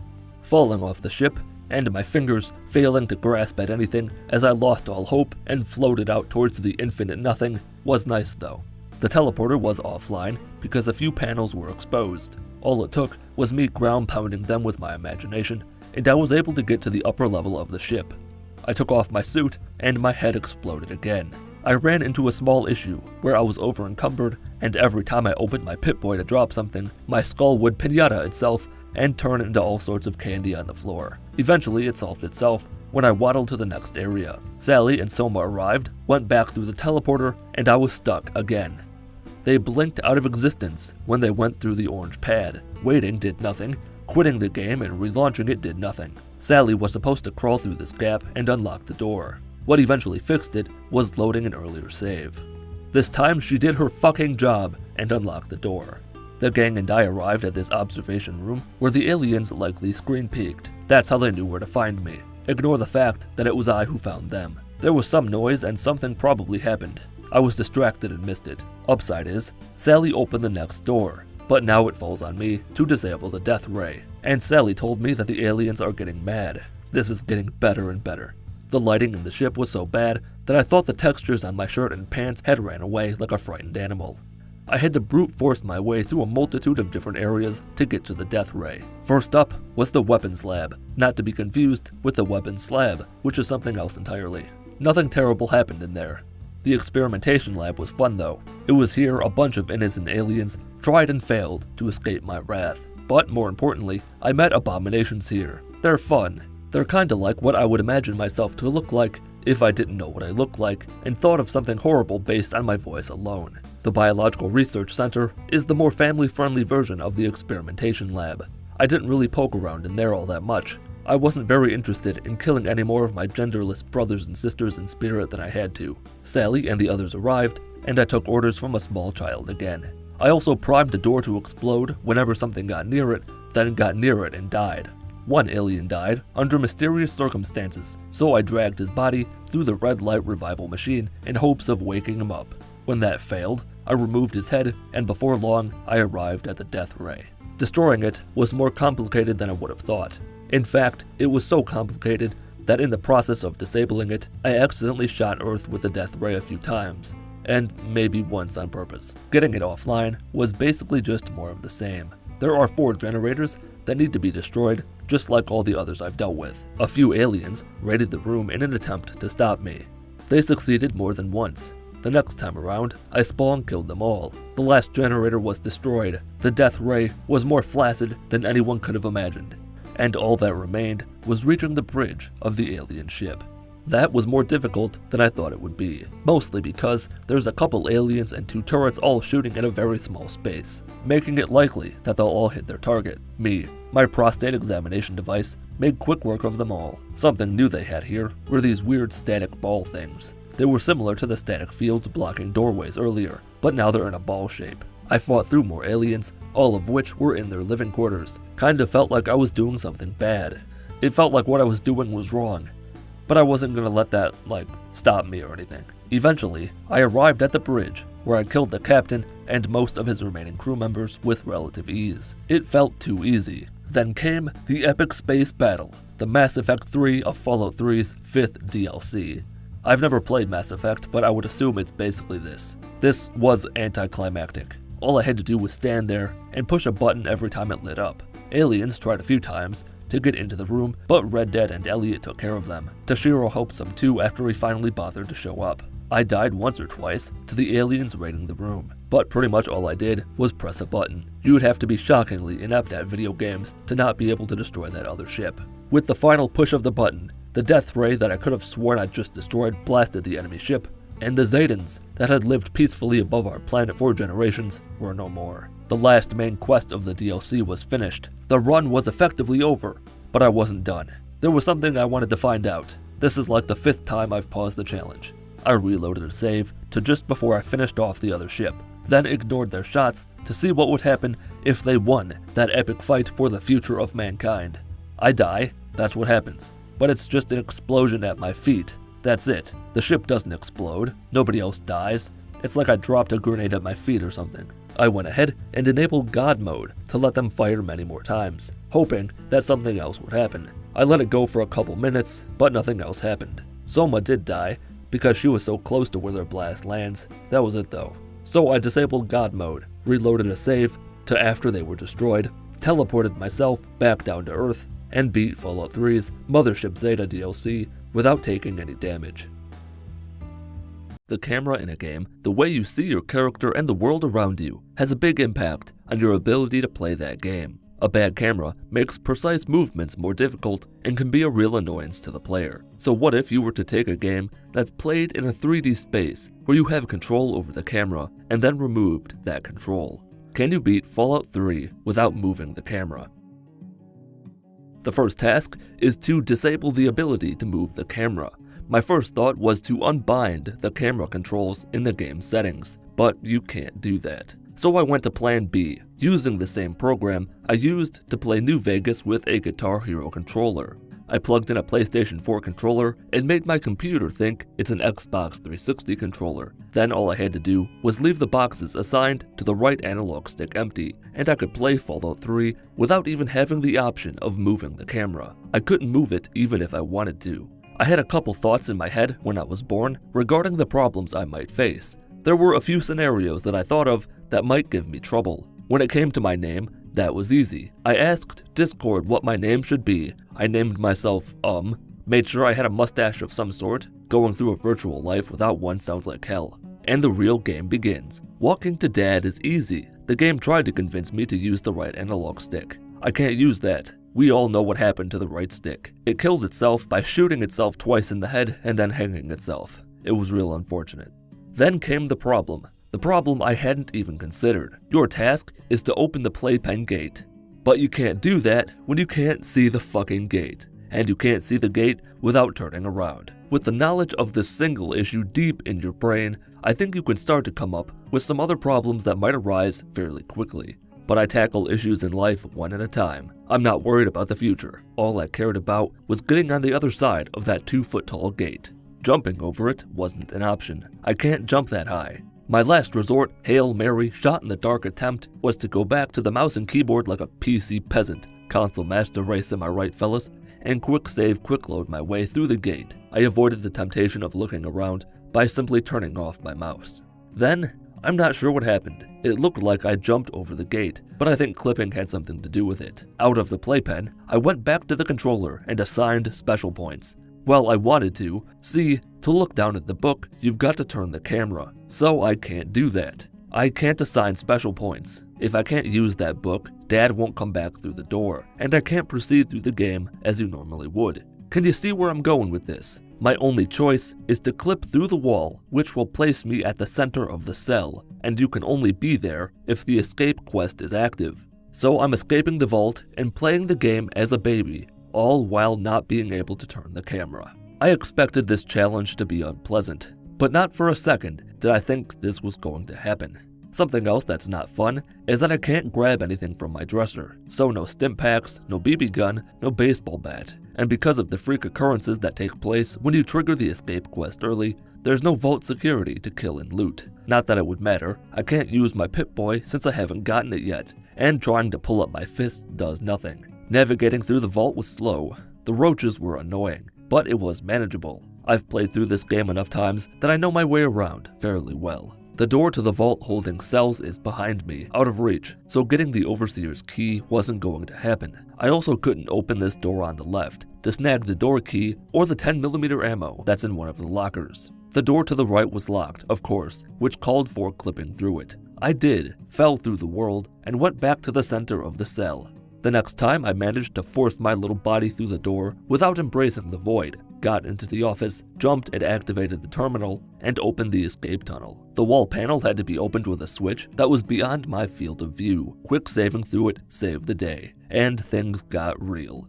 This was unlike anything I've ever experienced. I need to get past the vault door. Because of where I'm looking, the door control panel is out of reach. I thought for a minute that I might be able to fuse myself with the panel on a molecular level and activate it on the inside. Couldn't. Thankfully, I had a backup plan. Because this is a different area than the vault atrium, clipping through a wall and falling through the infinite nothing places you near the door to the Capital Wasteland. I won't lie, it took me 10 minutes just to find the right position to clip successfully. All that remained was to open the door. I don't think I have the words to describe how unfun this little slice of hell was. Just like any other door, I can't activate it without either looking at it directly or being inside of it to some extent. In theory, this is possible. I can only assume that someone with more talent than me, someone who knows more about these glitches or speedrunning strategies, could do this. Very few things in any challenge have taken as long as this. Actually, I can only think of one thing.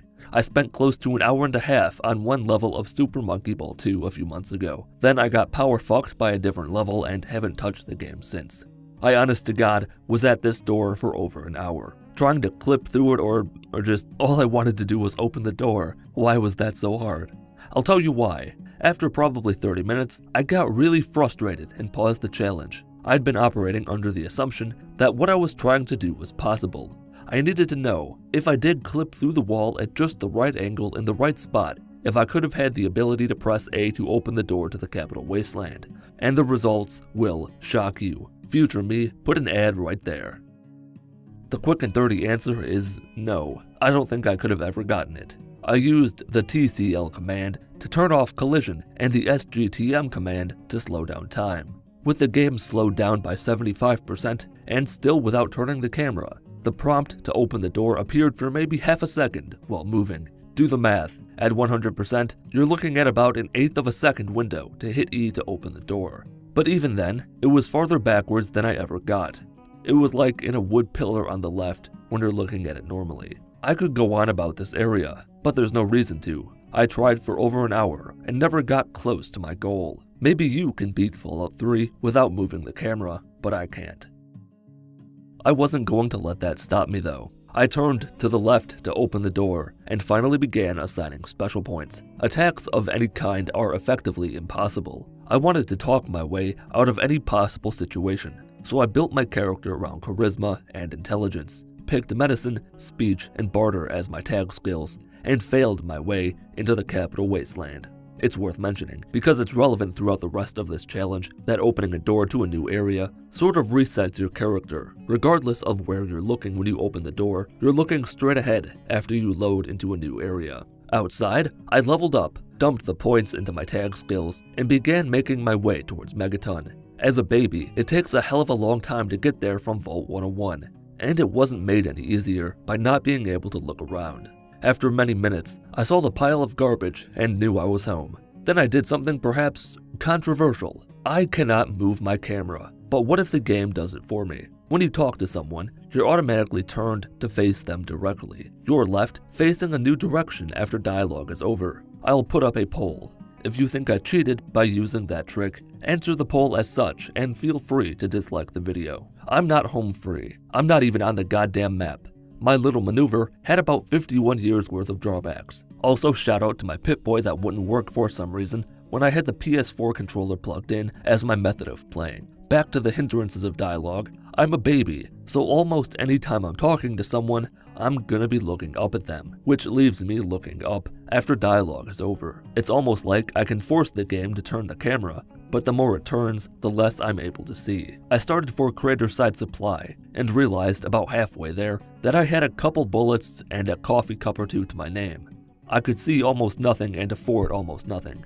There was no point in even going there. I fast traveled to Vault 101 and set my sights on Little Lamplight. After everything I'd gone through, my objective was to finish the game by any means necessary, while also expending as little effort as possible. I went ahead and returned to Megaton real quick to talk to someone and get my perspective shifted, giving me a fighting chance, so to speak. Avoiding enemies was not fun, but I did learn that I could use VATS to force the game to turn the camera, for the same reason as dialogue, which also comes with the same set of drawbacks. I don't need to go into too many details, but a funny thing happened as I started heading west. Believe it or not, without being able to really see where you're going, it's easy to get confused about directions and which way you're going.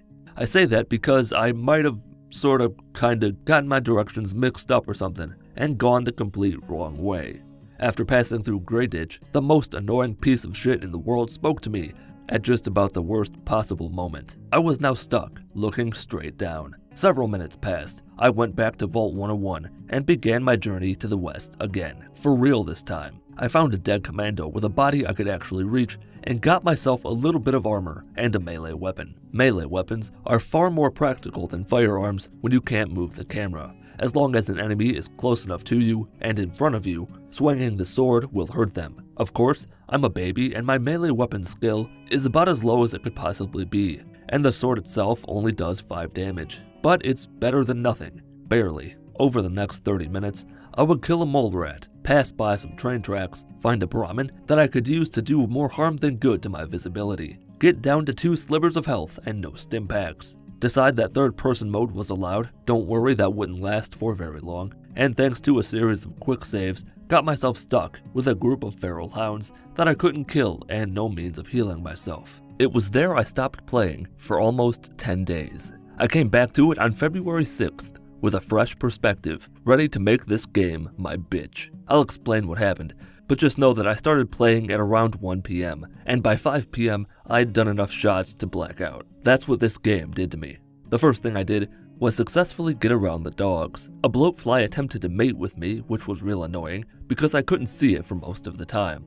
Using my pistol against it was like using a Nerf gun against a cement wall. What happened next shocked even me. I quite literally stumbled ass backwards into little lamplight. That pause you see where I stopped moving was me recoiling in excitement because I couldn't believe what I just did. That excitement would be short-lived. With that location discovered, I returned to Megaton to try to find some way to heal myself. I'd rather light myself on fire and take a salt and lemon juice bath with my body covered in 3rd-degree burns than try to get through Murder Pass as a baby with no health and without being able to turn the camera. Step 1 was terrifying Moira into submission with tales of how Raid Shadow Legends is more of a threat to humanity than Ebola and the coronavirus combined. With the armored jumpsuit in my possession, I bought all the stim packs I could. 4. Somehow got myself into the women's restroom where I drank my fill from the sink. Then came the problem of getting out of the bathroom. The only way out was to wait for someone to enter the bathroom, then use VATS to turn myself around enough to get outside and return to Little Lamplight. Speech allowed me to convince Merryweather to let me inside. It took me several minutes to waddle my way to Murder Pass.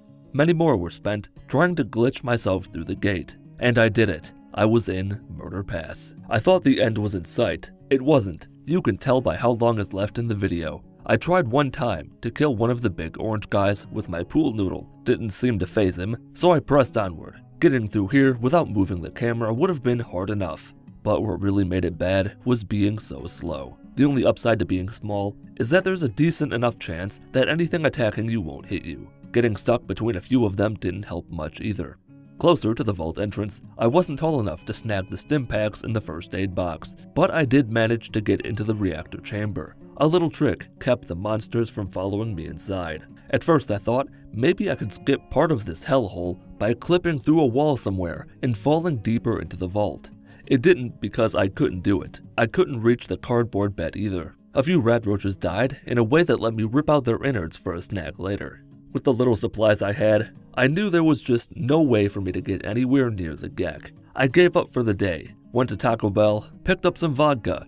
Should have gotten Svedka instead of Smirnoff, but we all make mistakes. 2 days later, I decided that one way or another, I was finishing this challenge. Let me just say this, I spent the better part of 10 hours playing Fallout 3, and it was horrible. All that time getting to Murder Pass, a waste of time. I reloaded a save from before I entered Lamplight, looted what I could from a nearby shack, and returned to Megaton. My first stop was the clinic to buy some stim packs. I found that I could use a chair to modify where I was looking, which could help me a bit depending on where I find myself. My plan was to get a companion, didn't matter who. Sharon in the underworld had no karma requirement, and Star Paladin Cross had a positive karma requirement. They were my choices. Dogmeat was up there too, but he can die. I had to brute force my way into Moriarty's saloon with no lockpicks because I wasn't going to find the front door. Inside, I said nice things to the freak who's Brad Pitt compared to me, got the pulse charge from Burke, immediately ratted him out to Lucas Sims. Keep in mind 2 things real quick. 1, my head is crippled, which messes with my vision and occasionally causes me to black out. And 2, I'm describing these things that I'm doing. Talked to Gob, talked to Sims, went back to the bar, but every single thing is a monumental pain in the ass. The sheriff dying was a part of my plan. I wanted his gun and the good karma that came from ratting out the killer. Then I killed Burke a couple times to make sure his body landed in such a way that I could reach it. Before leaving town, I stopped by the common house to sleep my concussion away. Picked up a few pieces of trash inside that belonged to everyone, therefore I could take them for free. Entered Burke's house, wasn't much in there. Supposedly there was a shotgun in there somewhere, but I couldn't find it. There's also a hollowed out rock behind Megaton, containing a sniper, some ammo, and a few stim packs.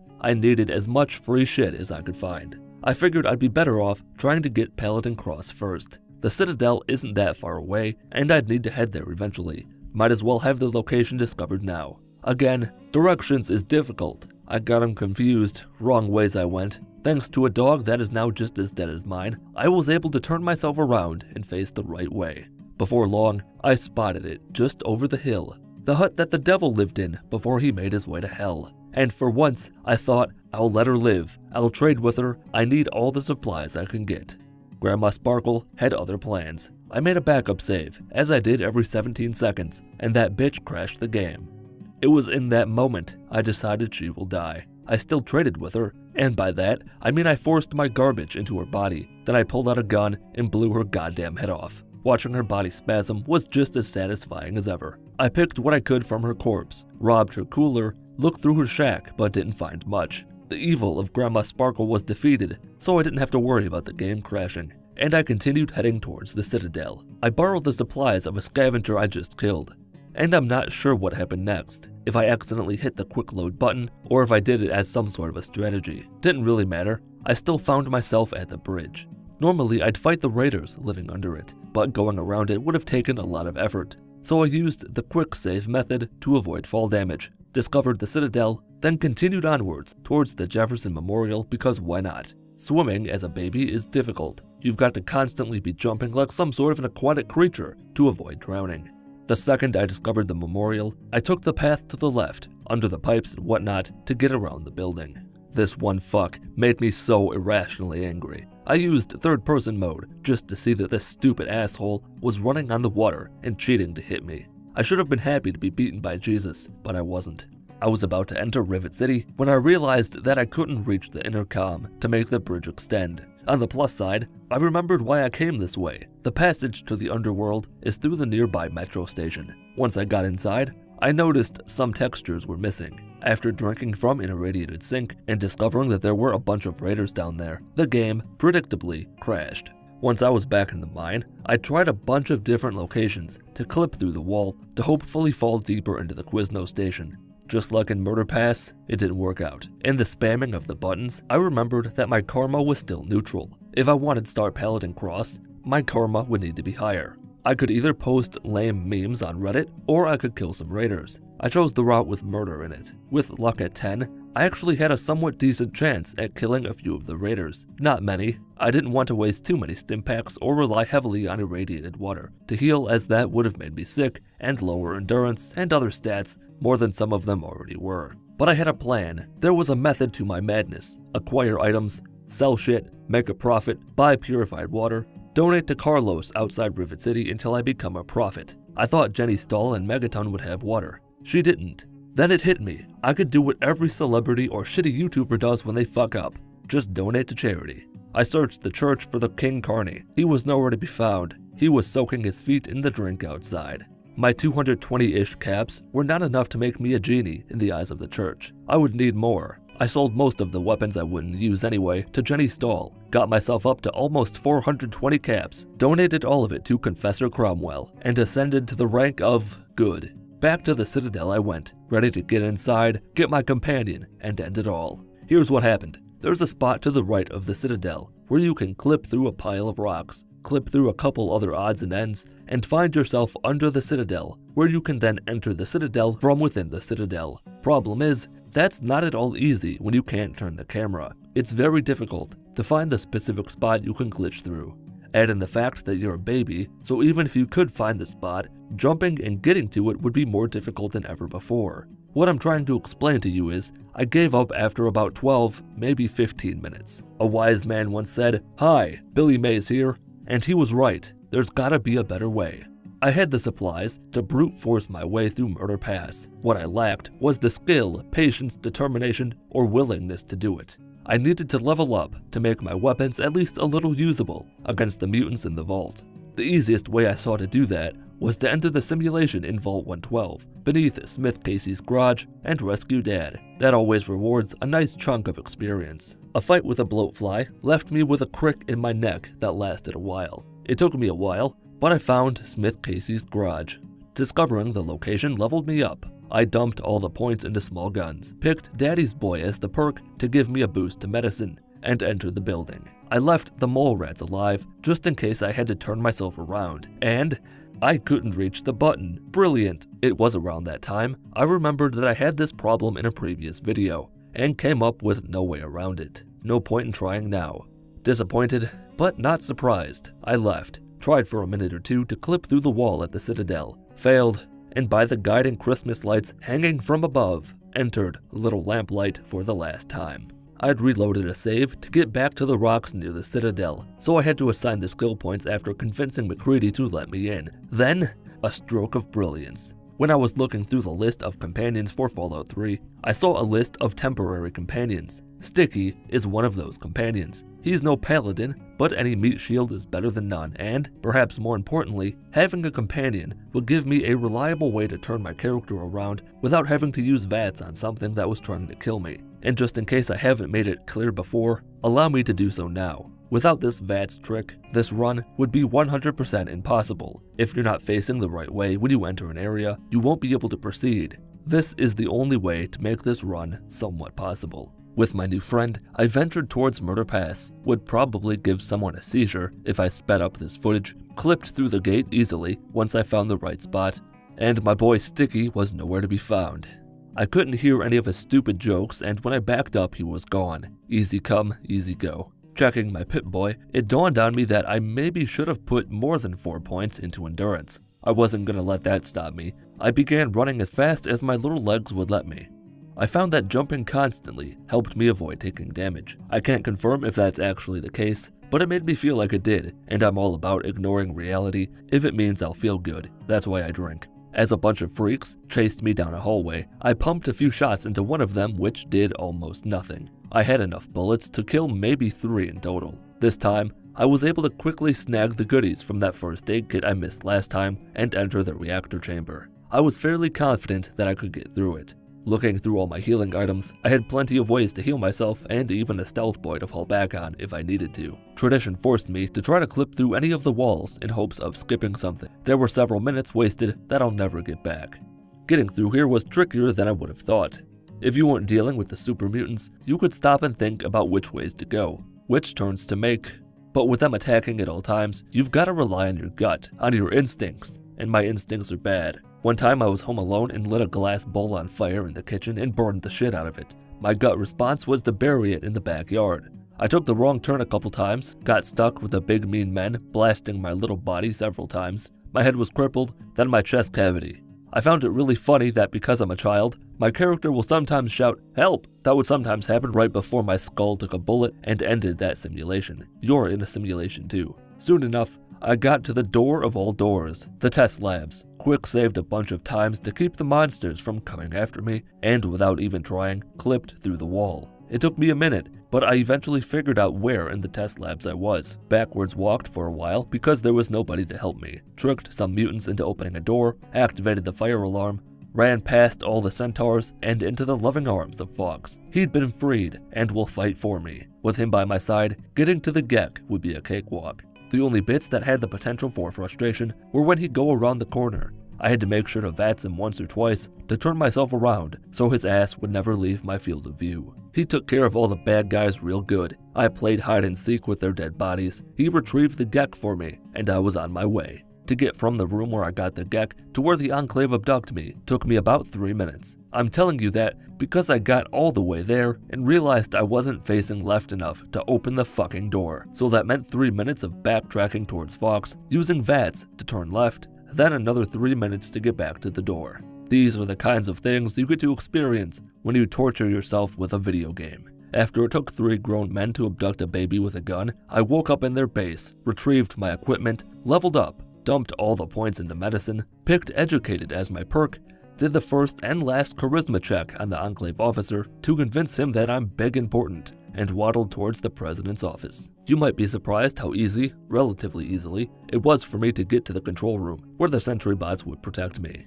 I thought carefully about which way I'd have to face to ensure that I could talk to the president once I scaled all those stairs. I talked to him, scienced the shit out of his head, and had to go back down the stairs, VATS a robot to turn around, then go back up the stairs again to begin my escape. Escaping was about as difficult as it was making it to the office. Sentry bots and turrets did a lot of the work. I actually did some shooting, snagged a bunch of ammo, another missile launcher, a Gatling laser gun, blacked out briefly, and escaped out into the new world. Fox was there to rescue me, and because I'd been a shining beacon of humanity, never hurting a fly, he decided to come with me. I returned to the Citadel, and Sticky was back!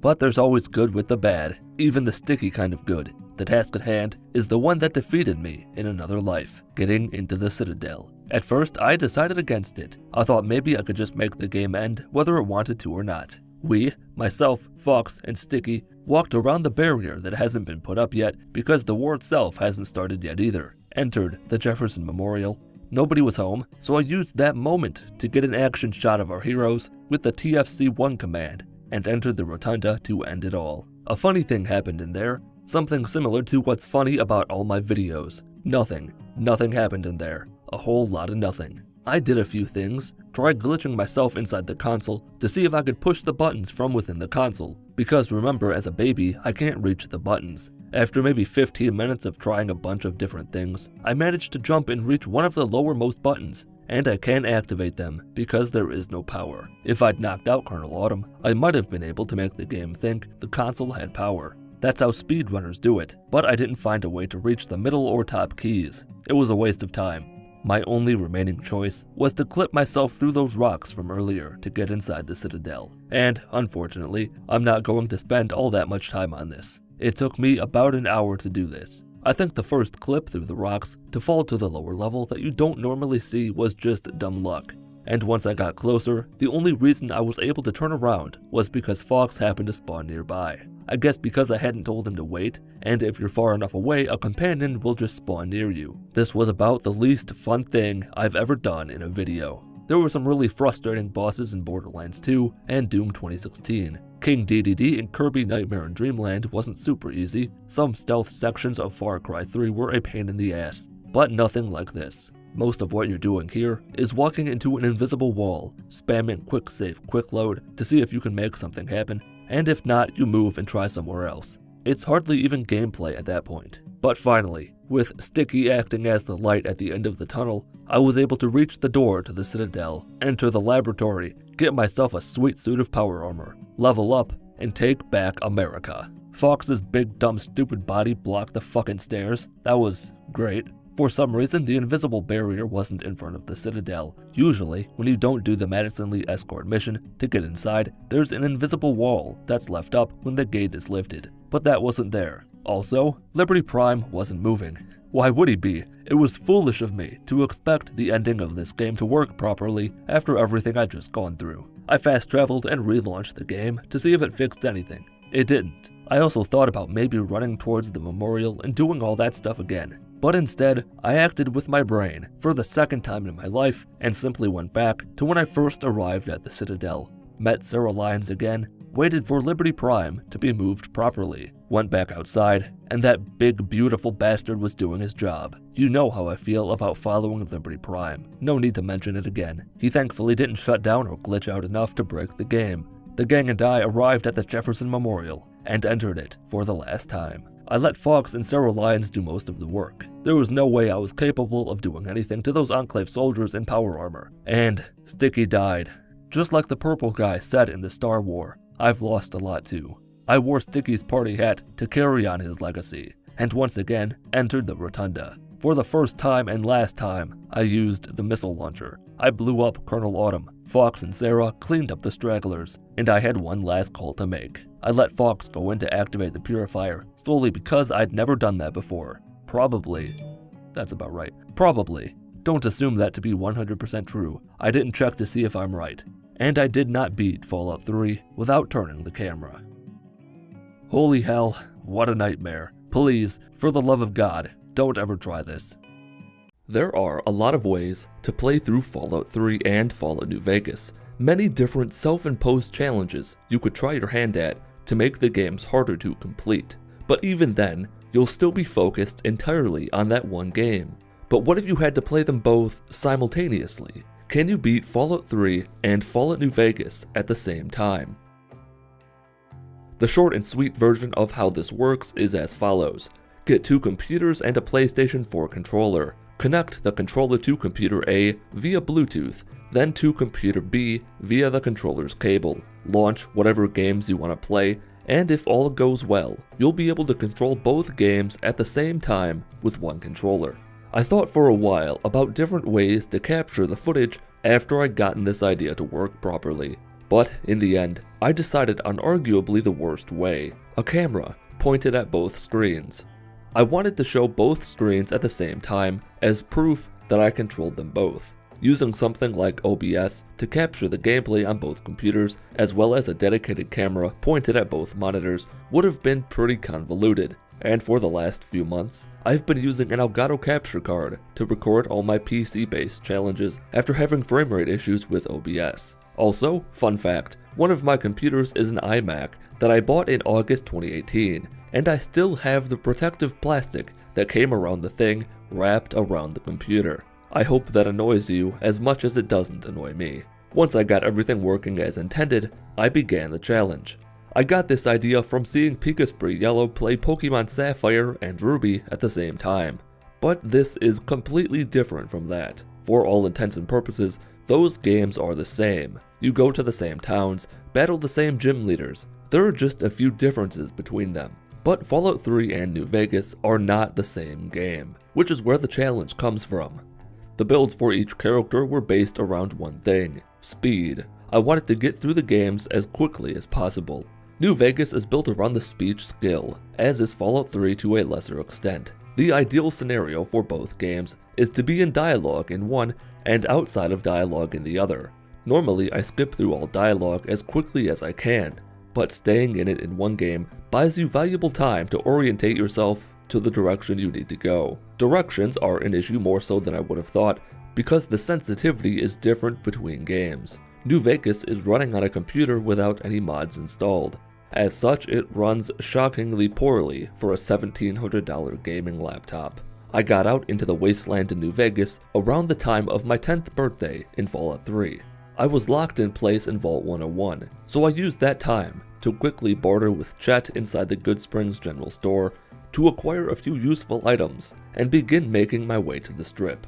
Another annoying issue is when the games become unsynced. When opening your Pip Boy in one game closes it in the other. I discovered fairly quickly that you talking to an NPC gives you the chance to close the Pip Boy in one game to get things back in line. Luckily, X is the activate button. If you're not currently looking at someone or any lootable object, pressing X whenever you want does nothing. The other thing you want to do, as I've already mentioned, is take advantage of dialogue whenever possible. If you're going to need to look to the left in both New Vegas and 3, you might want to look to the right in New Vegas, talk to an NPC in 3, so that when you close the dialogue interface, you can turn to the left in both games to face the direction you want to go. Having a solid understanding of what you're going to be doing in both games is almost essential in a run like this. Once I killed the bug in Fallout 3, I posed for the picture, advanced several years, and filled out my GOAT answer sheet, picking medicine, speech, and barter as my skills. Choosing barter was a mistake on par with God making me, but we'll get to that later. At the same time, I continued towards Sloan in New Vegas, killed several geckos, and discovered Hidden Valley, so I could fast travel there later to quickly deal with the Brotherhood of Steel portion of New Vegas' main quest.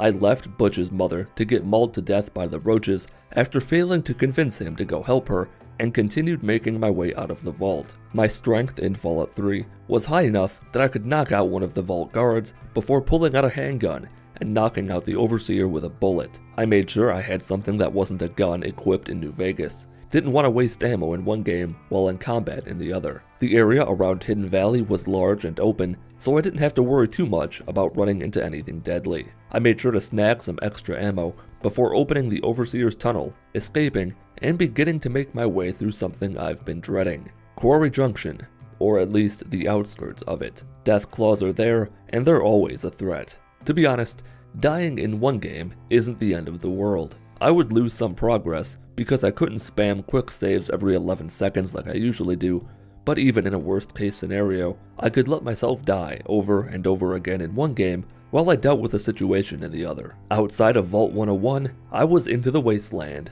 and the real game begins. Also, something I need to point out, I used an iPad to record this whole thing. I could see what the tablet was recording as I played, and I tried my best to get the best possible view of both games as I could, but it didn't always work out perfectly, despite me using the highest quality camera at my disposal. Getting through the Deathclaw infested portion of the map was surprisingly not super difficult, probably because I've literally done it with my feet before. From there, I spent what felt like decades navigating my way through the world of Fallout 3 on my way to Megaton. Inside, I sold a few things to Moira, headed to Camp McCarran in New Vegas to kill an NCR trooper for their armor, and because it wouldn't be a Mitten Squad video without some sort of disastrous bitch slap from God, I discovered a problem in Fallout 3 that's plagued me before. For some reason, my Pip Boy stops working after talking to anyone in Megaton. Stops working is kind of a lie. It disappears. Of course, I took the manly approach to this problem. I would allow myself to use a console command to give me back the Pip Boy, but only after I got to Smith Casey's garage. A good dog knows that they must work for their treat. To get the NCR trooper armor, I played a game of chance with the gods of Fallout. I had a 95% chance to hit the trooper and a 9% chance to hit Walter. God loves him some Walter, and Walter lived to see another day. Then Fallout 3 crashed. In that instance, I would simply pause the other game, boot Fallout 3 back to the main menu, and press continue to get both games back into the gameplay part of the game that you play. I reloaded an older save in Fallout 3 to try to fix the Pip Boy issue. I don't think it would surprise you to know that it didn't. So, for the time being, it's also a Fallout 3 without a Pip Boy run. The only silver lining was that I had a 10mm pistol equipped and plenty of ammo. But, to my dismay, I could not mark on the map where Smith Casey's garage was located. I'm gonna explain more about this sentence after I'm finished, but I want you to know that the next 33 minutes were spent trying to get to Camp McCarran in New Vegas and Smith Casey's garage in Fallout 3. My inability to know where I was going amazed even me. Even in New Vegas, I had a bugger of a time trying to get anywhere near McCarran. There were a handful of moments throughout Paul's great journey to nowhere where I let myself walk into a wall in one game to make progress in the other. I probably said this already, but that was something I wanted to avoid doing unless absolutely necessary. It almost defeats the entire purpose of this challenge. I put much more effort into trying to get to the garage than I did trying to get to the NCR base, only because I had no way to heal myself in Fallout 3. Any damage I take is temporarily permanent until I get my Pip Boy back. Upon leveling up in New Vegas, I dumped all the points into speech as expected, and the adventure continued to go south. Literally, I was going south in both games. As interesting as this isn't, I'm not going to waste too much more time on wandering towards various locations. Nothing of note happened.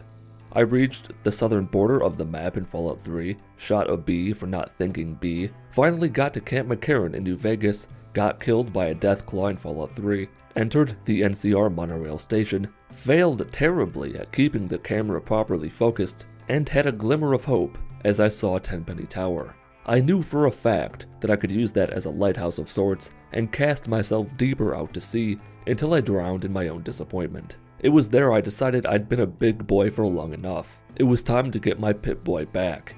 I might not have been at Smith Casey's garage yet, and I wasn't almost there either, but I was almost there, and that was enough for me.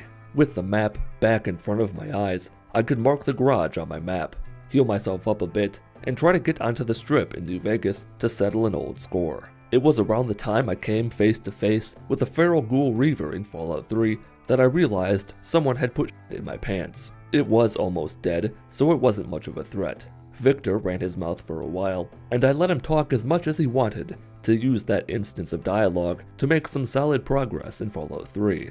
But I could put it off no longer. I pulled out my grenade launcher, adjusted the camera a bit, and entered the tops to find Benny. As I did earlier, I made sure to remove any weapon from the lone wanderer's hand so I didn't waste any ammo while I died in the casino. That spike thing you see on his left hand is the Pip Boy. Soon after I died, I made one of the worst discoveries of my life. I'd been playing New Vegas on easy instead of very easy. That mistake no doubt costed me quite a bit of progress. The grenade launcher, as always, made quick work of Benny and the chairman inside the casino, but I didn't rely on it exclusively. I kept a few grenades in my wallet just in case I needed them down the road. With Benny dead and the platinum chip in my possession, I leveled up several times, dumping the points into speech every time, and headed upstairs to Benny's room to speak to Yes Man. He had a lot to say. While he rambled on about plans and chips and houses, I ventured south or westerber towards the garage, got inside, killed the mole rats, got the Vault 112 jumpsuit, and entered the simulation to save my father. At the same time, my campaign of carnage on the Strip continued inside the Ultra Lux. I got so distracted with all the dead people inside the casino that I might have accidentally beaten my father into unconsciousness. I'll tell you now that I made a mistake in the Ultra Lux by not killing every named NPC. I'd have to go back there later, even if I didn't know it at that moment. My next objective was Mr. House and the failsafe in the abandoned Tranquility Lane house. Mr. House, showing the upgrade to his Securitrons, presented me with the perfect opportunity to activate the failsafe in Vault 112, spawn in the people with the fancy hats, rescue my father, and begin the daunting task of getting to Rivet City. Normally, if I was only interested in beating the game by any means necessary, I'd go straight to Little Lamplight and glitch myself into Vault 87 early.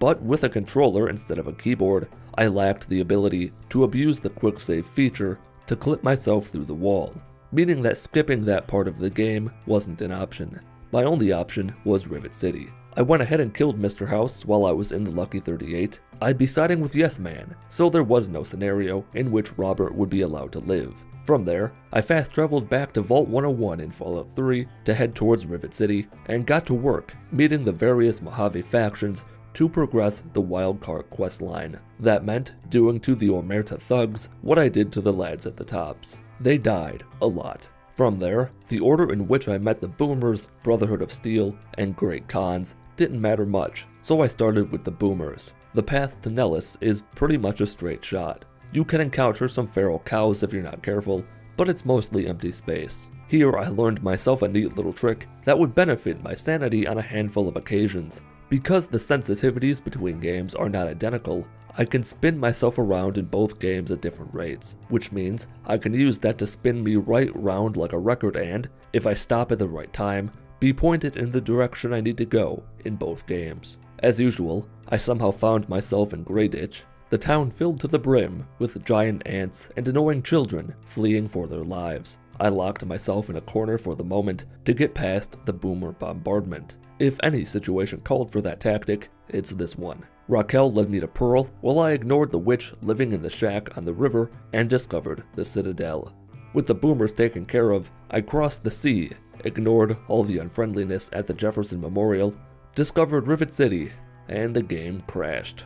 That set me back quite a bit. I was back in front of the Jefferson Memorial. I got back in front of Rivet City after taking more damage from a big green bully than I did the first time around. Entered Rivet City, made my way to the science lab, and let Dr. Zipper talk about his crazy ideas about robotic people while I inched closer and closer to 188 Trading Post. Veronica is there and makes dealing with the Brotherhood of Steel a cakewalk. With Veronica as a companion, I spoke to Dad about Project Purity, entered the Bunker of Destiny, bartered with Shrapnel, left Rivet City, and headed towards the Jefferson Memorial to clear it of mutants.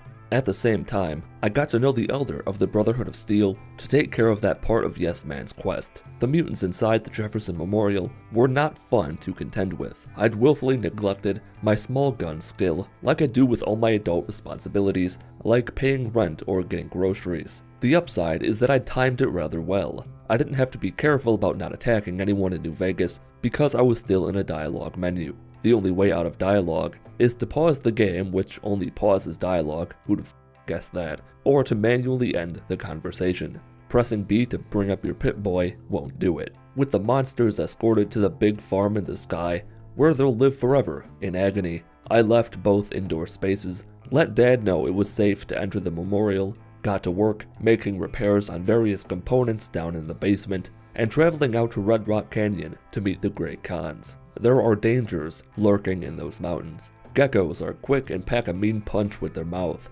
Fiends can attack from a distance, and Cazadors are enough to make God cry. Deathclaws can be found nearby too, but they're across the road in the hills. Hug the cliffs, and you should be able to get to Red Rock Canyon without too many issues. I couldn't make up my mind about which objective I wanted to focus on, making repairs in Fallout 3 or meeting the Great Khans in New Vegas. So I just sort of meandered around for a bit, making no progress in either game. An error in judgment went in one ear and out the other as I entered Papa Khan's special Cool Kids Clubhouse. You see, the NCR massacred the Great Khans at Bitter Springs, and I just so happened to have forgotten to take off my NCR armor.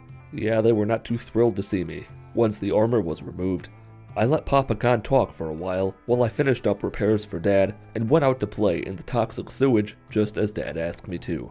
He said it was to fix a pipe, but I always color outside the lines, so I knew what he was really saying. By the time I got to the pipe, the Enclave arrived on the scene in the cover of darkness, and I'd gone back to tell Yes Man that his throne was ready for him.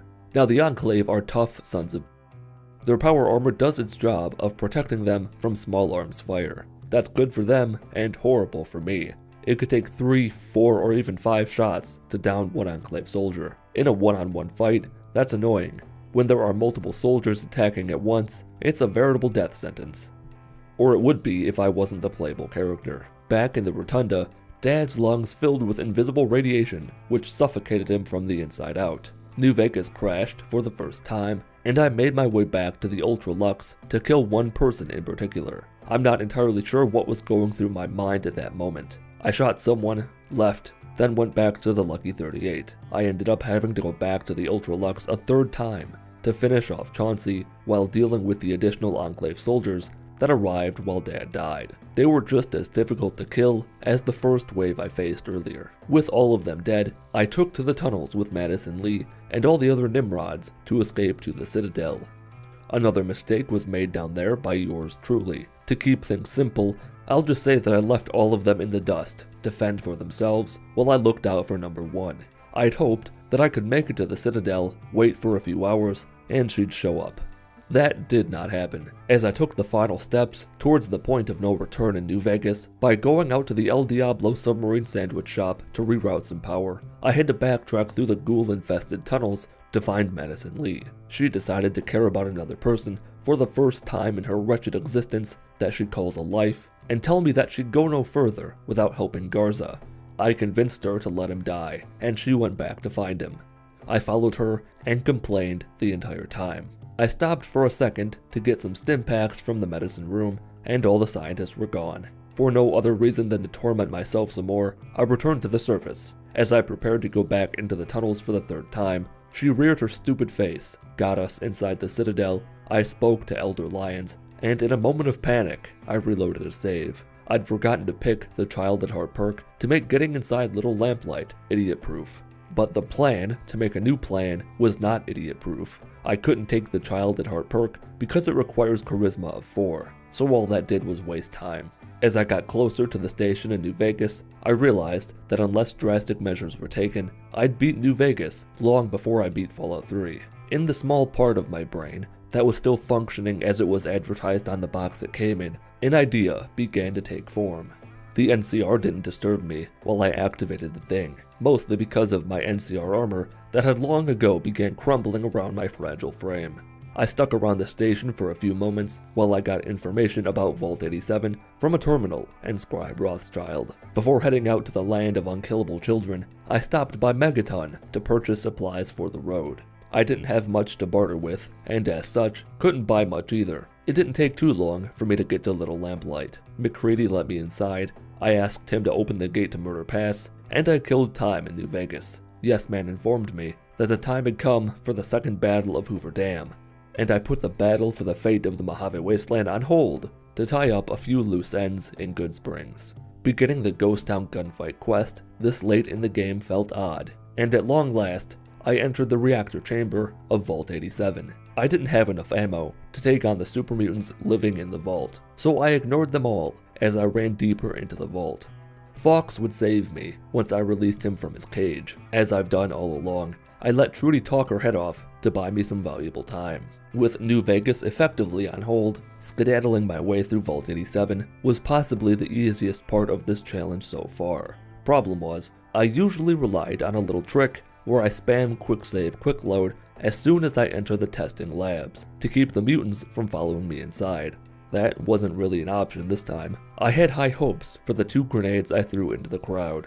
They were quite disappointing, but I visit the Mitten Squad Discord server often enough to be accustomed to disappointment. I released Fox, ran for my life from every mutant in the vault, restored some health from Fox's sink, and he died. I bet he enjoyed his 11 seconds of freedom.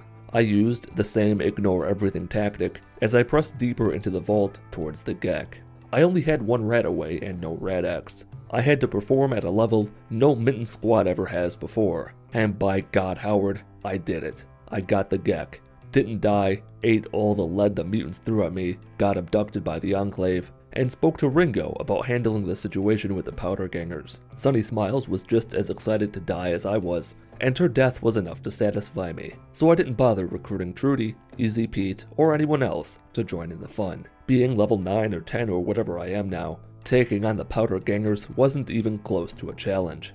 After retrieving my most prized possessions from the locker, I ran as fast as my legs would let me through the Enclave base to meet the President. I returned to the Strip in New Vegas and struggled to remember where I left Veronica. I didn't bother finding her. She'd teleport to my side when Yes Man dragged me to the dam. Fallout 3 crashed again. I escaped the Enclave base, returned to the Citadel, and the end began. Both the battles for the fate of the Mojave Wasteland and the Capital Wasteland unfolded at the same time. The monotony of following behind Liberty Prime nearly killed me. Right before it did, something else got me while I was preoccupied with installing Yes Man in the Hoover Dam control box. Surprisingly, neither of the final quests gave me all that much trouble. The small corridor in the Hoover Dam offices doesn't play nicely with the bridge you're on while you follow behind Liberty Prime. It's easy to accidentally fall off and die or lose some progress. But if you use loading screens to your advantage, you can position yourself to be looking the way you're supposed to be in both games. I was grateful to Liberty Prime for doing his job flawlessly for once. He didn't glitch out, he didn't stop along the path to the Jefferson Memorial, none of the bridge or the road was gone. It went just about as smoothly as it could go. As for New Vegas, I didn't have much ammo for any weapon left. I had the 10mm pistol out because I had the most ammo for that, but that wasn't a lot. It hardly would have been enough to kill one Centurion. Soon enough, I found myself and Veronica at the Legates camp in New Vegas, and Sentinel Lions, Sticky, and I arrived at the Jefferson Memorial. In both games, I pretended the enemy forces didn't exist, and ran past them to end it all. No reason to fight if not fighting is an option. The Praetorians can be ignored, as can the Enclave soldiers in the Memorial. I'd built my characters in both games around speech to end the conflicts without any bloodshed. That worked well in New Vegas. I calmly dismantled the Legate's argument using logic and reason, while failing to do the same thing to Colonel Autumn, so his complete and total annihilation was the only possible course of action. I could have reloaded a save to convince him to stand down, but a dead Colonel Autumn is worth more to me than an alive one. With the antagonist defeated, I sent Sarah Lyons into the Purifier to take one for the team, instructed Yes Man to throw General Oliver off the Hoover Dam, and against all odds, I beat both Fallout 3 and Fallout New Vegas, not only at the same time, but within 10 seconds of each other. Fallout 3 has many different DLCs, each with their own story to tell. Some go to space, some deal with the aftermath of a battle between two of the biggest armies in the wasteland. But then there are others that tell a simpler story, something more down home, something familiar to us all. Can you beat Fallout 3's The Pitt DLC without taking any damage? The Pitt, just like every other Fallout 3 DLC, has no level requirement, so I simply started the game anew. I tried to name myself William Waddlesworth after all the waddling I did in my last Fallout 3 video. Todd Howard had other ideas. I settled on something lame. Walked to Dad, could actually look around, and assigned special points the right way. No points in endurance because it's a waste, 10 in intelligence for skill points. No points in charisma because it's also worthless, and the remaining points spread out amongst other skills. And it was party time. Boring, dead bugs.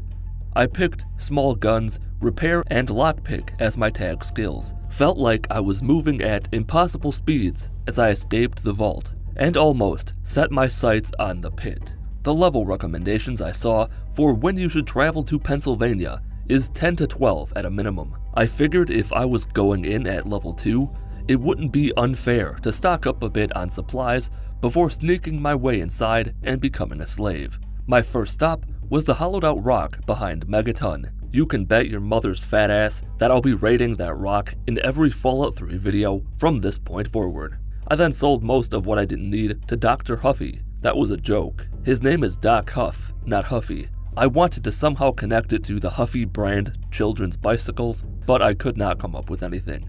Take this moment to use the comment section as a Mad Lib and come up with your best way to make that Huffy Bikes joke.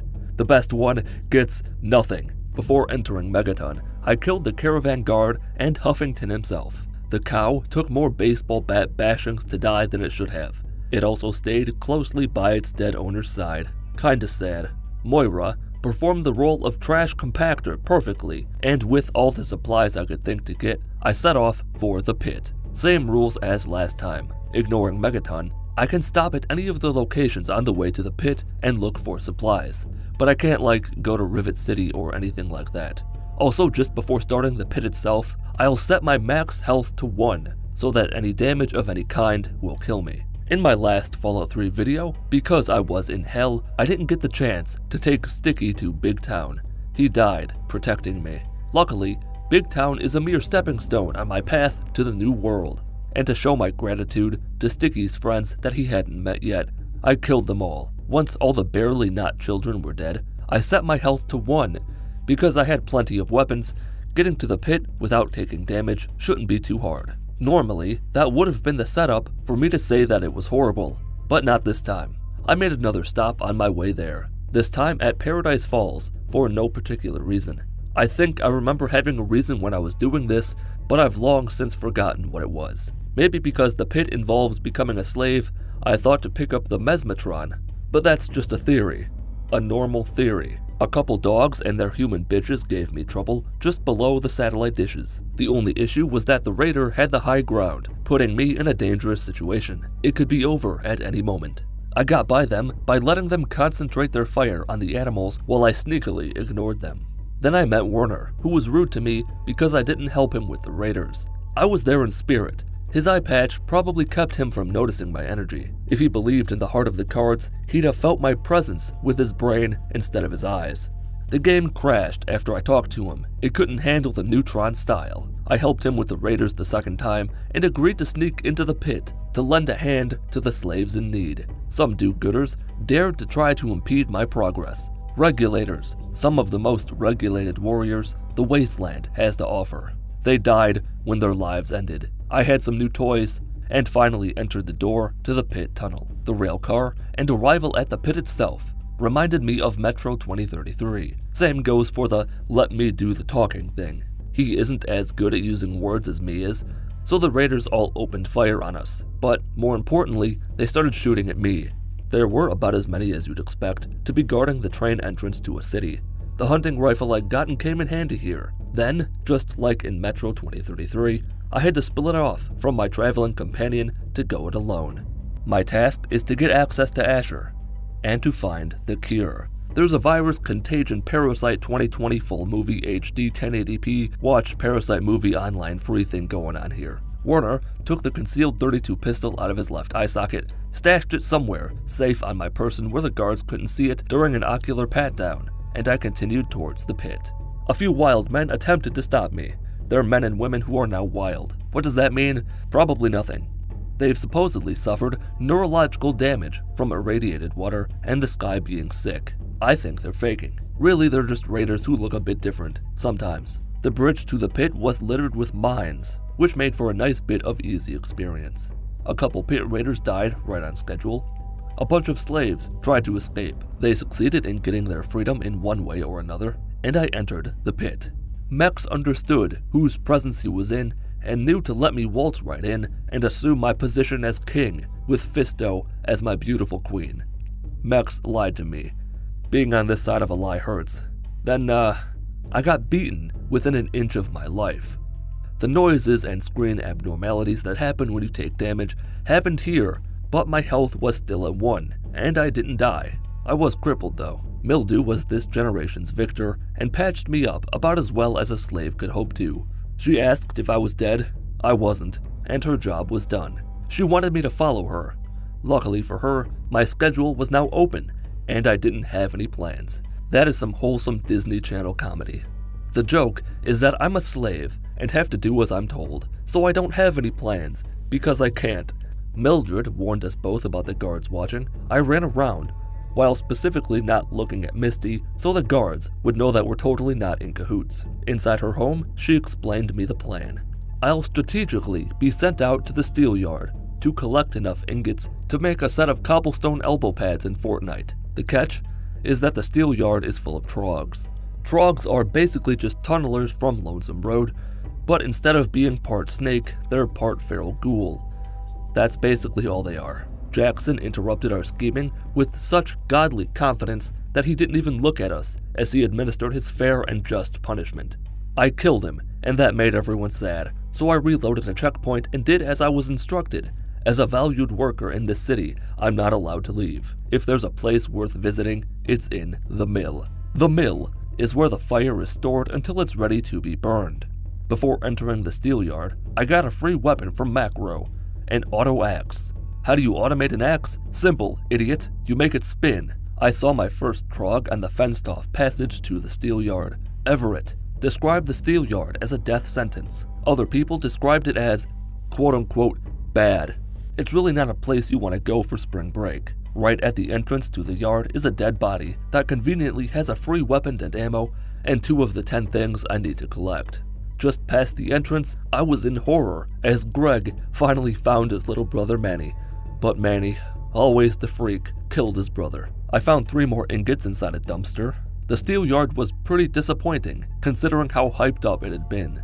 I did manage to find Wild Bill, just like I told someone I would. I don't remember who they are, and I didn't remember who they were after I found Wild Bill either. They never got their answer about Bill's life. The auto axe blasted the wild men to death with fresh scents for men that tell everyone that you own multiple tap-out shirts, even if you're not wearing one right now.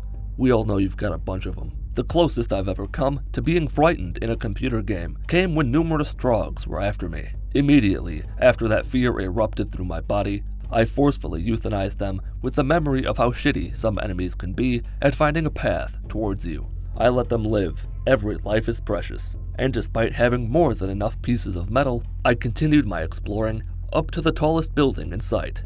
The top of this thing. I know there's a word for it, but I couldn't remember what it was. I got good and stuck up there. As always, turrets become a nightmare to deal with when you can't take damage. This might have been the worst turret I've ever found.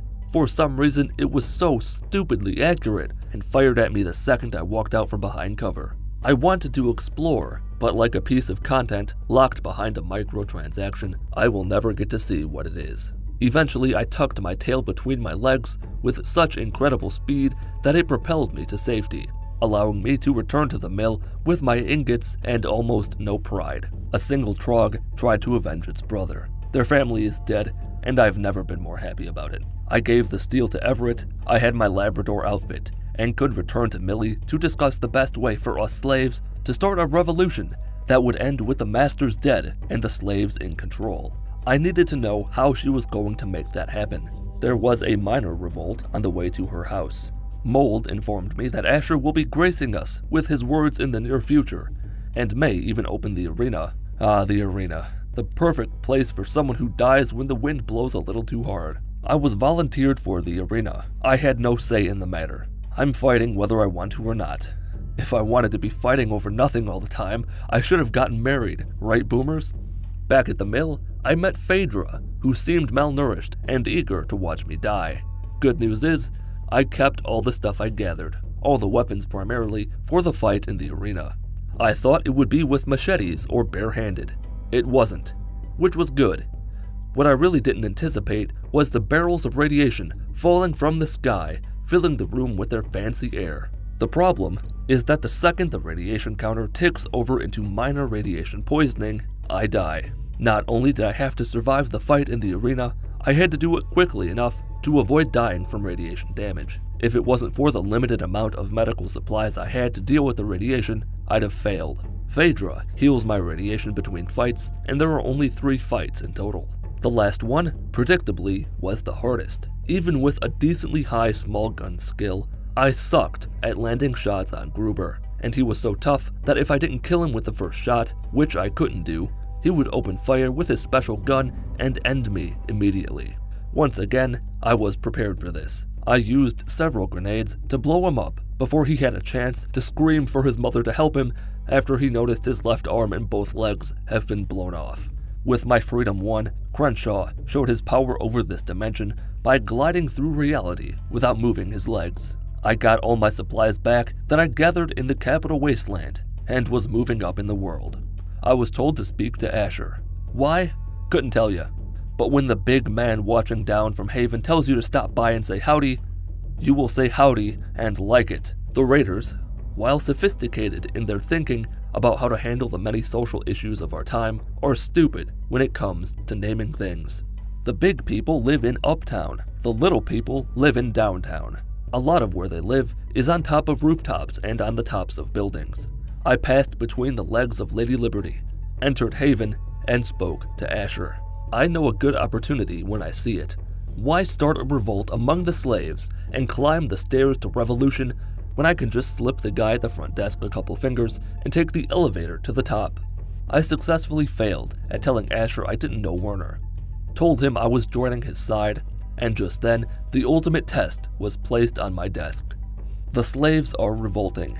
Do I help the slaves, or restore democracy and put the slaves in their place? I fucked up a while back, and didn't take the cannibal perk, so I can't eat the baby.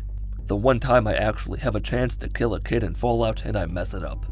Typical. As expected, kidnapping a baby belonging to someone most people refer to as Lord Asher does not go over well with the common folk. They were maniacs who didn't care for the health of a baby that's actually a damaged garden gnome if you use console commands to drop the baby from your inventory. That's real, I'm not making that up. The Raiders inside are mad. The Raiders outside are mad.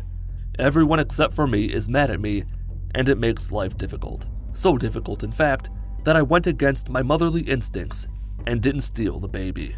The slave rebellion was going rather well. A lot of them were dead, and because I didn't help them die, their deaths are weightless on my conscience. Midia wasn't happy that I sided with management over the common worker. She wanted to kill me or have me kill her. Every good leader knows that when a worker isn't being efficient, you go for their throat by threatening their family. Mossberg gave up the location of Werner. I was tasked by His Highness Lord Asher to take him out. The slaves made their stand in the mill with their little toy axes. They all died for nothing. I entered the steel yard, parkoured over some dumpsters. The game crashed, and I found Werner inside Werner's hideout. He, just like the moldy woman, actually expected me to kidnap the child. Werner wouldn't get off so easy. He had no family to threaten, so I took the only thing I could from him, his life, and left the steel yard. From there, I backtracked through the abandoned area, and I returned to Asher in Haven. The workers are still workers, but perhaps one day, their great-great-great-grandchildren will one day be on the road to being free. With my job for Asher done, with the rebellion squashed, I completed the free labor quest and beat the Pitt without taking any damage. That's it. There's not much to this DLC. There was barely enough there to make a video out of it. At the time of its release, one of the worst parts about the Fallout 3 computer game was how you couldn't play after the ending. But Bethesda, in a fitting love letter to fans of the genre, wrapped an entire DLC around that beautiful little update. Can you beat Fallout 3's Broken Steel DLC without taking any damage? This DLC is different from all the other Fallout 3 and even New Vegas DLCs in the way that it's accessed. There are no level requirements, but you can't start it until you beat the main quest line. Normally, I'd start in Vault 101, escape as quickly as possible, and head straight for the DLC's starting location. Can't really do that this time, and, children cover your ears, I'm sure as heck not playing through all of Fallout 3 again just for this video. I reloaded a save from a prior playthrough, and because my Fallout 3 is so destroyed that I haven't been able to press load on the main menu without crashing the entire game since early last year, I just went with whatever the most recent save was. In this case, player name from the Fallout 3 and New Vegas at the same time video.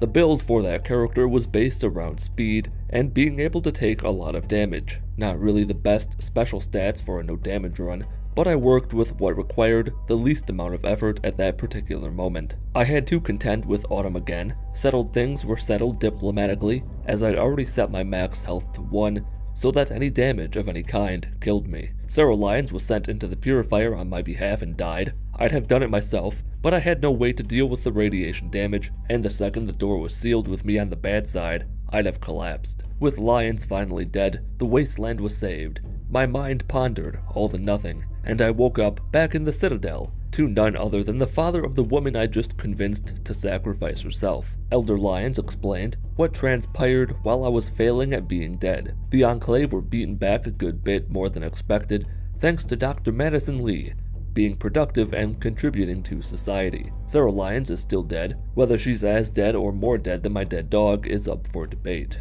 Long story short, the Enclave have not been defeated yet, and it falls on me to maybe help if I feel like it. I decided to be a good Samaritan and help them to balance out all the bad things I've never done in my life. After figuring out where Scribe Rothschild was, wandering through the darkness, and acquiring some ammo from Durga, I spoke to Rothschild about our next move. The Enclave's main headquarters was destroyed a few weeks back by someone who was playing 2 games at once. They're running scared, but we have the upper hand. We have democracy. We have Liberty Prime. I left the Citadel to meet up with Paladin Tristan at the Rockland Car Tunnel. Now, because broken steel raises the level cap from 20 to 30, and it can only be accessed after beating the game, I think it's assumed that you'll have been all over the Capital Wasteland by the time you start it. I discovered about as few locations as you possibly can, which is rather annoying, as this DLC sends you to the far reaches of the Capital Wasteland. I checked out a few locations to see how they'd changed after the war. They didn't really,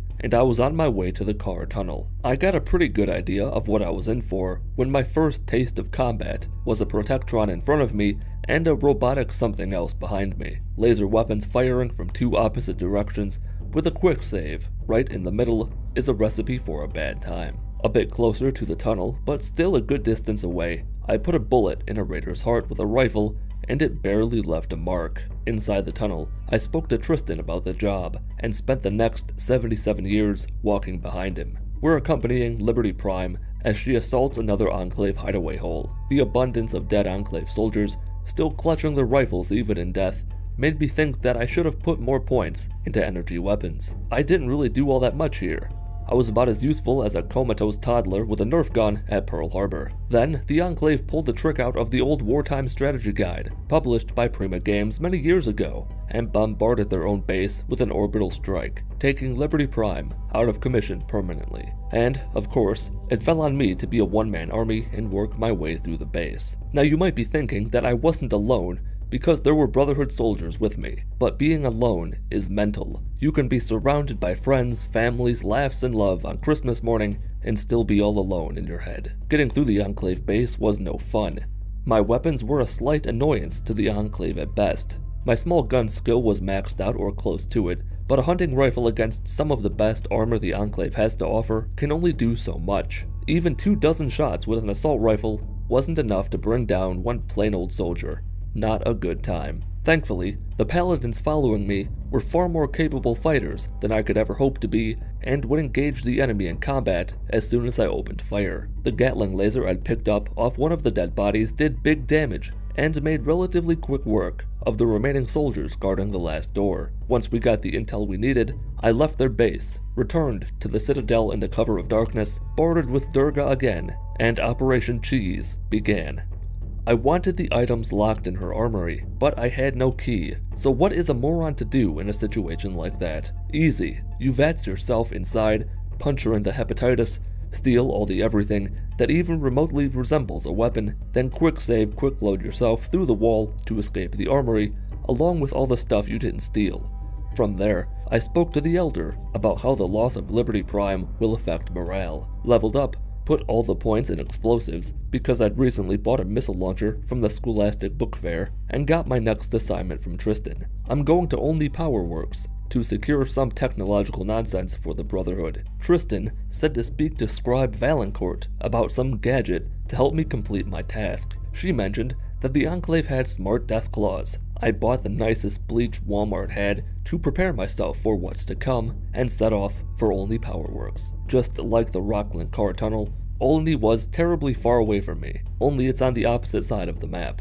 I wasted some ammo on Enclave soldiers who spawn killed me in Springvale earlier in my life, and pressed north. I was rather shocked at all the Enclave forces out and about in the wasteland. Seemed like every 100 feet I was running into a group of soldiers or sentry bots or giant rat scorpions that had no doubt been paid off by the Enclave to do things to my The rat scorpions took far too much ammo to kill, so I just ignored them and bunny hopped to the safety of a rock they couldn't climb. I also paused the challenge to satisfy a curiosity of mine regarding the birds in the sky that don't reel because birds aren't exist. A Yao Guai followed me, so I lured it to a group of bandits who beat it to death shortly before I ended them for hurting an innocent animal.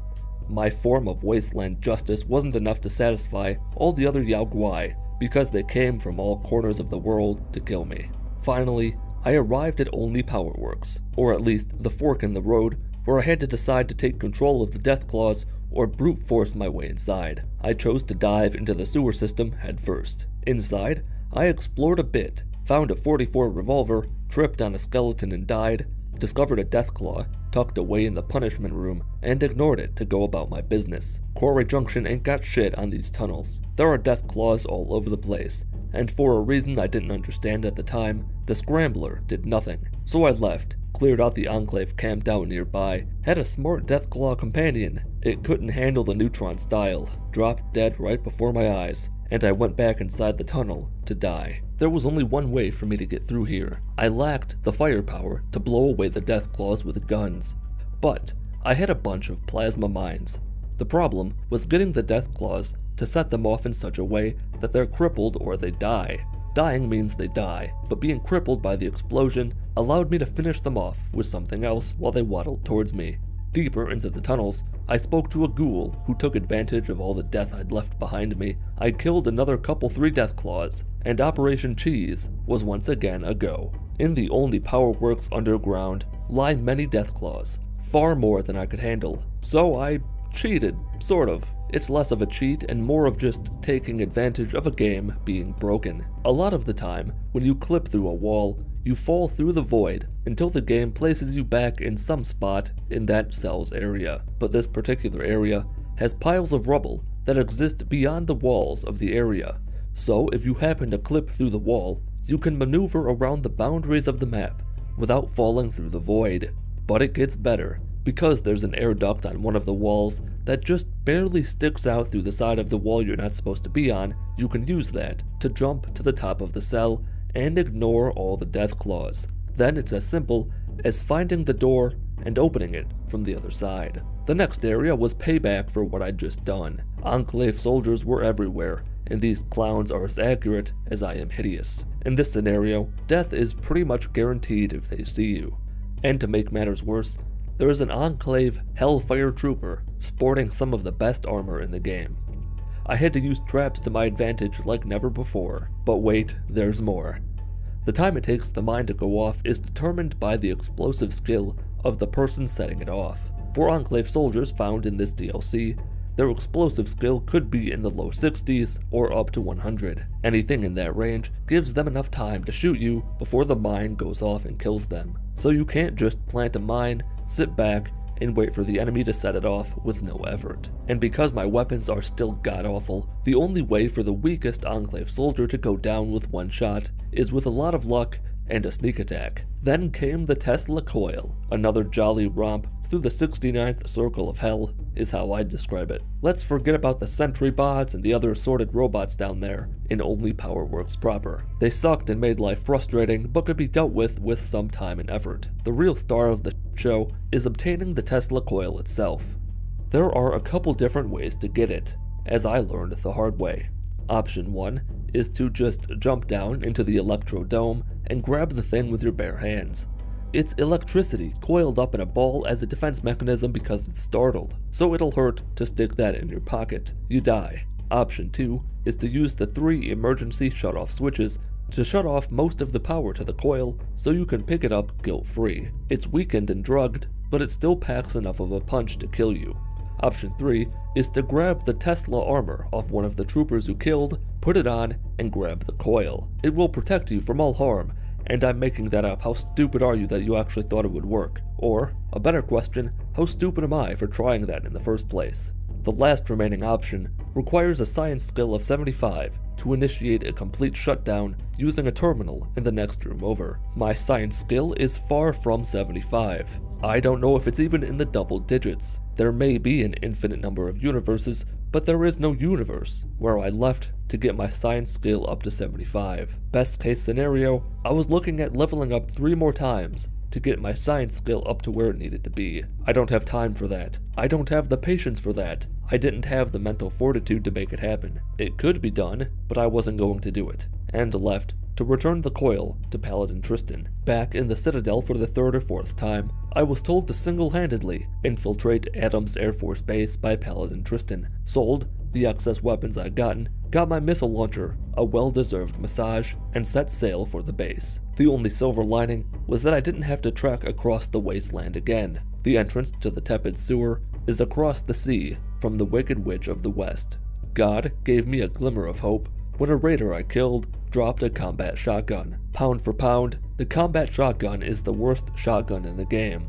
I don't know if that's true or not, but what is true is that it's a great weapon in Fallout 3, especially in close quarters. It's so effective that the Germans tried to ban shotguns from Call of Duty tournaments back in the day, but that didn't work out very well for them. In the metro station tunnels, I got my hands on a bunch more frag mines, killed some raiders and mole rats, and got smited by the Big G. Talon Company mercenaries were waiting for me in Georgetown. I spent many a minute trying to defeat them. Different tactics, different weapons, different times of day, but I never got through to them that violence is never the answer. A certain invisible alphabet letter in the sky realized his or her punishment was too severe, and the last time I emerged from the tunnels, the mercs were preoccupied with the nearby super mutants, who ultimately killed them. With the monsters of mice and men down for the count, I sold stuff to a scavenger, took back my items and his caps, somehow managed to take down a super mutant master, and entered Foggy Bottom Station. To be frank,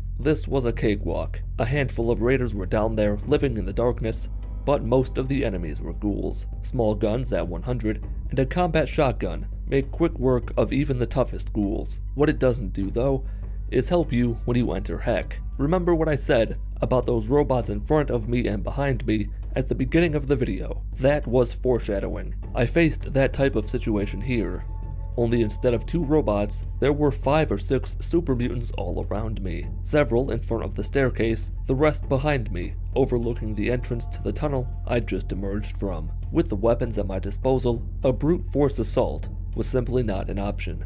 Enough bullets fly your way from enemies behind you that you'll die every single time. What you want to do here is get their attention, crouch on the staircase with a shotgun, and turn whatever walks in front of you into Swiss cheese. Had it not been for the combat shotgun, this would have been a nightmare. The Brotherhood were already at the White House Plaza. I entered the presidential metro and got to work. The robo-brains down there are pretty tough. Even at point-blank range, they take at least 3 combat shotgun shots to die. Still, they aren't the greatest killing machines in the world. You've got a pretty wide window of time to attack them before they attack you back. After speaking to Margaret, I told her I was with the US Army and asked about how to get the station's ride back online. All I had to do was clear out the rabble-rousers infesting the tunnels. Had I not gotten the machine to flag me as a friendly, that would have been an unpleasant ordeal. Instead, it wasn't. There were loads of friendly robots down there who did most of the work. The intruders were only ghouls anyway, and I've already told you how good the combat shotgun is against them. With the ghouls gone, I rode the train and continued my search for the exit to Adams Air Force Base. The combination of an Enclave trooper and a Mark 7 turret really got my toes in a twist. The turret opened fire with incredible accuracy the second I emerged from around the corner, as did the trooper. I had to blast the wall near them with a missile launcher to eliminate the threat, and finally emerge out into Adams Air Force Base. My last remaining task was to infiltrate the Enclave mobile platform to gain control of their orbital missile satellite. To do that, I'd have to get into the control tower to lower a ramp. The only things working to my advantage are that I was given a Tesla cannon, and the Brotherhood of Steel are beginning their assault to cover my entry into the tower. You're given the Tesla cannon for a very specific reason. There are giant turrets all over the place that are unfathomably destructive. Maybe if your sneak skill was 100 and you had a stealth boy, you could sneak past them. I could not do that. The only way past them is to destroy them all, one at a time, popping out from behind cover at a snail's pace, lining up your shot, popping the turret in the mouth, then retreating. Do it a lot, and maybe you'll find some success.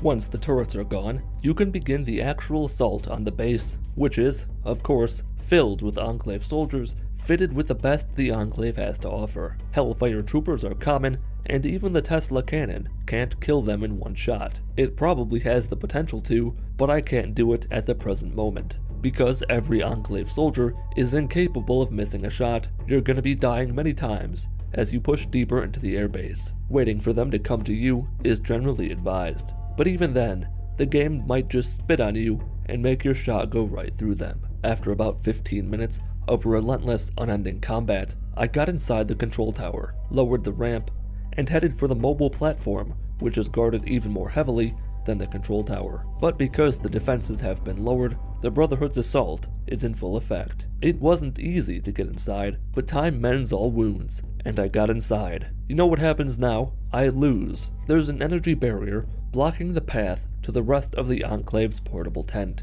You can either smash it, hack it, or rig it to explode. Smashing it creates an explosion, killing you. Hacking it requires a science skill of 75, so that's not an option. And blowing up the control panel leaves the barrier partially in place. You can walk through it, but it does damage. Not a great situation to be in. You might think I could just clip through the wall. No. Falling through the void places you before the barrier, and in my experience, the wall itself is too flat to clip through. So, once again, I've been beaten by a lack of preparedness. I wasn't gonna stop there, so I became God, walked through, and became immortal once again before continuing through the facility. There were 2 markers on my compass. I had no idea where to go, despite being told exactly where to go. I just sorta looked around for a bit, and ended everyone and everything I came across. A Deathclaw with a special hat followed me around for a little while and helped out. With the Tesla cannon, nothing posed much of a threat. Sure, anyone was technically a threat because they could kill me with a mean look, but the Tesla cannon can one-shot all but the toughest of enemies, things like sentry bots or Hellfire troopers. The last obstacle in my path was the rooftop. Enclave soldiers and sentry bots called that place home. I found out fairly quickly that the Tesla cannon can down a vertibird in one shot, which was helpful in eliminating Enclave reinforcements before they had the chance to do anything. Inside the satellite control tower was more of the same. Enemies killing me instantly, trial and error, lots of failures, but it didn't matter. I found the satellite uplink terminal, picked a target, retreated to the roof for my ride, and rode with the Brotherhood of Steel back to the citadel that I just destroyed. Of all the people to give the order to execute me, a measly Brotherhood knight was the one to do it. I died, of course. They ambushed me. I never had a chance. So I went back to the terminal, set the Enclave mobile station as the target, left with the Brotherhood, spoke to Elder Lions, and did not beat Fallout 3's Broken Steel DLC without taking any damage. Oh, and if you're wondering, neither Megaton, Rivet City, or Project Purity are in the proper orbit path. Trust me, I wanted to annihilate Moira with this thing more than anyone else, but it can't be done. A fundamental element of an RPG is the ability to talk to an NPC, oftentimes to make decisions that will impact the game world, making it feel like your actions had an effect, when they didn't and nothing you do will ever matter. But what if you wanted to be the quiet kid who sits in the front of the bus asking the teachers about what they think of his nose gold? Can you beat Fallout 3 without talking to anyone? The simple answer is no, obviously you can't, but there are steps you can take to limit the number of people you have to interact with. As for what counts as talking to anyone, anything that involves the dialogue menu. If you see the option to tell them goodbye, you've already failed. Naturally, that comes with its own set of challenges. The beginning of the game is dead simple. I've done this multiple times by now. It's just that this time I'm abandoning my father instead of him abandoning me. Now I could have, within the limitations of this challenge, assigned my special points before I began my grand escape. You don't speak to your father during this part of the game. You can make baby noises at him, but you don't have to. You can walk up to him, say nothing, he'll leave you alone with an assortment of different choking hazards, and you can assign your special points, but it's unnecessary. To begin escaping the vault as a baby, You abuse the game's instantaneous quick save quick load mechanic to glitch yourself through a wall, at which point you'll fall through the eternity of gray nothing and be placed at a part of the vault you can only be in if your current objective is to escape the vault. It was harder than usual to transcend reality and make the wall my I couldn't tell you why. Going back to special stats for a moment, I didn't bother assigning them, because the only enemies you'll find in the vault at this point, because things are a little weird, is a handful of rad roaches. As usual, I was completely defenseless against them. Babies naturally suck at hand-to-hand combat and lack the fine motor skills required to hold a gun, so you can't go on the offensive to take the fight to the bugs that probably weigh more than both your legs combined. Then you just snag the Overseer's key, open the tunnel, waddle to the vault door, and you're given the option to make any last-minute modifications to your character before entering the real meat of Fallout 3. I wasn't sure which way I wanted to go with any of my stats, so I just drained Charisma and evenly distributed the remaining points to have both a well-rounded character and to have a solid assortment of perks to pick from upon leveling up. Out into the capital wasteland, things went downhill quickly. The only challenge that broke my heart this early on was the Fallout 3 without moving the camera video. If you've seen a couple of my other Fallout 3 videos, such as the one I just mentioned, you probably have an idea of what the problem is here. See, by escaping the vault as a baby, you're never given the Pip Boy by the Overseer at your 10th birthday, because you're still too stupid to be a 10-year-old. Normally, it's a momentary annoyance that is solved by talking to Lucas Sims in Megaton, but I can't talk to Lucas Sims. I can't talk to anyone, which means the problem can never be solved.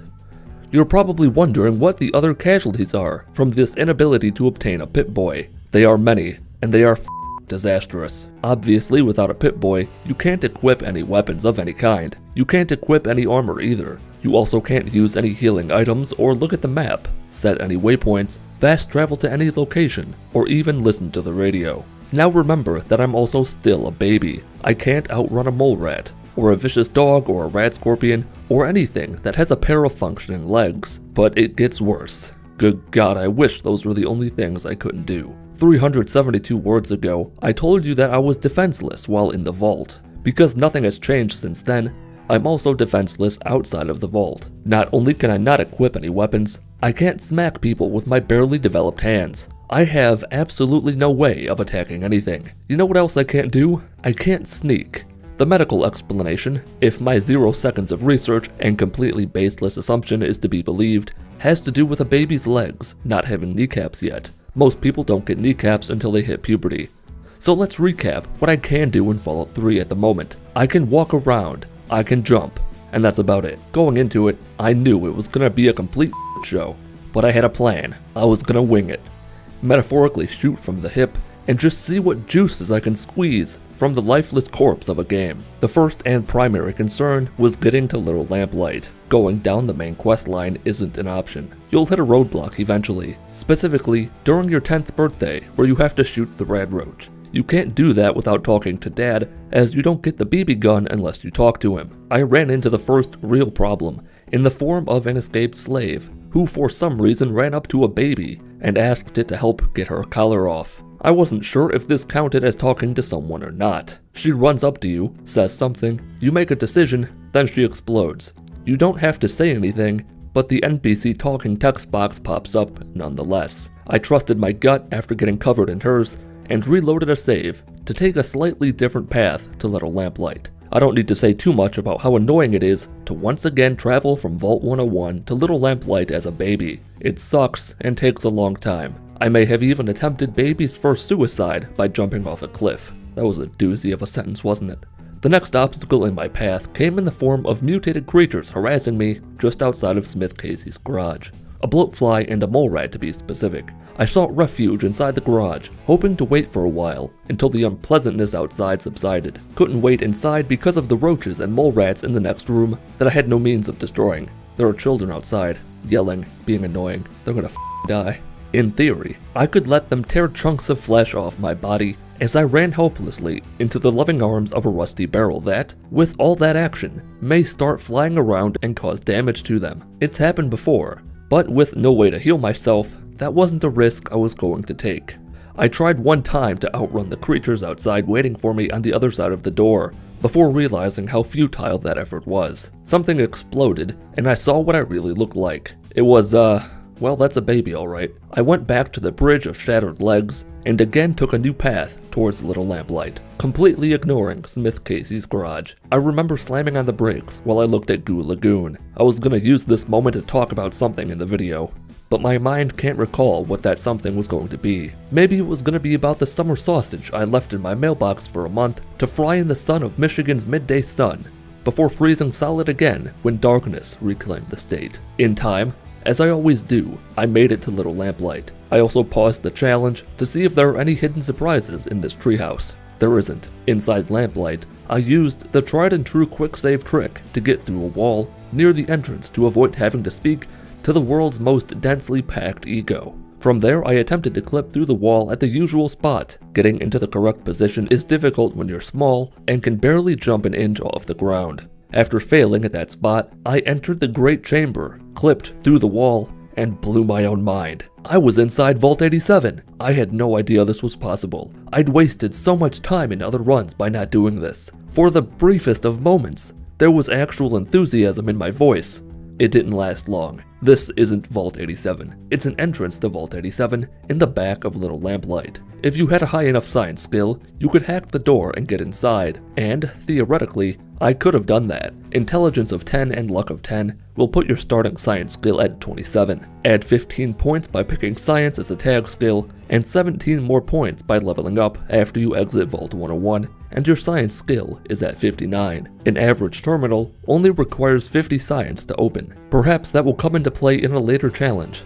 Not that I even plan on playing Fallout 3 again after this. This game died a year ago, and all I've been doing since then is desecrating the corpse. After I spent 15 years walking back from the Great Chamber to the gate of Murder Pass, I clipped through the side of the gate, entered Murder Pass, and let the suffering begin. I've done this before and it's never fun. You're so slow that every mutant you pass will be able to keep up with you and attack you constantly. The only thing working to your advantage is that because of your size, their attacks miss more frequently than they normally would. By the time I got to the reactor chamber, my health was nearly gone, and with no way to heal myself, I was out of ideas. The reactor chamber is home to more mutants with better weaponry than those in Murder Pass. I had no hope of sneaking past them, and that was where I left the challenge for a while, in a stalemate between man and machine. In the time between the second and third recording for this video, I played through Diablo 3. That video will be out either before or after this one, because that's how time works, and came up with no ideas for how to proceed.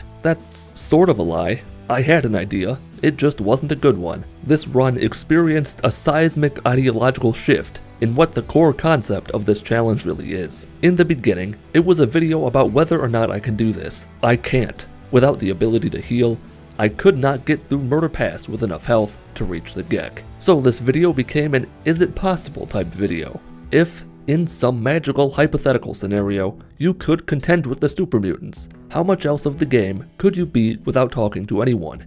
Where do the other problems lie? This is where the real video ends and the begins. I enabled God mode to get to the Gek portion of the reactor chamber. I also released Fox as an easy way to kill some of the mutants in the area without explicitly cheating, which in retrospect was a stupid thing to do, considering what I did moments before that and what was coming. Once in the Garden of Eden Creation Kit dormitory, I paused all enemy AI to give myself the illusion of getting there with them dead, and attempted to retrieve the Gek without God mode enabled. I wasn't sure how much health I should have had. I used a command to check my current health, held my keyboard up to the screen, counted the number of keys my current health spanned, did a series of complex mathematical calculations to determine that my health should have been at around 200, set it to 200, and crawled to the Gek. That was also a complete waste of time, because your health has no bearing on how much radiation damage you can take. My speed caused me to hit deadly radiation poisoning by the time I was in the doorway, and I dropped dead before even touching the Gek. My next brilliant strategy was to use a dose of Rad-X. Giving myself the Pip Boy didn't give me the ability to open my Pip Boy and to use any of the drugs it acquired. Bethesda went to great lengths to keep children from being able to overdose in their games. Whatever, this idea is all a fever dream anyway. God mode enabled, pick up the Gek, escape. Easy peasy when you're a dirty cheater with a big nose. The next theoretical roadblock was the Enclave. If you get captured, you're forced to dialogue with Colonel Autumn before you can move freely around their base. Clearly, that wasn't an option. I avoided the Enclave abduction by clipping through a wall, which placed me just outside Fox's cell. Before making my way back through Murder Pass, I used the Resurrection command to bring the failed FEV experiment back to life. Then I killed him with a different command and crashed the game. Turns out that forcing life onto something that was never meant to be alive, then stripping that life away, is a way to collapse the universe in on itself. I avoided talking to McCready at the front gate by taking large steps to the left and avoiding his all-seeing gaze. You know what? None of this even matters anymore. I did a bunch of different shit but ended up at the Citadel because there was nowhere else to go. You can't trigger the endgame without escaping from the Enclave base. Giving the Gek to the Brotherhood of Steel wasn't an option, because it's not supposed to be able to happen. I have now thoroughly explored all possibilities for beating Fallout 3 without talking to anyone, and none of them work. But there is one last thing we can do. Something with guaranteed success. Through some combination of dialogue choices, you can beat Fallout 3 by talking to as few people as possible and saying as few words as possible. I was voted as the quietest guy in my high school class. I was made for this. I was born again in a way I never saw coming, picked my special stats based around getting as many points into speech as possible, with the idea that passing speech checks would be the key to getting out of a conversation with as few words said by both parties as possible, and began my 10th birthday party. Normally, a modder will initiate dialogue as soon as you're given control of your character, but if you back away instantly, that won't happen. From there, you must talk to two people, the old woman and your father. After saying a total of 2 words to Old Lady Palmer, Butch will get up and try to bully you. If you're fancy with your movement, you can avoid him. This isn't easy.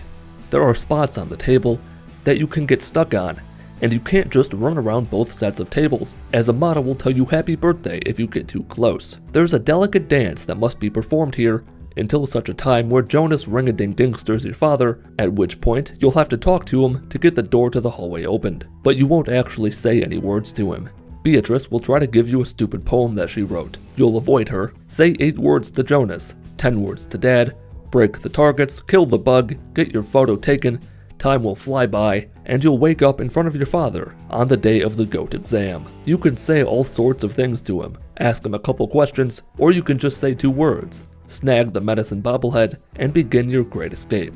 For all intents and purposes, I followed the same path as you would in a Fallout 3 speedrun. At this point, the game considers you an adult, so you can clip through the wall, the escape quest will trigger, and you can leave the vault without saying another word. At the door, I chose small guns, speech, and medicine as my tag skills, dumped all points into speech after leveling up outside, looted the hollowed out rock near Megaton, and headed for Little Lamplight. Not long after leaving the vault, I killed a scavenger and got a serious upgrade to my arsenal of weapons. Then another upgrade, after I ended a handful of raiders with a missile launcher I'd gotten from the scavenger. I took out Doc Huff, his caravan guard, and the Pap Brahmin as well. Inside Little Lamplight, I did what Baby Me did back in the day to bypass McCready, glitched myself through the gate at Murder Pass, and entered Vault 87 proper. I'd also assigned weapons, stim packs, and Rad-X to every available hotkey, as the problem of not being able to use my Pip Boy reared its head again. I freed Fox for the same reason I did last time, to take out some of the mutants attacking me, picked up the Gek, and got abducted by the Enclave. There was no way around that. A series of events must unfold in Raven Rock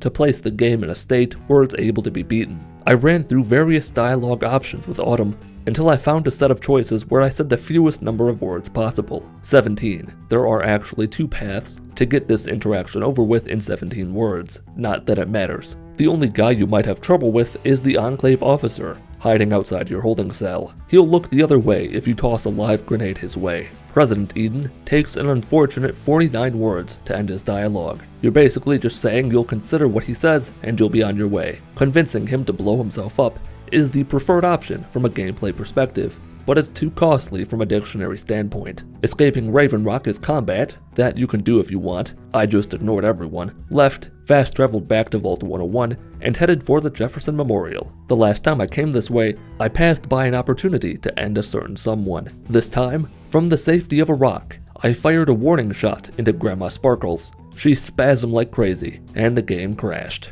That is nothing if not predictable. There's nobody you're required to talk to on the road to the Jefferson Memorial. Inside, I clipped myself into the purifier and realized that I had to talk to Autumn again to set this up properly. Simply knocking out his skin isn't enough to do it. The quickest path to salvation is giving up on diplomacy by uttering the last 6 words of your life, activating Project Purity, and that's that. I could not beat Fallout 3 without talking to anyone, but I did beat it by saying only 94 words to other characters in the game.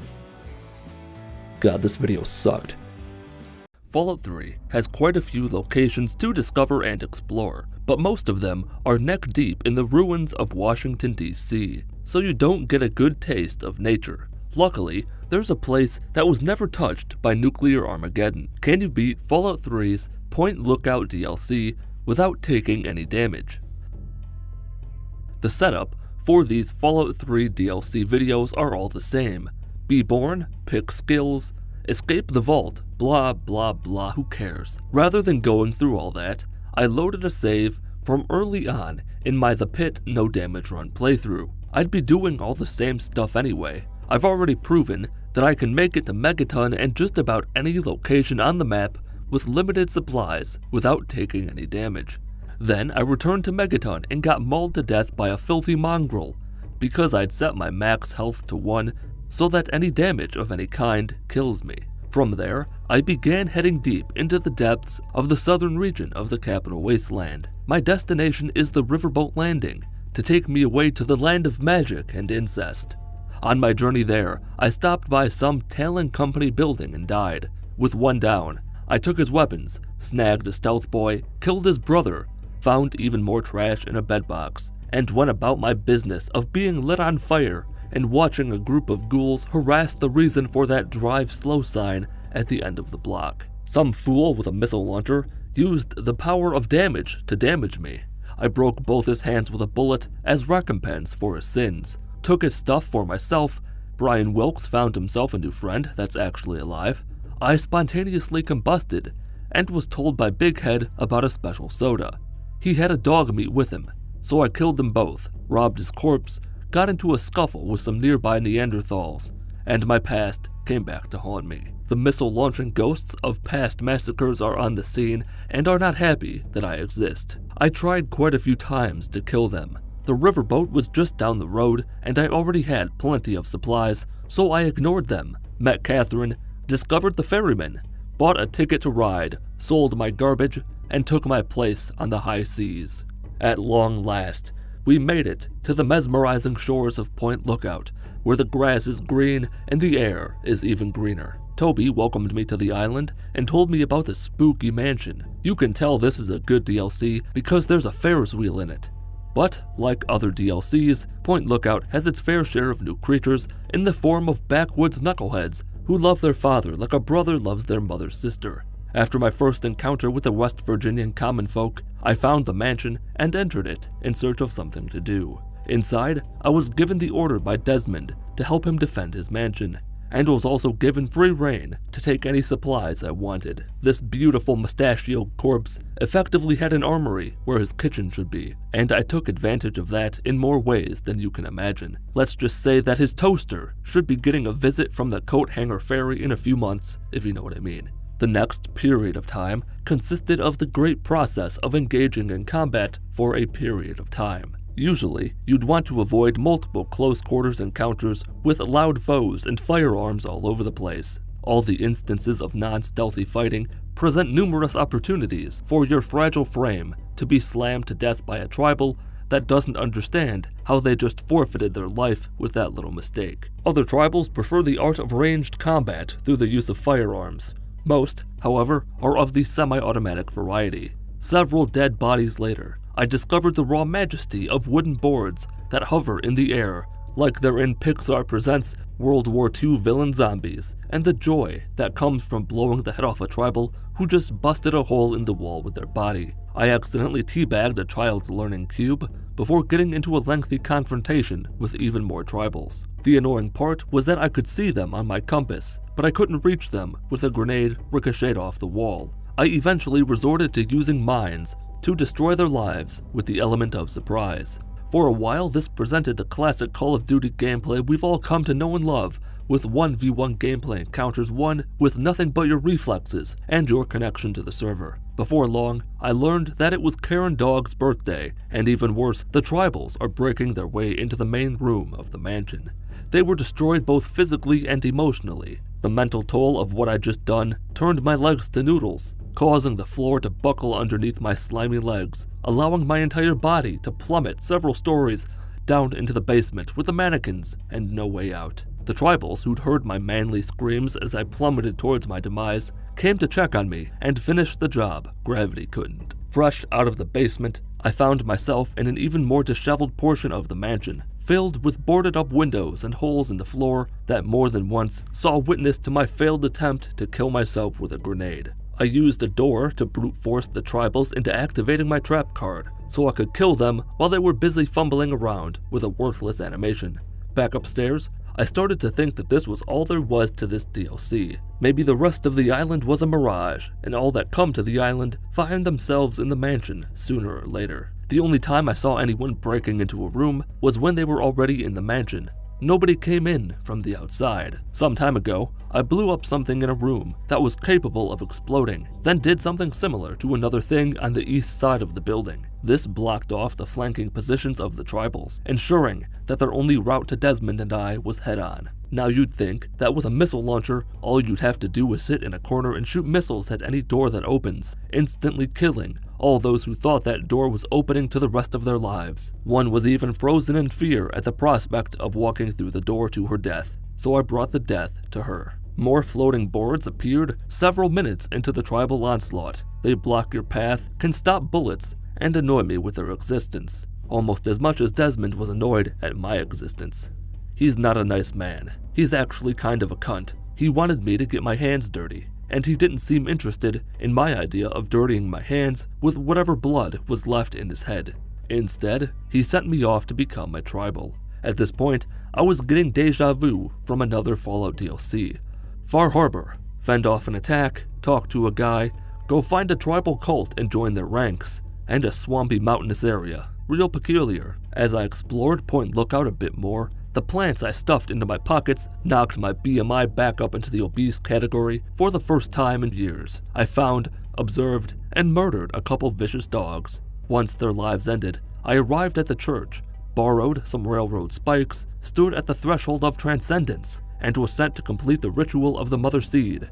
It's like a giant cactus covered in glitter or something. All I knew about, and my only care in the world, was getting one of those special seeds and being exploded next to a car. The seed was on the other side of the area, through the river and into the woods, past the house of Scrapper Festus and Mr. Underbite. The Scrappers aren't too noteworthy. If we're being honest with ourselves, they're basically just tougher raiders with a different coat of paint. The swamp itself was fairly spooky, made more spooky by the overall wearing hunchbacks with a propensity for physical violence. The game conveniently crashed right when I was about to fucking destroy them both. Back in the game, I continued to wander through the darkness in search of seeds, said the appropriate phrase upon seeing a creeper, battled a radioactive fly who'd mastered the art of moving side to side, found some blood, and entered the hidden bug cavern. It was exceptionally dark, but braving the frightening cave was worth it, as the sacred bog was just beyond the light at the end of the tunnel. The bog was as sacred as it was wet. All the irradiated water filled my mind with worry and my boots with liquid. Mirelurks and swamp lurks littered the area. The swampy queen proved a formidable foe when she laughed off my double-barrel shot to the face, prompting me to flee for my life and avoid most creatures living deeper in the bog. It didn't take long for me to find the Fungus King, inhale a swarm of its spores, collapse on the ground, and get beaten to death by a fish. The unconsciousness lasted about 10 seconds, I think. Because of how difficult it is to keep track of time when you're not awake, I cannot confirm that it was only 10 seconds. Upon waking up, both my eyes had been coated in melted blue plastic, similar to what occurred in the Far Harbor DLC. I didn't backtrack through the bog. Seemed like it would have taken some effort. I was told by the game to return to the church. Obviously, I didn't do that. I quick loaded myself through the Earth's crust and took a leisurely stroll into the infinite remainder of the world. Part of me was expecting, hoping even, that I would run many miles and turn around and be like one social distance away from the sacred bog. that didn't happen. After I mutilated a couple bugs, I fast-traveled back to the Ark and Dove Cathedral to take the next step towards sneaking my way into heaven. Jimson talked of the ritual like it was some out-of-body experience. None of that mattered because the tribal let me into the church. I introduced myself to Woodrose, then Nadine, who was the bitch I came here to find. She explained that some tree man cut my skull open in the 10 seconds I was unconscious in the woods. Then she said that she joined the cult to make the big bucks, and that the assault on the mansion was Jackson's idea. I had no idea who that was, or if they like jazz. From there, I returned to Desmond in the mansion to bask in the warmth of his eternal disappointment in me for doing just as he asked. I tried to blow off one of his legs and kill his pets, but all three are essential and can't die because Bethesda hates fun. Desi sent me to the northeast part of Point Lookout to get more information from the tribal leader. The cemetery I almost entered predictably had an assortment of undead friends in it. The cliff I totally didn't accidentally survive falling down led me to the Sea Cave, home of the Sea Man himself. Because the plot had to be advanced, Jackson spoke of killing Desmond right when I was within earshot. Jackson felt up a great potential deep inside me and granted me permission to speak to the Great Transparent One, known to all except himself as the Master. He's a holographic projection of a brain that is just as nice to me as Desmond. The brain wanted me to kill Desmond, who appears to be the reason why the brain is a brain and not a person. My master called on me to return to the Calvé mansion once more to carry out his vision. After a single warning shot, I engaged in idle conversation with the bone sack. Turns out the blue guy on the table in the cave was at one point in time Professor Calvert, a member of the Calvert family from whom the mansion gets its name. Desmond got a bit snooty. I gave him an empty threat, since I still couldn't kill him, and he sent me to stuff a box in a worm's hole. I put the square thing on the big spinning thing and we all live happily ever after, except for the part where an army of inbred tribals are sent to make me suffer. Attempting to flee from the Ferris wheel while the tribals were in the area always ended with my death. I picked off a few with a missile launcher I'd retrieved from my special pocket, died, bobbed and weaved in the carnival, died a couple more times, and decided to handle this the correct way. Cosplay as the very thing I'm trying to kill by becoming translucent, then running away. Yeah, the brain was not thrilled with my actions. I figured that out when he blew up the mansion. Somehow the blast was powerful enough to fling my body backwards, yet didn't damage me in any way. I'd forgotten there were dogs in the house. Their deaths were the one good thing to come out of this so far. The puppies exploding was what pushed Desmond over the edge, and with the stench of vengeance in the air, I followed my undead buddy to the lighthouse where the brain was broadcasting from. After making it to the lighthouse, Desmond and I entered the underground lab to end it all together, hand in hand. Turrets hiding in the dark corners of the room woke up and killed me more than once. Desmond did a lot of the shooting while I perused the dormitories for trash. Most of what the brain sent our way were robots, with the occasional turret mounted on the ceiling. And at long last, we found the brain. I expected that the Protectrons would wake up after discussions of peace between Desmond and the other guy went sideways, which was why I killed them all while they slept like a good legal guardian. Then came the final decision, one last chance to pick my side. Do I kill Desmond or kill the brain? First, I sided with the floaty guy and killed Desmond. The brain rewarded me with death, but because I prematurely killed the robots, nothing happened. I blasted apart the brain's chamber, took a quick look through my goodie bag, and was a little let down that was it. So I went back and sided with Desmond instead to see what the other ending was. Apparently he's such a failure of a person that he'd been battling the professor for over 200 years. I accepted my reward. Desmond explained that the entire thing was a game. He was moving on to destroy his next rival. To prevent that, I used the microwave emitter I'd gotten as a thank you to turn him into a puddle of dead body on the ground, and I beat Fallout 3's Point Lookout DLC without taking any damage. There's a Fallout game that is considered by many to be one of the worst games of all time, but calling it bad is an insult to games that are truly awful, like Hotel Mario or Tony Hawk's Pro Skater 5. Can you beat Fallout Brotherhood of Steel without wanting to die? The opening cinematic, Aside from the metal music playing in place of the 1950s music the franchise is known for, actually does a pretty solid job of setting the stage for a Fallout game. Then come the decisions, which difficulty to play on and which character to play as. I chose the easiest option to wake up from this nightmare as quickly as possible, and went with Cyrus as my character because he seemed like the one who would be able to take the most damage. The backstory is vague at best. You're a Brotherhood initiate who's looking for missing paladins, and that's it. It was abundantly clear what audience this game was catering to when the leader of the raiders was a woman in heels wearing next to nothing and dual-wielding pistols. After talking to a nearby entertainer and asking her about men in big metal armor, I went inside a bar to investigate. Here, I got into combat for the first time. There's actually a lot of thought that goes into combat. You can punch people, or you can punch people. Yeah, that's about it. You literally have one form of attack, the X button. There's no block, no light attack, no heavy attack, just attack. You have a chance at landing a critical shot that does more damage, and you can use different weapons, but that's it. Brotherhood of Steel is a 15-year-old game, but come on, this is garbage by any standard. Once the raiders were defeated, I informed Armpit, and he told me to talk to the mayor. I also leveled up. Believe it or not, there is some customization available in this game. There are skills that are admittedly pretty generic across the board, but it's better than nothing. What's truly incredible is that this game has more armor customization than Fallout 3.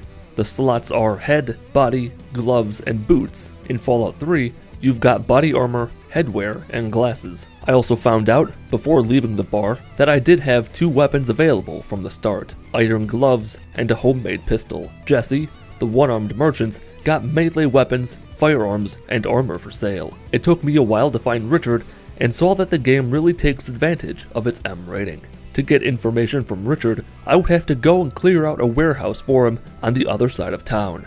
Inside the warehouse are 25 rad scorpions to destroy. I tried using my pistol on them, but it really sucks. The damage is ridiculously low, and unless you're locked onto a single target, you have next to no chance of hitting anything. I fought my way through some of the rad scorpions, picked up some of their tails, punched a few giant rats to death, and the monotony of this game's combat really started to become apparent. There's also a whining dog that would not shut up. It was so frustrating. The other thing that's frustrating, because I'm a pussy that requires handholding, is that the game doesn't tell you where the enemies are. That's fine on its own. You explore a level and take out all the enemies you find, which became significantly easier once I found the spiked baseball bat. It becomes a problem when you get down to a few enemies left. You find out that there are 2 rad scorpions left, and you have no idea where they are. Your only option is to mindlessly run around the level until you find the 1 rad scorpion left. I'm not asking the game to tell you where every single rad scorpion is, but by the time you're down to the last few rad scorpions, you've done most of the work. Just mark them on the map. Then I entered the warehouse auxiliary storage, where there are 23 more rad scorpions to kill. I thought it was just the 25 in that one area. Nope, I'm gonna go ahead and spoil the surprise by telling you that there's a 3rd area with even more fucking scorpions. This game is just so unrelentingly horrible. See, what you're watching now is the core of the game. This is it. This is all there is. I spent close to an hour clearing out all the rad roaches, scorpions, whatever. Imagine you're a Fallout fan from the early 2000s. You rent this game from Blockbuster, and you spend an hour walking up to rad roaches and pressing X. The inherent problem is how dull combat is. You don't get new abilities as you level up and get deeper into the game. It's the same throughout the entire playthrough. When you're playing an action role-playing game, you expect the action to be fun, but it's not. At one point, I blew up a barrel just so there was something else to look at. Once most of the rad scorpions were dead, I backtracked through all 3 areas, clearing out the occasional rat as I came across it, until I returned to the entrance, where a giant stone block that previously blocked off a new room has now been moved. Inside that room is a giant rad scorpion, the first boss. I love the text that appears just before you face the giant rad scorpion. But that's not enough to make this fight interesting. The first minute or 2 were spent blasting away at its claws, so I could do melee attacks without it blocking the damage. When that predictably didn't work at all, I spammed stim packs and used my combat knife to slice them into oblivion. I ran for a while, taking a shot or 2 before it caught up to me and did big damage. Then it dawned on me that I had enough stim packs to spare that I could just stand in place and keep firing until it died. And there was still one rad scorpion left. Somewhere in one of the 3 areas I just spent 1 hour clearing out is a single remaining rad scorpion. This game, I hate it so much. God saw my struggles and helped me out. It took only 10 minutes to find that scorpion, and with the warehouse finally cleared out, I returned to the mayor. He pointed me towards the crater at the edge of town. I sold some gear to Jesse and entered the crater. The one good thing I'll say about the crater is that it does feel like it fits into a world where a nuclear war took place some 200 years ago. Giant holes in the ground where death is all but certain litter the landscape. Puddles of water that probably should be irradiated, and destroyed buildings with no roof. That's where the good ends though. There are these little beetle things that are sometimes annoying to fight. Not because they're tough, they're not. They take a few hits to die and that's it. But because hit detection sucks. I spent several more minutes than I would have liked exploring the area, killing bugs, collecting items, and trying to figure out where my objective was, until I found the entrance to the crater lower level. Once again, I was a little impressed with the overall feeling of the area. It really did seem like this crater was a breeding ground for all sorts of irradiated creatures. A little ways into the crater, I realized I had a torch that was stupid effective against the beetles and rad scorpions. And if you're wondering how radiation works, it just does damage over time. Sorta like Fallout 4, but sorta not at all, really. After pushing my way through all the creatures, I entered the crater pit, where not only did the mayor surprise nobody by being the bad guy, he somehow made it down there before I did. The mayor, Richard, is the second boss in this game, and it was here I died for the first time. His unique offensive ability is that he throws explosives that detonate after a few seconds and do a large amount of damage. He's one of those bosses that has a high attack power but low health. He exploded, as one does, and his death set off a chain reaction that triggered the collapse of the entire crater. You have to escape before the cave collapses all around you. I put an exclamation point there, but it really doesn't deserve it. You just have to run back to town. There's no timer or anything. Sometimes the screen shakes, rocks fall, and there are raiders now. Nothing crazy. Back in town, the raider matron had her goon's light armpit on fire. Then he died. The raiders have begun destroying the town. And guess what? You have to clear them all out before you can do anything. 3 areas, 60 plus raiders to kill, same shit as the warehouse. I bought a sledgehammer from Jesse before making my way into the other areas. It's better than the torch, but it doesn't make this any more interesting. Everything I've said about combat applies here. There's nothing fun about it. There are flame raiders that explode when they die, so ranged attacks are advisable, but they're basically the same thing as the irradiated rad scorpions. If anything, this is worse. I spent more time looking for raiders than I did killing them. Few things in life are more annoying than seeing one raider remains and having no idea where it could possibly be. I spent a solid 10 minutes looking for the last raider before I found it. The doctor was sort of impressed, and guess what? I get to defeat more raiders. Jesse told me that they're all camped out at the old mill at the edge of town. He handed me a key to get through the secret exit in the warehouse. I upgraded my armor and went to take on more raiders. They're tougher and do more damage than the ones I fought a few minutes ago. And there are mines on the ground that are annoying and can't be destroyed. Oh, and I swapped out the sledgehammer for a cleaver who cares? I have a cleaver now. Speaking of now, it's a good time to point out something about this run. There have been times where challenges have been put on hold for a few months to allow me to regain my sanity, but this one is different. I started it way back in the long ago, in September of 2019, and came back to it in July of 2020. So, in the interest of keeping my brain on the inside of my head and not all over the wall, I'm gonna quickly skim through the rest of what I did in September. I killed more raiders in what I can only assume was the lumber yard. There you go, you're caught up. Jesse let me know that I had to fumble with the machinery if I wanted to reach the raider matron, and I entered the mill storage area ready to kick some ass and cry for being back in this nightmare of a game. The first thing I did was check the controls to make sure I knew what I was doing. Apparently there's a special move that didn't work for me once ever. I also messed with the graphics to make it look better again. The sledgehammer is fairly solid against most of these clowns. It takes them down in a few hits, assuming you actually connect with their body and they don't back away as you swing. After leveling up again and dumping the points into the special attack just to see if it did anything,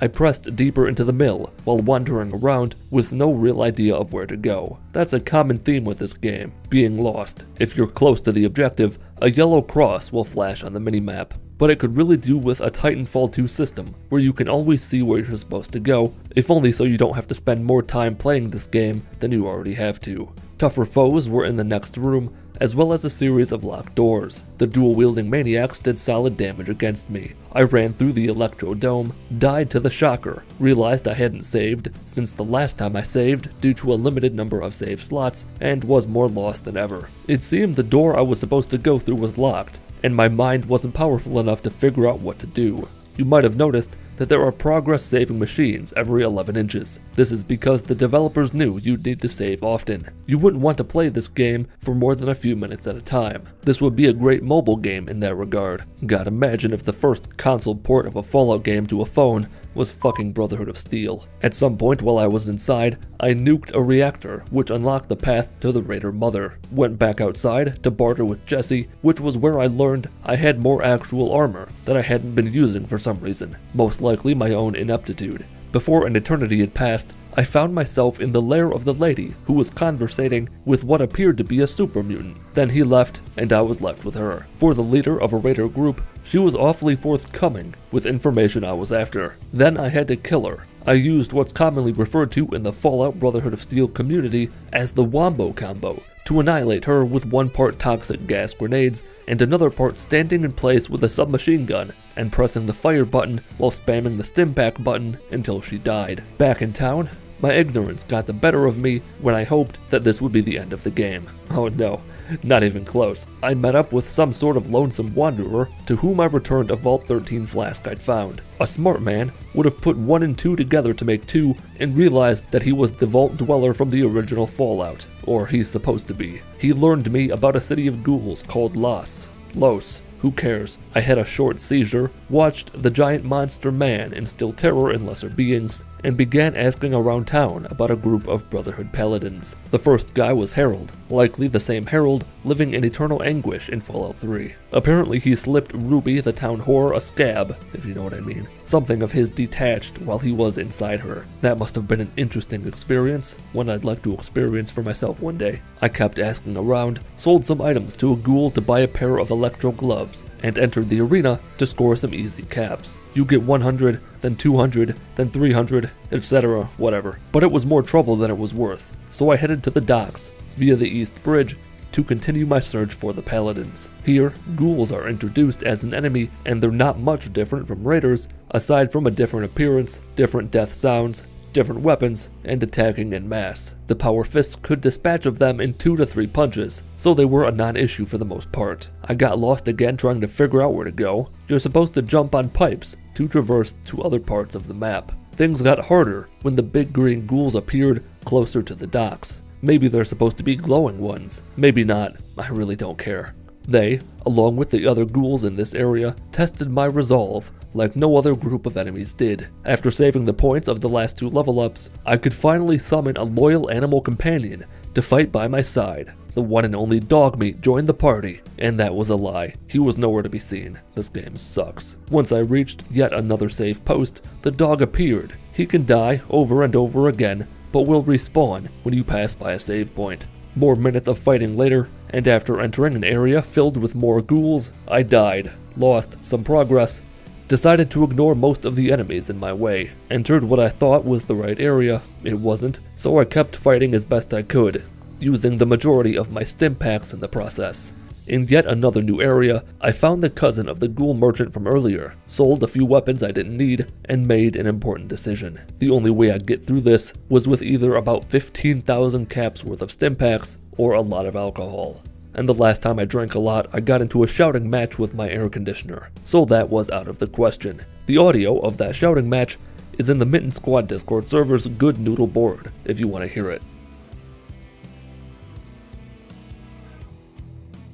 With hundreds of stim packs in my pocket, I continued my journey in hell by freeing groups of prisoners who were stuck in hell with me. Well, I freed like half of them. I lost interest in their well-being when I couldn't find the rest of the keys to the gates. Then, it happened. I found Professor Rhombus, the king of shapes, being tortured by the ghoul man, who I then had to kill. I used the same tactic on the equally as attractive woman I faced a little while ago. Stand in place with thousands of bullets until he died. Then I had to escort Rhombus to where he hid the key to the secret entrance to something. And you're not gonna believe this, Brotherhood of Steel actually managed to do something better than other games. Rhombus ran just as fast as I did. It was amazing. Then a suicide ghoul exploded him. He got back up and was just fine. Then it got me real good, which ended my life, causing me to have to do the entire escort thing again, because I hadn't saved recently. With the key in my possession, I entered the Vault Tech warehouse storage in search of the secret vault. More ghouls and shit were inside, nothing particularly noteworthy to be honest. I got a monster ripper though,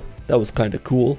A two-handed ripper seemed like a pretty solid Fallout weapon. I could see it being in other games in the future. There were also some super mutants inside, which were negated by the monster ripper. It wasn't anything crazy or interesting or fun. However, there was another boss fight, in the form of a series of automated turrets that erupted from the ground like possessed jack-o'-lanterns to beat me up with their bullets. Luckily for me, I still had several hundred stim packs, so there wasn't any reason to die. Then came Chapter 3. That's right. We're only 2/3 of the way through this. Sort of. You'll see what I mean later. My task inside the vault was to learn of the mutant leader's plans. I don't even know what to say about this. If you find radioactive fire hose urination funny, you'll like this game. A horde of spider things were lurking inside, and I'll say maybe one more good thing about this game. It sets the scene of super mutants having taken over a vault pretty well. There's blood and stuff, and I'm unhappy. It's a great time. But just when you think the game can't get any worse, it does. There are puzzles, very, very light puzzle elements, like you have to move these shelves out of the way using a console. Eventually I got the pathways cleared, rampaged through a vault corridor filled with more mutants, played as a little scooter, died as a Wally, and found Addis, the leader of the mutants, king of the vault, the lion in a field of hamsters or something. He was the toughest boss so far. I actually had to put some effort into beating him, but I still had several hundred stim packs. Even if he was an immortal god from another dimension, I could have beaten him with the power of time and American ingenuity. At long last, Addis fell before me. I beat the final boss, and the game is over. No, it's not. This does not end. The torment is forever. He cut off my arm, dropped me in a hole. Some whore woke me up from my attempt at dying. I followed her through the vault ruins on the way to the gardens, and realized something else I like about this game. The vault really does feel massive, like it could be home to thousands of people. I got a replacement arm that looked just like my old one, couldn't be a robotic arm, that would have required effort, and was off to escort a vault technician through a robot-infested sub-basement. Guess what? This, surprisingly, was actually horrible. The techno loser can't defend himself, there are robots everywhere, you've gotta go through these side passages to deactivate laser barriers, leaving him standing there while defenseless the entire time. The one good thing is that if he dies, another takes his place. But then you have to run all the way back to the start of the level to pick him up, then escort him back through the rest of the level. He activates the power and sends you to connect 2 circuit breakers. More robots and such, not really anything difficult or exciting. But then, it gets worse. Worse than ever. Worse than anything in this game so far. There are these stupid fucking lasers blocking a bunch of different paths, along with consoles used to turn certain lasers on and off. For example, and I'm just making up this example, console 1 turns on laser 2 and 3, but turns off laser 4. Then console 2 turns on laser 5, but turns off 2. It's more strategic shit that someone with a functioning brain could probably figure out. But the thing is, my air conditioner was still unusable. It was like 94 degrees outside, and the window unit I was given was in another room, because it was missing a piece, so I had to seal the gap with cardboard and tape. I was in no mood for anything that required effort on my part. That being said, I got through it with some trial and error. The vents were opened, allowing the vault dwellers to escape. There was another boss fight against these disgustingly inaccurate nightkin that pushed my poor little iMac to its limits, and I assumed the end was near. The dwellers could escape, as could I. Again, no. I need a key card to progress, and where is that card? Why, it's back in the vault ruins. I wandered through back when I was missing an arm, of course. What's down there? Death Claws, which were the strongest and most annoying non-boss enemy in the game up to that point. And once more, I got lost. I had no idea where to go or what to do. The Death Claws kept respawning and took a fuck ton of time and effort to kill. Hopelessly lost, sweating profusely, and tired of this game, I called it quits. Even without a challenge, this game was so bad that it broke me. Not only could I not beat Fallout Brotherhood of Steel without wanting to die, I couldn't even beat it at all, and I've never been more satisfied with failure in my life. There are a lot of perks in Fallout 3. The majority of them just provide small bonuses to various skills, plus 5 to repair and medicine, plus 15 to barter, plus 10 to speech, that sort of thing. But there's one perk that actually gives you a new way to attack enemies. Can you beat Fallout 3 as a nuclear anomaly? Probably not. Nuclear Anomaly is a perk you can't get until you reach level 30, which also happens to be the max level in Fallout 3, even with all DLCs installed. In this challenge, the only way to attack an enemy is with that perk. So could you somehow reach level 30 in Fallout 3 without attacking anything? I highly doubt it, since there are no XP farm exploits, if you want to call them that, like there are in Fallout 4, at least not that I'm aware of. Which means there are two ways for me to get this perk, and both involve cheating. But we'll get to that in a bit. Inside Vault 101, I named myself Atom Bomb and started assigning special points. I drained Strength, Charisma, and Intelligence because they had no value to me, maxed out Perception and Endurance to be able to take a couple important perks, and put the rest in Agility and Luck. Looking back, Luck was probably a waste. I think I would have been better off putting those points into Strength. The bonus to all skills is negligible, and I have a hard time believing that critical damage applies to the Walking Nagasaki perk. I did kill the roach during my 10th birthday party, only so that I wouldn't have to play the game as a baby or as a child. Escaped the vault without attacking anything, as I've done many times, and stepped outside, ready to leave the world of mortals behind and take my place among the stars. I used the Reward XP command to give myself enough experience points to get me to level 30, and began the process of assigning skill points and picking skills. In an effort to not become too overpowered, because I'd be at level 30 and would have a bunch of perks by the time this was over, I spread out my skill points evenly amongst all skills as I leveled up. I think this is a fair way to balance things out. Almost half the skills, big guns, energy weapons, explosives, melee weapons, small guns, and unarmed, are worthless since I can't use any of those weapons. Doing it this way kept me from maxing out only the skills I'd be using, like medicine or repair. I'm not going to go through all the perks I picked, there isn't time to talk about 30 different perks. The big ones were Explorer, which marked all locations on my map, Rad Tolerance to slap minor radiation poisoning back to where it belonged, Rad Absorption to turn my sweat into a cool neon green color, Devil's Highway to set my karma to very evil, Toughness, which was a dumb move on my part, No Weaknesses to raise all special stats lower than 5 up to 5, that's a good one, and Nuclear Anomaly. With this perk, anytime your health is below 20%, you erupt into a devastating nuclear explosion, causing big damage to everyone and everything near you, including your armor and your limbs. With just about every skill at 70, and the power to channel a nuclear detonation inside me, I set off into the capital wasteland, looking for people to annihilate. My first stop was Silver out in an abandoned house. Because I couldn't directly attack her to trick her into activating my trap card, I had to steal worthless objects from her. It was funny to watch her put bullet after bullet into my sternum. She thought she could kill me. After spending more time than you'd think being filled with lead and taunting her with coffee cups, my health got below 20% and nothing happened. You wanna know why? I f***ed up.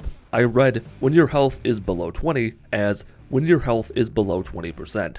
This is probably why I had to take those special reading classes in kindergarten. So, with 620 hit points, I've got to get down to a single sliver of health before I detonate. And the wacky part is that my eruption can actually kill me, which seemed counterintuitive and weird. Turning my legs into the remnants of a roadkill squirrel dropped into a high-powered blender was expected, but death was not. Unfazed by my own demise, I entered Megaton and was a righteous prick to Moira. My rudeness towards her pissed her off, which then pissed me off even more than she was, prompting me to come to the realization that everyone in town had to go. I stole the eraser off a pencil and everyone lost their mind. Bullets were flying, my blood was all over the place, explosions happened many times. It was wonderful. I didn't even have to fight back. In their attempts to kill me, they made me more powerful than they could ever imagine. Now, there are a couple unique quirks and features that affect this perk, because it is, after all, a Bethesda game.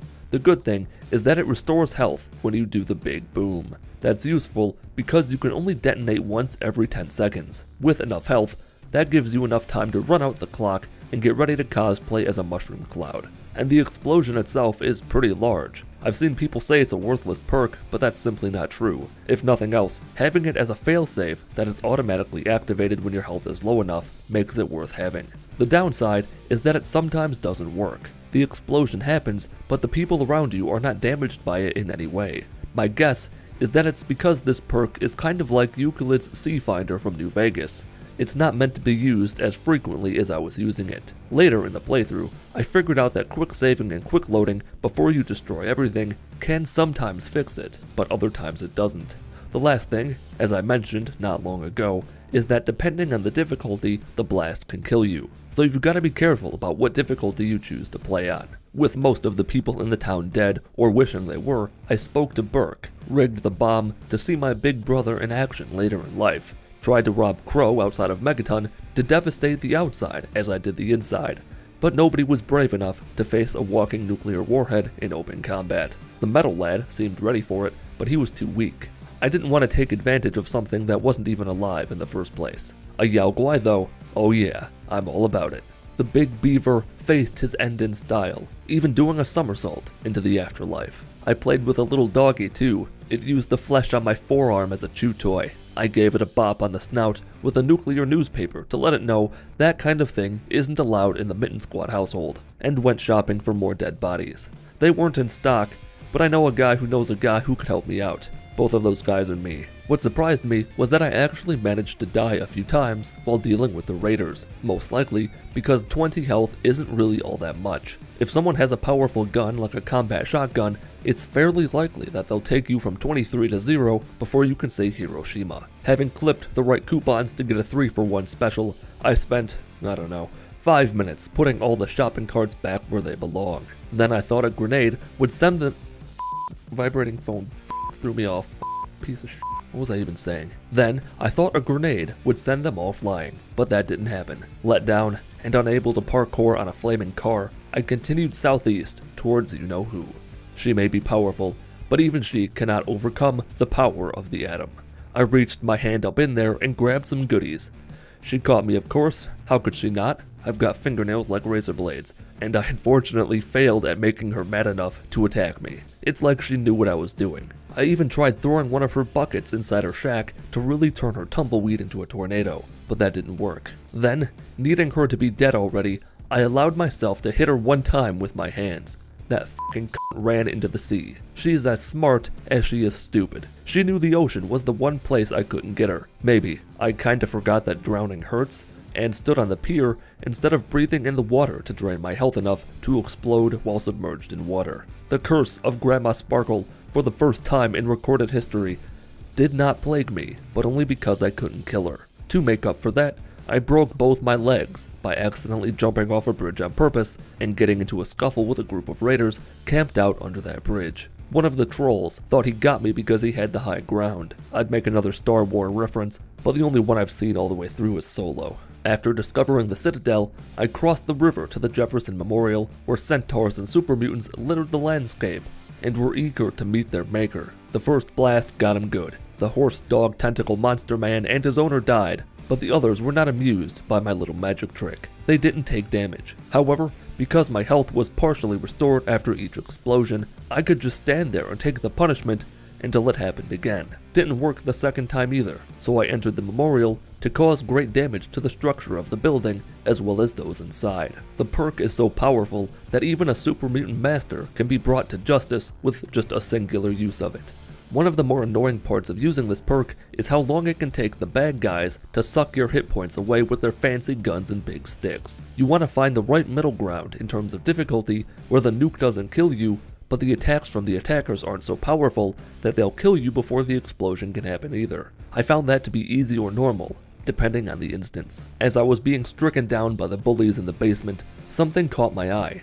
The super mutant. He looked different from the others, and I couldn't figure out why. I learned later that it's because they're the overlord variety of mutant, and are the toughest super mutants excluding the behemoth. He was tricky to take down, due to his toughness and because of the damage thing I mentioned earlier. It took 3 nuclear anomaly explosions to bring him down. Compared to him, none of the others inside were much of a threat. The Jefferson building was cleared out, as were the mutants on the outside, and I set my sights on Smith Casey's garage. A couple more explosions happened on the way out there. A bee wasn't very interested in my idea of being tag teamed by itself and a dog, so it killed the dog before I could. I killed it, blew up a mole rat with my body, and watched as a pair of albino rad scorpions made a sentry bot their bitch. If you want a real fight, these are the guys you need to seek out. The Fallout Wiki says they have the 3rd most hit points of any NPC in the game, only being surpassed by behemoths and that general from the Operation Anchorage DLC. What's more, they also possess traits similar to that of the solar-powered perk,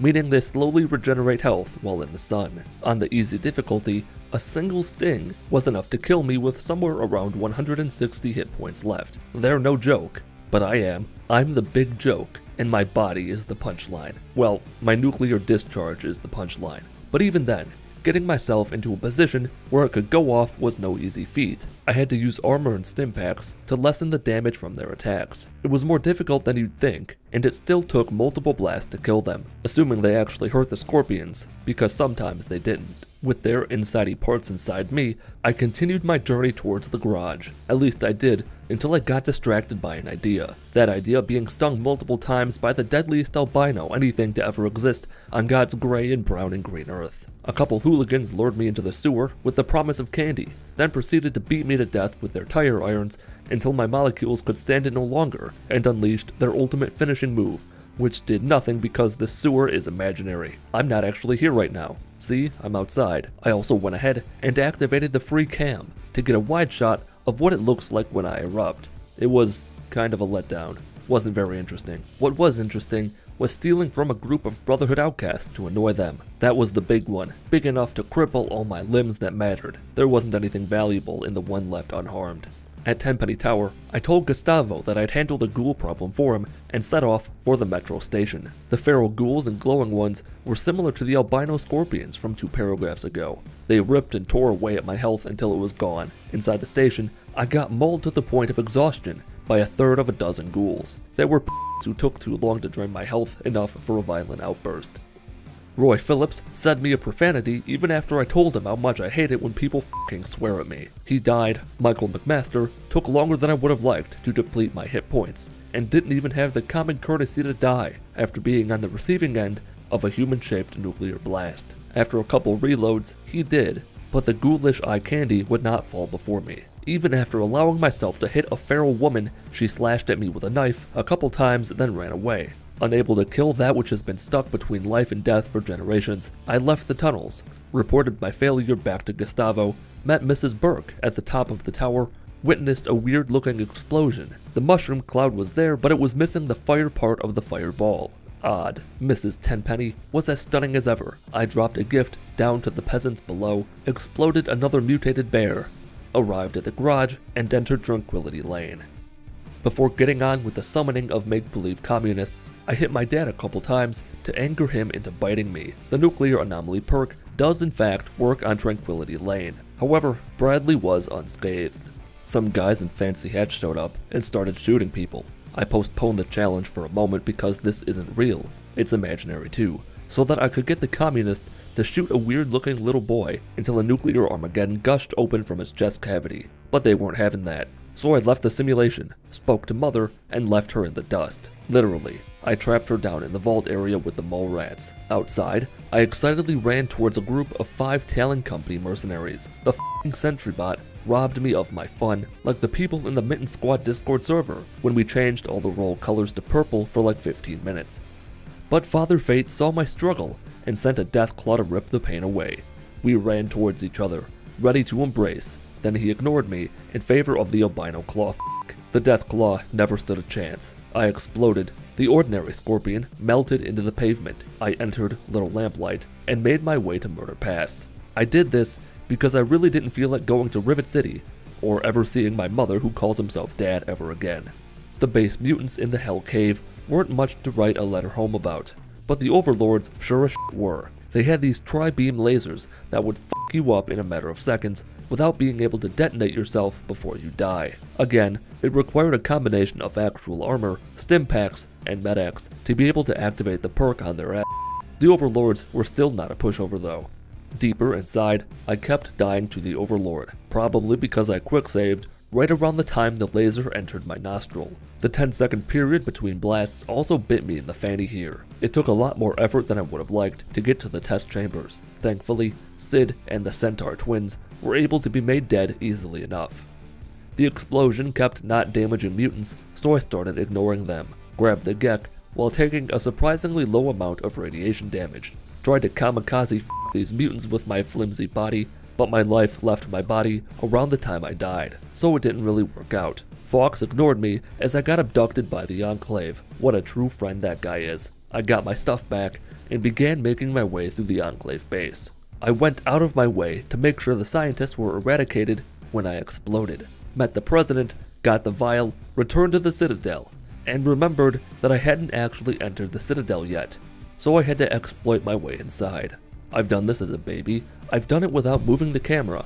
Being a sentient warhead with full control of all my limbs made this a cakewalk. This was probably the easiest time I've ever had getting under the Citadel. From there, all that was left to do was meet Elder Lions for the first time, get my armor, and follow Liberty Prime to the Jefferson Memorial. The unfortunate thing is that pushing through waves of fortified Enclave encampments is where this perk would shine, but that's not what you're doing. If you had ranged weapons, you could help out. But when you have to be within 7 feet of someone and on the verge of death just to have a chance of doing damage to an enemy, you're effectively worthless. Just before the bridge, I had the chance to destroy this Enclave soldier with a stupid face, but the Brotherhood reinforcements arrived and stole his death from me. I was 8 hit points away from going off on him. Then they killed him. But the exploding car certainly killed me. Inside the memorial, I died several times, detonated several more, and entered the rotunda. Predictably, the perk failed to work here. I'd love to say that the perk is like my air conditioner, it just works. But both of those statements would be lies. In time, Colonel Autumn was turned into a puddle of corpse on the ground. Someone I never met told Sarah Lyons that we had to activate the purifier now if we wanted to live. She wondered which of us was going inside to do the deed, and I told her no. Neither of us are going inside, and I'm not telling her the code. What she didn't understand is that this is not the face of a man who wants to continue living. This man has seen what the universe looks like inside out, and is ready to die. The purifier exploded, taking both myself and Sarah with it, and I'm like 90% sure I didn't beat Fallout 3 as a nuclear anomaly. Fallout 3 has a lot of weapons in it. Some are better at close range, some at long range, some you use as traps, and others just flat out don't exist at all. But there's one weapon that is just the worst. Can you beat Fallout 3 with only a Chinese pistol? If you've seen my videos, you know that I don't make exaggerations, which is why you can trust me when I say that the Fork Barbarian plushie made by Makeship is the greatest plushie in the known universe. No matter what you ask of it, the Fork Barbarian is up to the task. It can defend your most prized possessions, protect you from monsters as you sleep, help you pack on muscle mass, keep you company while you wait for the holidays, calm you down as you lose it all because you bet on the Lions, take in a beautiful piece of art, talk you out of having another drink, and much, much more. But you've gotta act fast. The plushie is only available for 2 more weeks. If you don't order yours by October 5th for the incredible price of $24.99, your life will never be all that it could have been. The first thing you're gonna notice about this playthrough is that none of it is in English. That's because I didn't think restricting myself to a firearm would be enough of a challenge, so I killed 2 birds with 1 bullet by playing Fallout 3 with only a Chinese pistol and in a language I can't understand. Originally, I wanted to do this in Chinese as a funny haha because of the gun name, but that wasn't an option on Steam. It's probably for the best, all things considered. I'm sure I'm on a list after what I put in my Operation Anchorage thumbnail anyway. The Chinese pistol is in the small guns category and is based around agility, which is why I maxed that out. Luck also influences all skills. Intelligence is for as many experience points as possible, and I spread out the rest pretty evenly, except for charisma. Being charismatic is one of the worst values someone can have. Trust me, I'd know. Speech isn't the Frank Horrigan of skills in Fallout 3 like it is in New Vegas. No reason to waste any time with it. Speaking of wasting time though, the time had come for my 10th birthday party. It was an odd experience. I've done this part of Fallout 3 so many times that even when I couldn't see what the dialogue choices were, I still pretty much remembered what everyone was saying. It's strange to be able to navigate menus and make choices when you don't know what the language is. After failing to cut off Butch's head with a plate, I escaped the vile gaze of Beatrice Armstrong, got my BB gun, and made a decision. I'm not playing this as a child or a baby, so I'm going to kill the roach. But there was something I've always been curious about. To satisfy that quandary, I took my gun to the door, manipulated the universe around me, got myself into a situation you're not supposed to be in, and pumped the Overseer full of baby lead. I don't know what BBs are made out of. I wanted to know what would happen if the Overseer died early. He can't. He just has an aneurysm and takes a nap. But Stanley is around when you take the goat and during your escape. He's the perfect candidate for my bullshit. I popped his head like a raisin and nearly lost my mind. Stanley's hat is so f***ing cool. Ready to see the fruits of my labor and Stanley's life, I returned to the basement, shot the bug, got the greatest birthday photo ever, told Dad to take his stethoscope and shove it up his ass, and had my brain crushed. Stanley, that motherfucker, is back from the dead, and unfortunately, I couldn't kill him again. Someone who isn't me should see if it's possible to kill Stanley 3 times. Once as a child, somehow during the goat section, and again during the escape. Regarding skills, I went with small guns, obviously, medicine, and repair. I woke up, got a gun, watched Butch's mother get eaten alive as punishment for her son not being decapitated during my birthday party as the party's form of entertainment, snagged as much 10mm ammo as I could, and escaped. Before entering Megaton, I made sure to loot the hollowed out rock behind the city. Bought stim packs from the doctor in exchange for my garbage, got the armored vault suit from Moira, and of course she didn't have a Chinese pistol. As I browsed the World Wide Web in search of a list of where the C pistol can be found, I went ahead and bathed in the glow of Adam's glory to get some easy experience. During that process, I decided to follow the main quest line more closely than I usually do. It wouldn't make sense to skip most of the game when the challenge is based around using a disgustingly bad gun. No offense, Pooh Bear, I'm sure you guys make great shit. I can't wait to be killed by one day that's wielded by a giant autonomous robot mouse in suspenders. There are a couple locations where the C pistol is effectively guaranteed to be found, but none of them are conveniently close by. They can be found on raiders or randomly in some locations, but random isn't something I can tolerate. My first destination in search of a handgun was the Super Duper Mart. There's one locked in the pharmacy because the pharmacist was a gamer. Also, real quick, the gameplay is probably not super smooth. I recently joined the rest of you in the 21st century by upgrading my iMac to one with an SSD instead of a traditional hard drive. But I had to reinstall Windows on this new computer, and one of the problems I faced was my capture card not working. So I had to go back to OBS, which has f***ed me in the past, and now again in the present, and will again in the future. By the way, I lied. Super Duper Mart was not my destination. At least, not yet. I had no real destination. Rivet City was my failsafe. I hoped that I'd stumble across a C pistol before I got there, and as luck would have it, a fisherman had one. You know what that means. The feral infesting Willem's Wharf can finally die. I put a few bullets through her brain case. She dropped to the ground like a sack of pudding. I entered her house, took what I wanted, left, and the game did not crash. Take a breath. Breathe in the air. Unless you live on the West Coast, then don't do that. We're entering a new era of mankind. As bad as 2020 has been, we can enjoy the fact that the curse of Grandma Sparkle is over. With my pistol, I entered Super Duper Mart for a training session. This gun, even on the easiest difficulty, is worse than I thought. Critical shots and headshots can help, but you're generally looking at 5 or more shots to kill a simple raider. They can easily take more though. This one took 9 shots. It's almost impressive how truly awful it is. The only saving grace is that 10mm ammo is among the most common in the wasteland, and because the gun is mass-produced cheap bullshit, It's a frequent find in low-income areas. Still wanting to follow the main quest, I entered the metro station. The end of this road I'm on leads to Galaxy News Radio, where a dog supposedly has information about my father.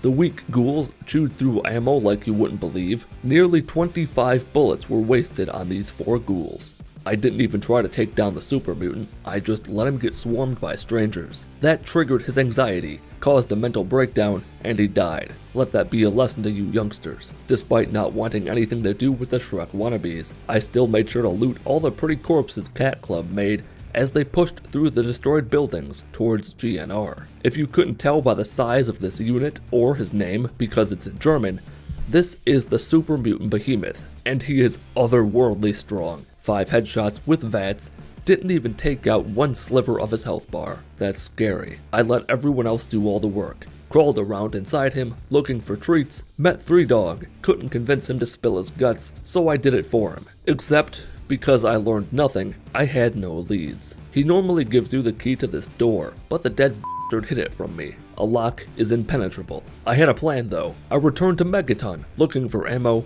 stim packs, and supplies. Got none of them. Waited outside her house for several days while she resupplied.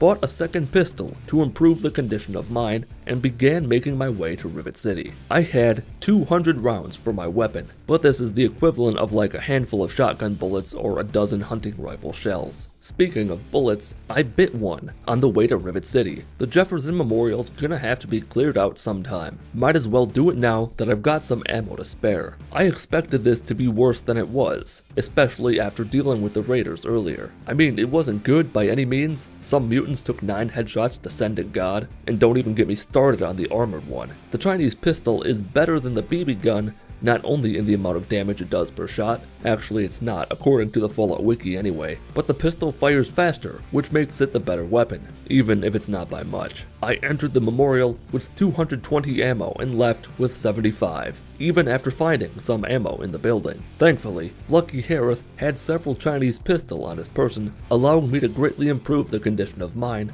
before entering Rivet City to do the same thing again. From there, having listened to Dad's recording of Coral Blue number 10, I traveled to Vault 101 to set off for Vault 112. I might have gone through some more ammo than I would have liked to get there, but I still got there. Entered the simulation, solved the puzzle in the abandoned house, summoned the comrades to help me purge those who thought wrong, told Dad I'd meet him in Sovngarde, and waited several days for the bridge to Rivet City to extend. Conveniently, that was the same amount of time that restocked flak and shrapnel, meaning more ammo for your favorite Yellow Bear's handgun. Back at the memorial, I decided to test the waters a bit by executing a few of the scientists who annoyed me with their make-believe facts. Alex Dargan ended his life where his mother spent hers, on a pole. Not long after I flippered the switches, the Enclave arrived to ruin everyone's day. Don't worry about that icon below Fallout 3. The Soldat der Enclave were somehow tougher than I thought, and also not. Like, this took 22 shots to go to sleep if you include the shots I missed. They also have an affinity for violating the laws of in-game physics by dashing towards you and crippling my cranium shell. I had plenty of stim packs because, believe it or not, I did actually plan ahead a little, but it's still annoying. Back at the Rotunda, I cheesed my way inside the purifier, took Daddy's clothes off his dead body, did the same thing to Colonel Autumn because I've got a surprise for him later, embraced the love of Adam, put on Dad's skin, and led the 2 remaining scientists through the ratway beneath Riften. The ghouls, most likely due to my maxed out small gun skill, were easier than the ones I didn't face earlier in the playthrough. With the location of Vault 87 fully ingrained in my head, I set off for a little lamplight. I wanted to try to avoid using any glitches in this run, ignore me phasing myself through the wall, and killing the main antagonist before you're supposed to. Usually, I'd be sure to take the Child at Heart perk to make getting inside lamplight easy. However, it requires charisma of 4, and if you've heard me after movie night in the Mitten Squad Discord, you know that my charisma is well into the negatives. But before entering the land of midgets, I stopped by Rivet City, Megaton, and Tenpenny Tower, to buy myself as much ammo as I could find, and I got myself a pretty solid amount. I also made sure to hotkey stim packs, a radiation suit, regular armor, Radaway, and Rad-X to number keys because it's not uncommon for the game to shit the bed after entering Little Lamplight. Much to my surprise, I was able to bring up my Pip Boy. Notice that I'm not using the fancy tablet one anymore.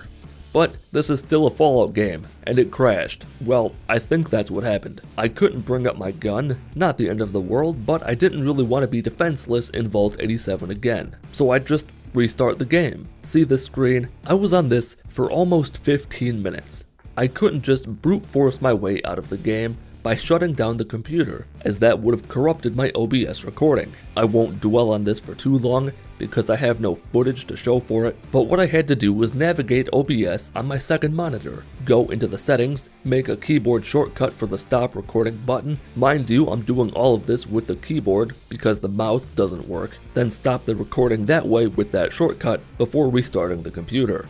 This is proof that iMacs are the superior gaming machine. Only the Stadia comes close. After restarting the computer, the problem solved itself, I think. Despite nearly losing myself in my own mind, after Fallout 3 gave me a big bazinga, I, for reasons not even God knows, didn't pull out my gun to attack any of the super mutants. You might think that because I'm me, I'd have a solid understanding of what goes on inside my head, but you'd be wrong. I released Fox to provide a distraction, slipped into something more comfortable, activated the geek coffer, didn't accidentally cause an implosion by choosing the wrong option with the Gek. Colonel Pumpkin Spice was alive and well, or his twin brother was. I gathered my gear from the nearby locker and began my escape. I could tell by this guy's glowing orange eyes that he was up to no good, and as the arbiter of all things that might be true, I took it upon myself to end his life. I failed, took out my frustrations on a scientist. Hopefully he was friends with the officer. Emotional pain is worse than physical pain because it leaves scars that can never really heal. Nathan from Megaton was here too. I made sure to take the key to his house so I could pay his wife a visit before I blow up the city. Launched another scientist head into orbit, stuck some bullets in this third one's bullet holster, met President Eden, somehow managed to convince him to destroy the bunker despite not being able to speak the language of the gods. Fox showed up outside the bunker. I was surprised and a little disappointed that he didn't die down in Vault 87 like I'd intended.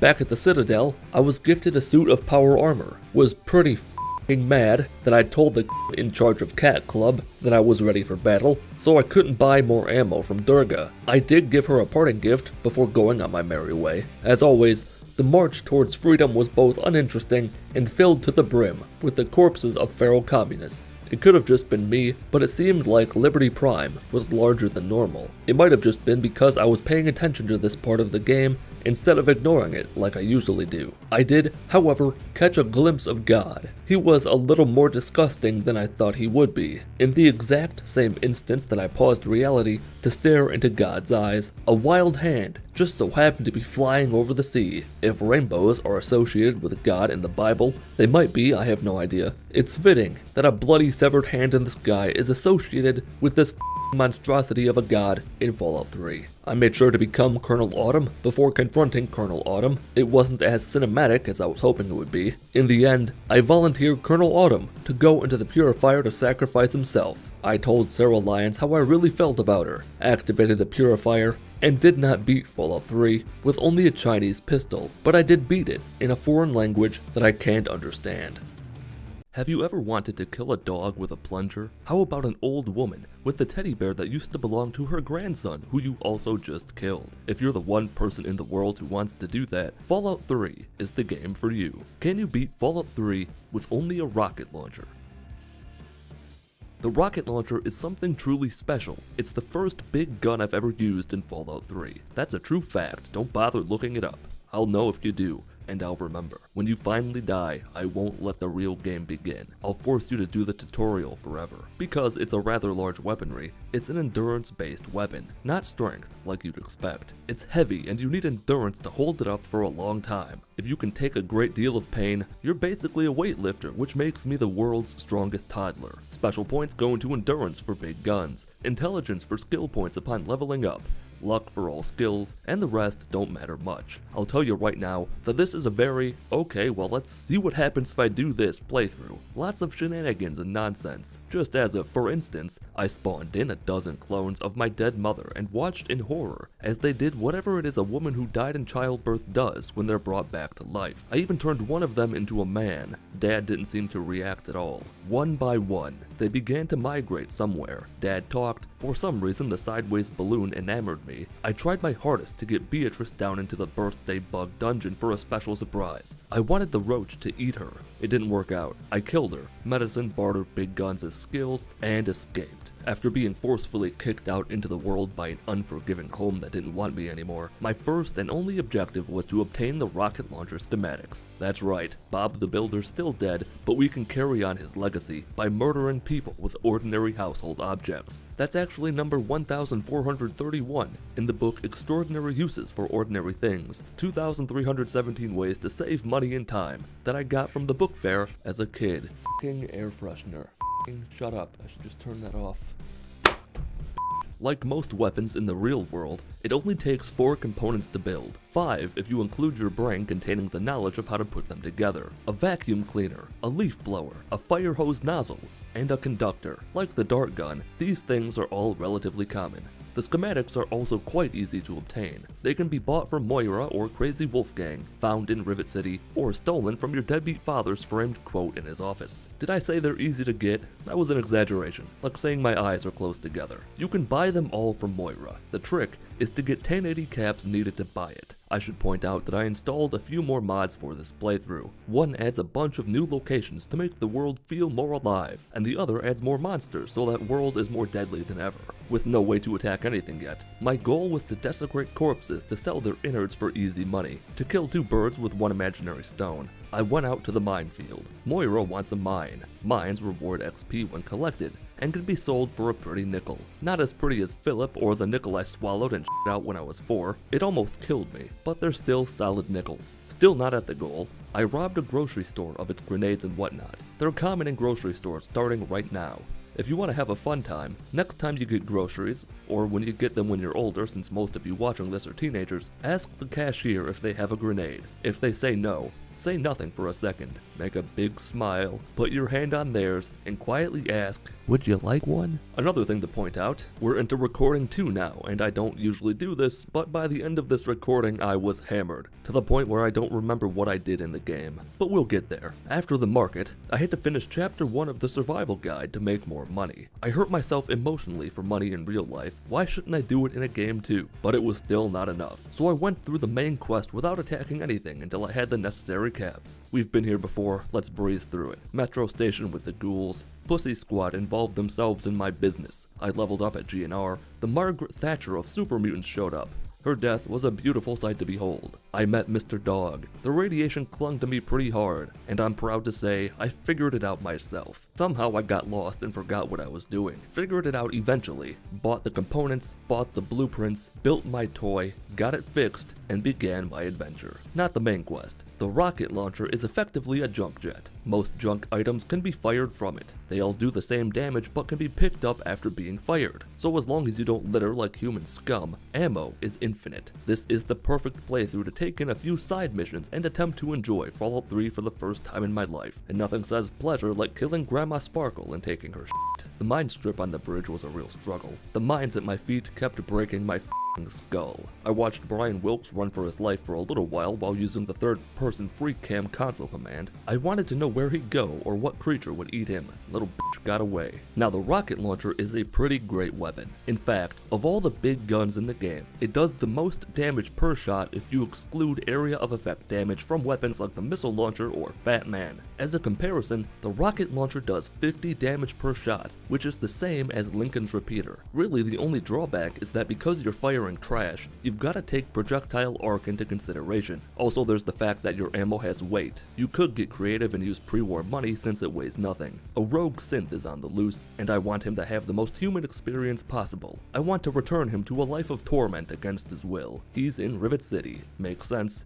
He's a machine. He needs to be with his people. Of course, the Jefferson Memorial is on the way. Why not stop in for a quick localized genocide? The centaur in the rotunda made me laugh. His hands were up. I knew he really didn't want to hurt me. That's why I killed him. I took someone's head off with a magic 8-ball. If any of you are looking to die anytime soon, hit me up on Twitter. I'd love to test that in real life. The birds are kind of a pushover. They take 6 to 8 shots to kill, but when the rocket launcher can fire up to 3.3 shots per second, that's really not anything worth sending a carrier pigeon home over. Back outside, my hunt for the replicated man raged on. I sold garbage like guns and ammo to some fool who was willing to pay for them. Got a hint about my guy. Mei Wong put her hands up just like the centaur, and this nosy bitch stuck her face in my business when I engaged her in conversation. She likes trains and wants me to help the android. To that end, I gave the component she gave me to Zipper, leveled up again, turned my body into an estate sale by selling my stuff over and over again to the common folk in the market, and went to find Smith Casey's garage. On the way there, I took a quick break to see how high my fired items would go. Lost track of it immediately. Went on a trip to see what lies at the boundaries of the universe, and nearly got torn apart by a gang of rainbow ghouls, courtesy of one of the mods I installed.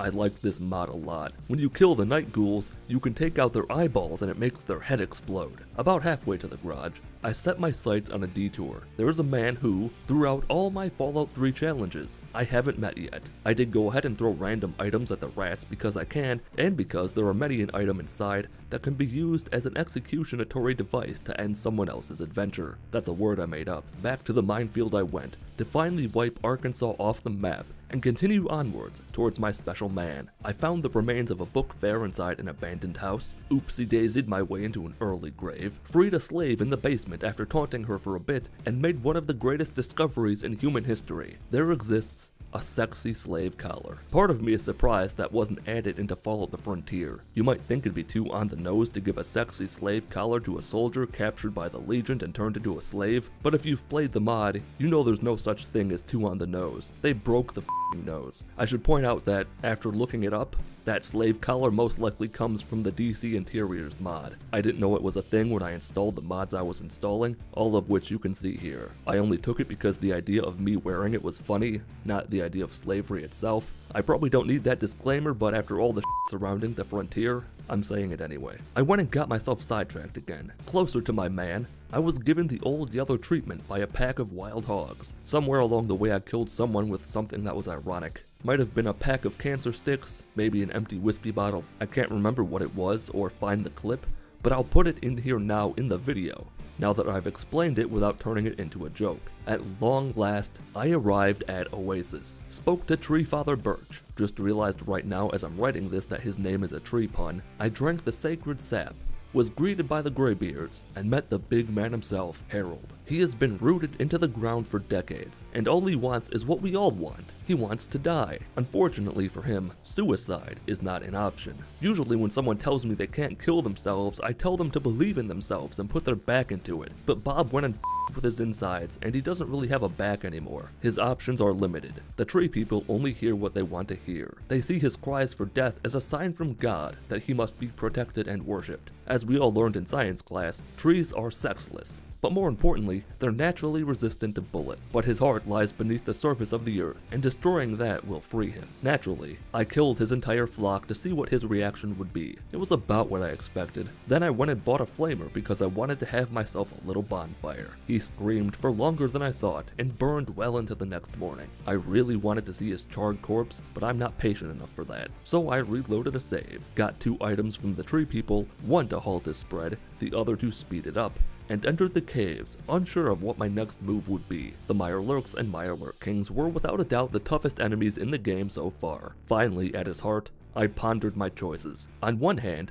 I want him to suffer as much as possible, but on the other, I really do enjoy killing things. In the end, I went with the option to spread him all over the wasteland. The farther he grows, the longer he'll survive. Sadly, He came around to the idea, embraced his new life. The townspeople remembered today is my birthday after I lied to them about today being my birthday so I could get presents, and I went on my way. Not back to rescuing my father. If he's lasted this long, what's another couple days? I've killed innocent creatures. I've loitered. I've said some things that are very unbecoming of a good Christian boy like me, but I have yet to pull off the perfect heist. I'm gonna steal the Declaration of Independence, just like Ghost Rider did. Abraham Washington tipped me off about its location, and I returned to GNR Radio to begin my journey. Since I've last been there, I've leveled up a few times, which awoke a whole new breed of super mutants. They're like rabbits, and when you add inbreeding into the mix, things get out of hand very quickly. The first set of tunnels was uneventful. The Battle of the Water Fountain was the opposite. I strategically activated several mines to distract the raiders with my blown off limbs so I could blast them with ordinary household objects. Before long,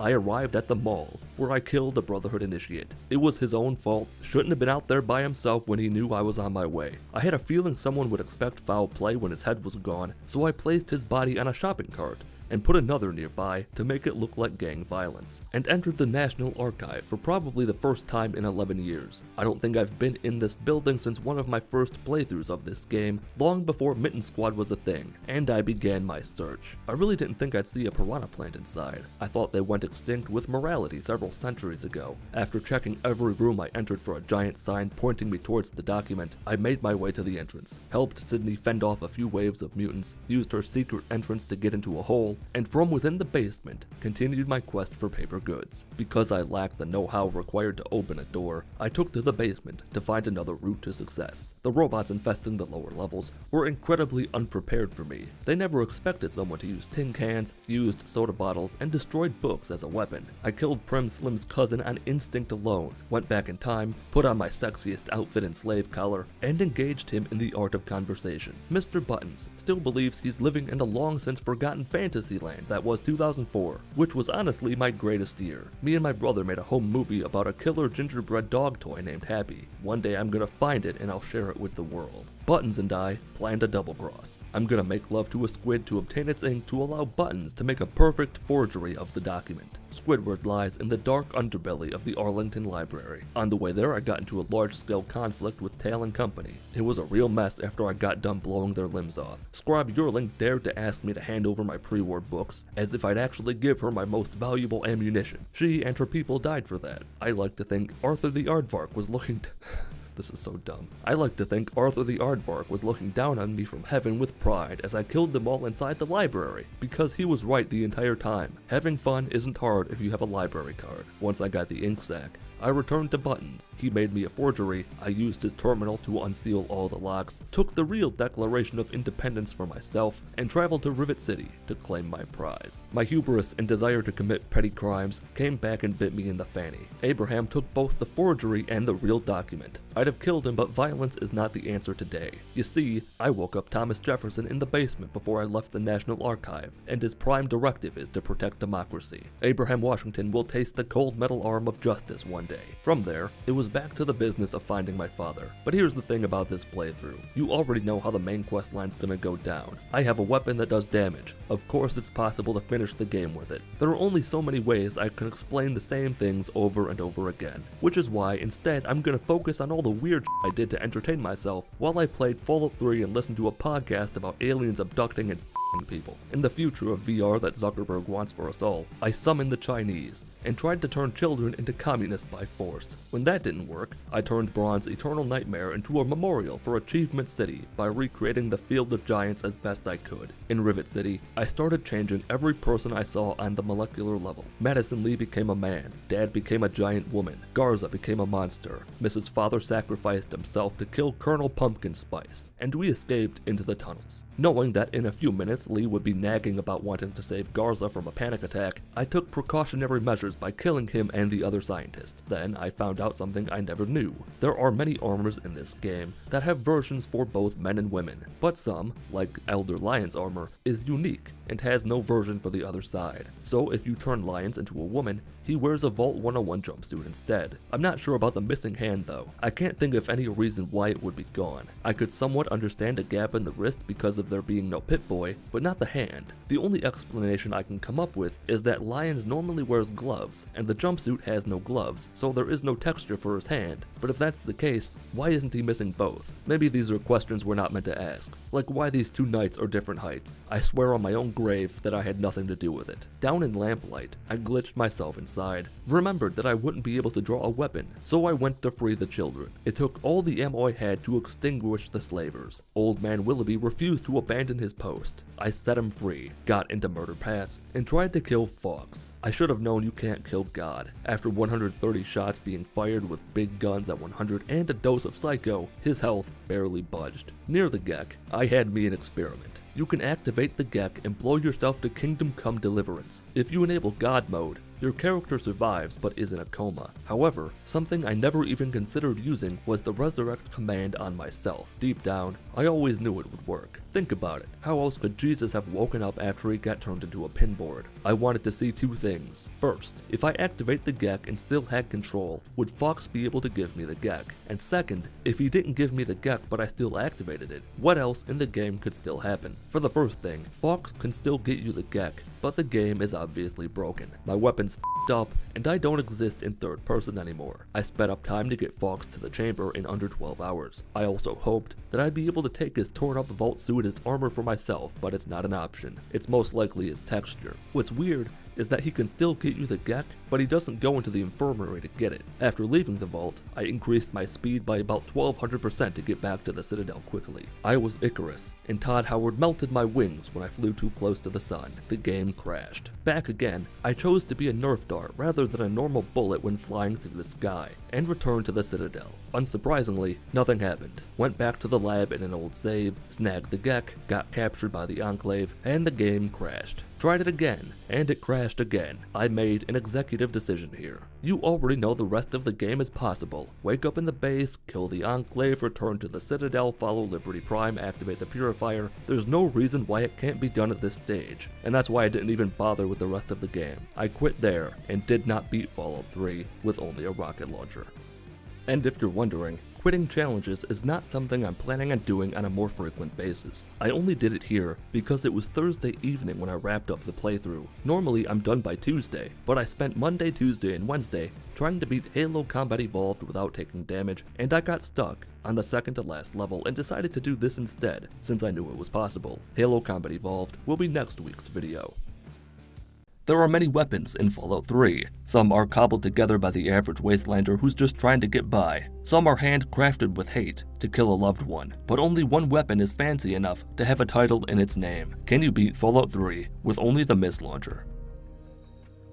Up first, just like in rehearsal, was my birth. Todd welcomed the lovely Paulina into the world, my mother flatlined, and the next thing I knew, I was alive. Believe it or not, explosives will be worthless because the Mist Launcher is a variation of the Missile Launcher, and the Missile Launcher family of weapons are in the big gun side of the tree, while grenades and throwable explosives are on the explosive side. That makes the special setup for this challenge kind of a pain in the ass. There's only one place to find the Mist Launcher, and it's locked behind a 75 lockpick door. And if you haven't noticed yet, I'm playing on console for a reason I'll get to in a second, so I can't quick save quick load my way through the door. Intelligence is a necessity for getting skill points when leveling up. Endurance is for big guns, and to hopefully grow into an emotionless bullet sponge later in life. Charisma has to be at least 4 to get the Child at Heart perk. Of course, luck is a social influencer that affects all skills, and the rest don't matter. I made my HUD orange, just like the default color in New Vegas, hated it instantly but refused to change it back, and before I knew what hit me, I was almost 10 years old. Can you believe it? A surprise party all for me. Music, balloons, a floating clown. I had a great time until it was time to go kill the dog. In an effort to cause as many uncomfortable situations as possible, I stuck coffee mugs in everyone's pockets, thinking if I got the entire vault to hate me, someone with a weapon would bash me over the skull with a party hat. When that didn't work, I settled for executing the roach and pumped BBs into the gaping hole where my dad's heart used to be before I destroyed it. With my father having just been pelted into unconsciousness, Jonas told me to think about how much fun a child could have with a gun. I got a fantastic birthday picture, Dad checked me for lice, and I started picking skills. There's more to this than meets the eye. My skills were big guns, barter, and sneak. You should be concerned that the challenge involved a missile launcher, and I've chosen to sneak. 3 years later, it's the end of the world. The rad roaches I mourned in another life ripped Officer Kendall's leg off and were moments away from eating Butch's mother when I failed to convince him to leave her behind. In the atrium, I alerted the guards to my presence to save the lives of 2 innocent vault dwellers. I'm not sure where they went. One second they were about to make a run for it, and the next they were gone. I'm also not sure why there were so many roaches. I didn't question it. My dream of pretending to command an army of roaches had become a reality. The only man they weren't willing to assault was the Overseer. The vault door doesn't matter anymore. We've got a wasteland to save. With 19 points to spend at level 2, I felt stuck in my own shoes. Lockpick of 75 is a must. Barter is needed for buying missiles. Medicine and sneak are crucial. 1 level isn't enough to raise any skills high enough to survive me out here by my lonesome, and I'm completely incapable of hurting anything until I get the mist launcher located at Fort Independence. Compared to other places I've had to travel to, Fort Independence is a dream due to how close it is to Vault 101. Seconds after my body plummeted down from orbit like an ODST, Defender Morgan told me to keep my head down, as if that's not what I just damn near broke my legs trying to do. In order to get my hands on the mist launcher, a couple things will have to happen, as I've already alluded to. Starting with scrap metal. I'm playing on the worst console known to man, the Series X, so I can't console command hundreds of missiles into my inventory. I'm certainly not playing on an Xbox because back in February, Drunk Paul did so much damage to his Fallout 3 install on his Mac that it's been broken beyond repair for half a year. It's also unrelated to some commenter saying my last New Vegas runs didn't count because of mods. Of course, just like with the Dart Gun Challenge, when you actually need scrap metal, it's almost impossible to find. On the West Coast, I used beanbags to become God. Back here in the nation's capital, I'll be using recycled steel to accomplish the same goal. Together, hand in hand, we can rebuild this wasteland. All we have to do is recycle our plastic, turn off the air conditioner that shouldn't even be conscious in the first place, and we can save our planet from us. I should explain what I'm doing instead of just lingering on a bunch of nothing.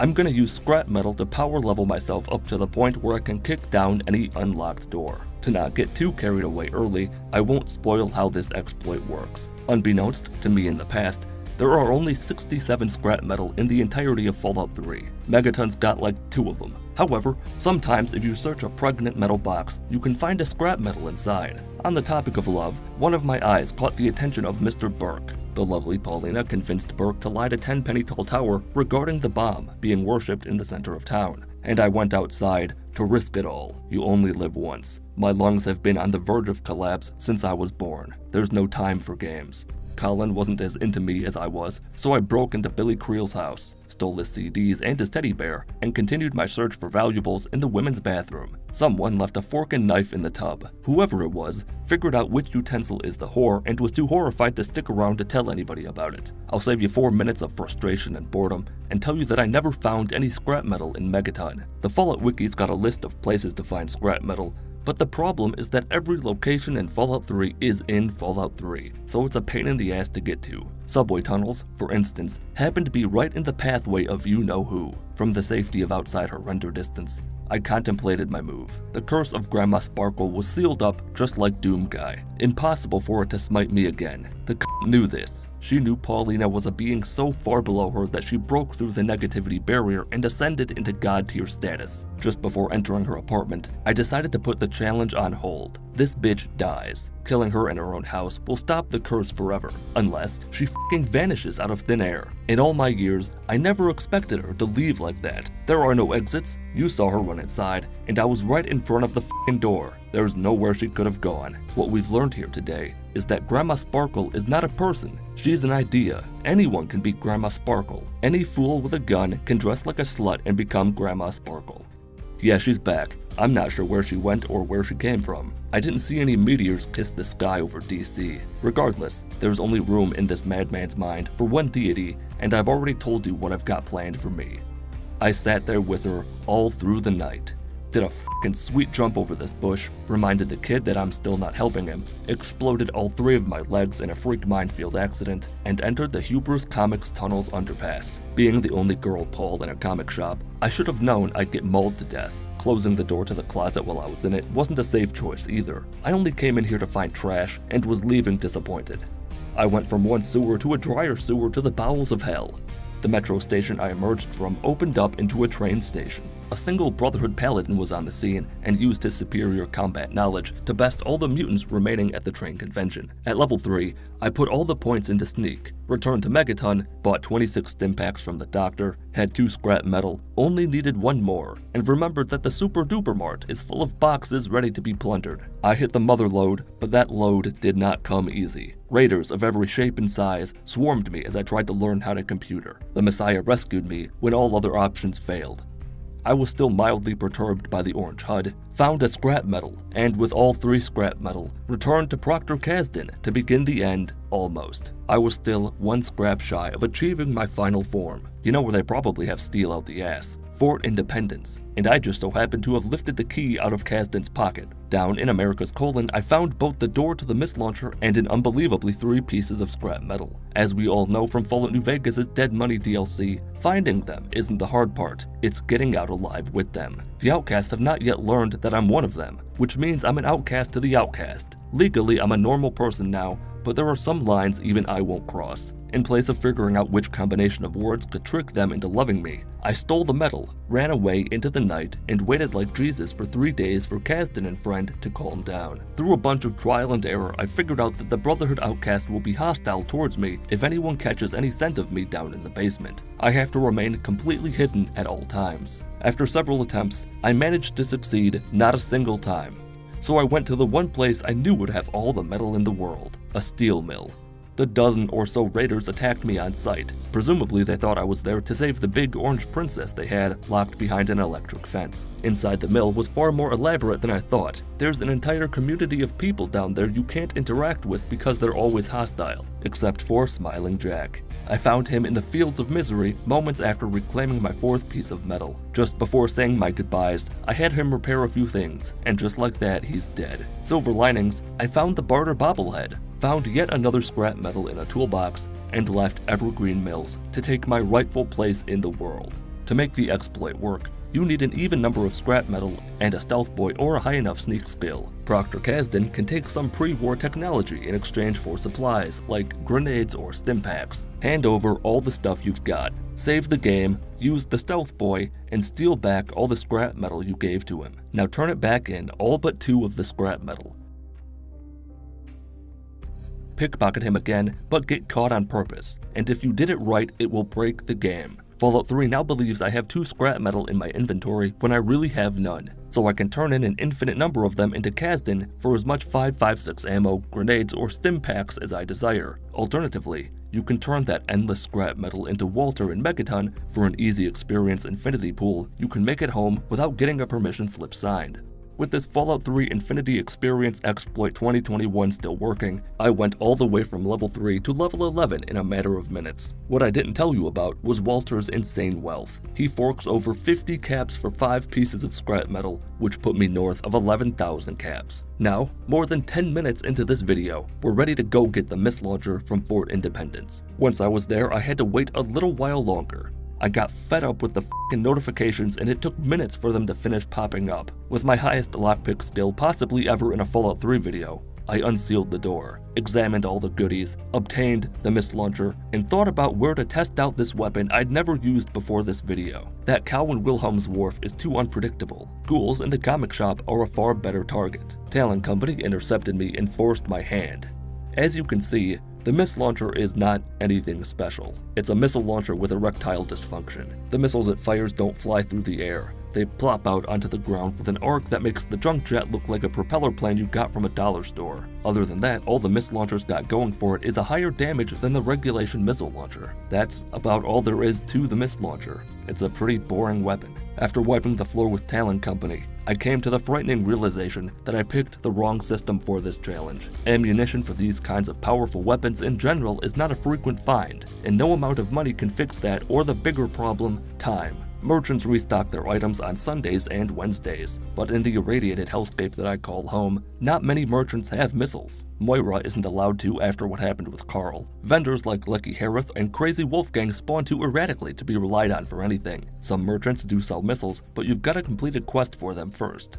Grouse at Paradise Falls is one of those pricks. That leaves Tenpenny Tower and Rivet City. The raiders living under the bridge near the Citadel were far more ravenous than usual. I talked to Stupid for a minute, made a massive donation to the church, bought out the entire hospital to spite everyone in the town, discovered the Jefferson Memorial, was briefly distracted by my speed when power walking, and Shrapnel had more miniature nuclear warheads than he had missiles. From there, I power leveled myself up to level 13 with Walter's help, became a cannibal, rounded out a few skills for no reason, waited a couple more days for vendors to restock, bought a single missile from Mick and Ralph, and checked in at Tenpenny Tower for more missiles. Gustavo at the gate thought I was the ghoul rambling into the intercom just before someone exploded. He had 4 missiles, so if you include the 2 I wasted getting in, I'm up 2 in only about 10 minutes. After one more session, I'd gotten up to about 20 missiles, and with that, the real game began right around the time the sun started to set on this challenge. Earlier in the day, I checked my achievements for Fallout 3 and noticed that I hadn't hit level 14 yet. Waltered up to that level, the achievement didn't pop. I hit 15, nothing. I hit 16, nothing. 17, nothing. That rubbed me the wrong way. Despite my Xbox being worse than shit at doing anything other than crashing for no reason, I decided to push the f***er beyond its natural limits. I'm gonna go straight to Vault 87 without ever entering Tranquility Lane on console. The Child at Heart perk granted me access to the caverns, and I had a non-standard goal in mind. There's a door, somewhere, with a 75 science terminal to unlock. I never found it, and that upset something deep inside me. Knowing I was moments away from heading to Smith Casey's garage, I took a chance, and the dividends this paid made what I would have made from not selling all my Dogecoin at 7 cents look like chump change. Maybe this is common knowledge, maybe not. I didn't know about it until this video. You can technically use the Quick Save Quick Load exploit on console to clip through walls. Sticky's following me, by the way, he's unimportant. The real trick to this exploit is pulling it off with a controller. To clip through reality, you need to be constantly moving. Then you save while moving forward. Load that save while moving forward. Maybe you'll be a hair forward. Save, load, and you're through the gate to Murder Pass. I sat there for a second, relishing in what I'd accomplished, while also being sad, because I'll never have a reason to use this again. But as soon as Sticky mentioned Toledo, I swung the door to Murder Pass open hard enough to cause an F-85 tornado, and actually used my gun like a gun on these goons. Super Mutant Masters were out and about, getting in my way, acting like jackasses at every opportunity. A bit deeper, I hit the fire alarm to set off the disco lights and release the hostages. The missiles I had left were near and dear enough to my heart to be named. I couldn't send them to their death unless it was a glorious one. The radiation in the Gek room was an afterthought. Megaton doesn't have a hospital anymore. Remember, I bought them out and left the doctor with the memory of medical supplies. Taking the Gek got me abducted by the Enclave, as intended. The orange HUD was still as off-putting as ever. One of my babies was a misfire that did nothing, another killed an officer, and that left a single missile as my failsafe. President Eden gave me his virus, Sticky appeared out of nowhere and was never seen again. I unlocked the Deathclaw cage with my lockpick skill of 75. The beast was unleashed. I played in his box, and when I came out, he was dead. My last missile made the noble sacrifice of killing an Enclave soldier, which got me one more missile and a missile launcher to improve my own. I'd say karma's a bitch, because I forgot that the door to the Citadel is sealed off, leaving me with 3 choices. I couldn't kidnap any of the missiles off this Brotherhood of Steel Paladin, leaving me with 2 choices. I can save scum my way around the collapsed side of the Citadel, eventually getting under the map itself, or I can just walk around the one barrier the Enclave put up. Colonel Autumn waited for me in the heart of Project Purity.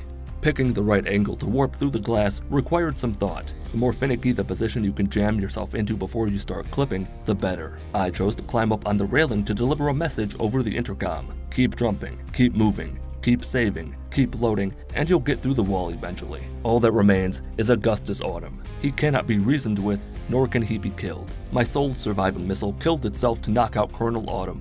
I blanked on the code to set off the purifier, remembered it was 216. Sticky called it, Colonel Autumn lost it, and I beat Fallout 3 with only the miss launcher. Ordinary gamers play games with their hands. Some people play games with their feet, some use their voice, but I wanted to do something different. Something much more traumatizing than anything I've done before. Can you beat Fallout 3 with your eyes? To play Fallout 3 with nothing but my eyes, I spent $230 on an infrared eye tracker, the Tobii Eye Tracker 5, and mounted it to my iMac with my own proprietary adhesive strip. The trash it came with didn't stick, and I got lucky that I couldn't find my superglue. The Tobii company has software that lets the eye tracker work in a handful of games, but none of them are Fallout, and it's not full-fledged control. It's looking around in-game by turning your head, not complete PC control with only your eyesight. Windows 10 has some eye control accessibility options too, but those don't work in-game either. For that, I downloaded Project Iris. This program turns your entire monitor into a touchscreen for your vision. It's wild. Iris lets you map any key on the keyboard to a box on screen. The eye tracker's 4 sensors track your pupils at all times using infrared light, and when they sense you've looked at the box, the key is pressed virtually. That allowed me to map most of the useful keys to boxes on screen. The controls I had on screen and their layout changed over time as I learned which keys were more useful than the others. The starter set should be fairly self-explanatory. WASD for movement, tab for the Pip Boy, space to jump, the arrow keys move through dialogue, escape to pause, run is Q, that's the auto run button, look up is a lie, don't believe what it says. And with that, you're ready to witness the most mentally exhausting challenge I've ever done. To prove that I was, in fact, playing with my eyes and not a controller or a keyboard and mouse, I turned on the webcam. But it's been a while since you've seen me. The last time was in December, and that was well before my drinking got out of control. I'm a changed individual, and I wanted to prove that by doing the worst thing I could think of. I bought a seductive French maid outfit, and I gotta say, I make a women's medium look pretty damn good. Now, in my final form, the real game can begin, and I can begin to explain what a f***ing nightmare this challenge was. What I didn't realize before starting was how difficult it is to maintain complete and total control over your eyes for hours on end. They're constantly subconsciously darting around to take in your surroundings. You don't really think when you look from one side of the screen to the other, you just do it and it happens. But here, I can't look over to the left side of the screen, or the right side, or the top or the bottom without running the risk of accidentally pressing a button. Luckily, the toddler room is a free-for-all where nothing matters. I had all the time in the world to acclimate myself to the controls and realize I had no way to look down, bringing us to the first major bump in the road. Speed bumps come in pairs. Trust me, I will get f***ed again. Moving the mouse with your eyesight is not as simple as remapping a key on the keyboard. This is a mouse we're talking about, a living, breathing organism. There are complex mechanisms at play. The solution? Can you say, trackpad for your eyeball? That's exactly what I got, though at this juncture I was woefully unaware of what I'd just done. I spent minutes sitting there trying to fill out my special stats with that little bastard, unable to tell what was really happening. It had to be bigger. Mickey hit the medieval stretch machine, my playing field was substantially larger. I could now freely look around the world, solving all of my one-year-old problems. When I look at the upper left of the rectangle, my guy looks up and to the left. The other directions work the same way. Special stats are endurance to take the pain, that's it. I followed Dad into the future. The overseer gave me the gift of employment while I practiced being an owl by turning my head without moving my neck or body. Or maybe it was my eyes playing like Thomas the Tank Engine. With the Pip Boy in my possession, inventory management becomes the latest slice of life that taught me with its existence, knowing full well that it's not meant for me to have in this lifetime. I have the data management screen, not the useful stats, not the middle button with the guns and the armor and supplies. In theory, I could hypothetically hit that button with my iMouse. We'll come back to that. It's birthday time. That means conversation and pretending to thank the elderly. Navigating the dialogue menu and picking choices is thankfully pretty easy. Time stops in-game. It's real time, meaning my non-existent patience, that comes into play. If you thought for 1 second that I wouldn't find a way to skip through conversations, you're not a true Mitten Squad fan. Down in the basement, I obtained the BB gun from Dad and Jonas. Which brings us to combat. Combat is a no-no when your fire button doesn't work. You see, mapping mouse clicks to eye controls legitimately was the largest thorn in my side throughout this entire playthrough. And I don't mean that in a way that made the video better. It was annoying and made me mad. With the face cam, you'll probably see me get visibly annoyed. A lot. For the time being, I swept the problem under the rug and pretended it doesn't exist. I made the attack button the H key and the reload button the P key instead of them being the left and right mouse clicks. I aimed the BB gun. I fired the BB gun. I laid waste to the bug. Yes, aiming was an absolute motherfucker. Took a picture with Dad for the scrapbook, made sure to grab the bobblehead from his desk for good fortune in medical mishaps, stumbled into the classroom, and picked my skills. I can't heal or equip guns. I'm not picking locks or sneaking or doing the science. I took unarmed and whatever other two I happened to select by accident. Amada woke me up, and the end of the tutorial began. Melee combat in Fallout 3 is what you'd expect from a 13-year-old game. You don't have to sledgehammer your fist against their face to deal damage. Looking in their general direction, with them within arm's reach, is enough to score a hit. Stairs and sharp turns are an obstacle. Those two guards were using Tom Holden and his wife Mary as target practice. I saw Amato running towards the fire, a bold move when it's a hallway with two guys currently firing handguns indiscriminately at the end of it. The Vault Guard was the first boss fight to give me trouble. He's a moving target in the dark and I'm a cripple. It's not a fair fight to begin with. So, I ran to the Overseer to tell on him. One of the other goons popped the door and used me as a piñata. Getting the Overseer to hand me the keys to the vault door took a surprising few attempts. Maybe you didn't realize I added the quick save button in the upper left. Nothing will change me, I'm a quick save cuck till I die. I used that quick save button as a safety net that fell with me through the sky. With his keys, I continued getting my ass beat as I ran backwards towards the vault door, used the key to unlock the door, grabbed the password, and hit the goddamn terminal. The only way out of this hellhole is to land the mouse on that little red power button. It may be difficult to grasp why this is difficult. There's no indication on the virtual trackpad itself of where I'm looking. All I have is the mouse cursor that I can only watch with my peripheral vision, because I have to control the mouse with my main vision. This broke me in about 3.5 minutes. Not record time, but still respectable. Believe it or not, I didn't put the maid costume back on the second day. I was wearing a sweater that I can never wear again because some f***ing idiot shrank it in the washing machine. Before continuing, I adjusted the controls slightly. Up and down are bigger and more prominent for the sake of redundancy. Quick save moved down to be easier to hit, and much more importantly, and equally as disturbingly, I found out you can assign controls to winks. So from now until forever, I will be winking at you constantly. No lies, it's a little f***ed up that this is even possible. However, it does make combat substantially easier since I've basically got 2 free buttons now. Maybe the big G in the sky knew what he was doing with my face after all. Then came the terminal again. Time moves differently when you're in tremendous pain. The one person watching this who's given birth, you feel me. 6 straight minutes of trying to land the mouse on the power button. For a brief moment, I lightly brushed my hand against the devil's, considering grabbing the mouse to cheat, but I didn't. More minutes passed as the fun faded from my soul, second by second, until I hit my mark, right on the money. But I still can't click the mouse. This is the second speed bump. At that point, I deemed it a technology issue. Macros for mouse clicks can be assigned to the eye blinks. It's a limitation of the software that mouse clicks can't be positioned on screen like other keys. I couldn't place a left click button next to the walk button.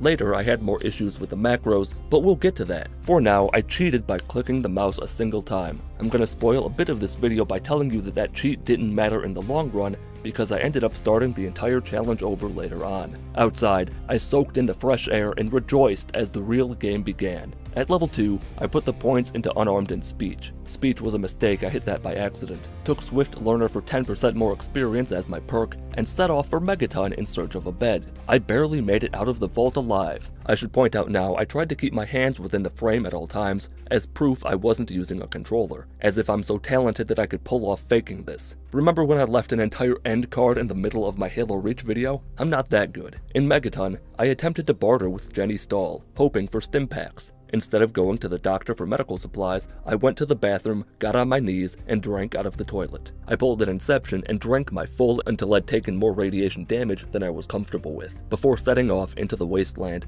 I thought through my options. Following the story is a safe-ish option. There are no surprises. It's very doable. Or I do a little bit of bullshit and head straight for a little lamplight to use speedrunning tactics to skip 90% of the game. I didn't want to spend any more time here than was necessary. F*** my dad, he can rot in the simulation, I'm going to play with the kids. At least, that was the plan until I got hit by an alien. In an act of astounding stupidity, I didn't disable all the mods I had installed for a different video. Trust me when I say the only 2 mods that had a positive effect were the first-person camera and the refined inventory UI mods. That is to say, the benefits were purely cosmetic. The aliens shouldn't be here. I used a console command to freeze time and disable them. If you bitch about that in the comments now, you're gonna look real stupid in about 2 minutes. I made a friend not far from Vault 101. He betrayed me immediately. I accepted my fate, went down swinging, and dropped dead. I tried a different route, got set on fire that time, and used the auto run button to alleviate some of the pressure on me. There's still some pressure. I have to use the steering wheel while he drives blind, and accidentally glancing over the walk button will stop me in my tracks. That happened consistently enough that it still makes me mad watching it back. The memories are still fresh. This gameplay happened like 40 hours ago for me writing this. With the auto run key,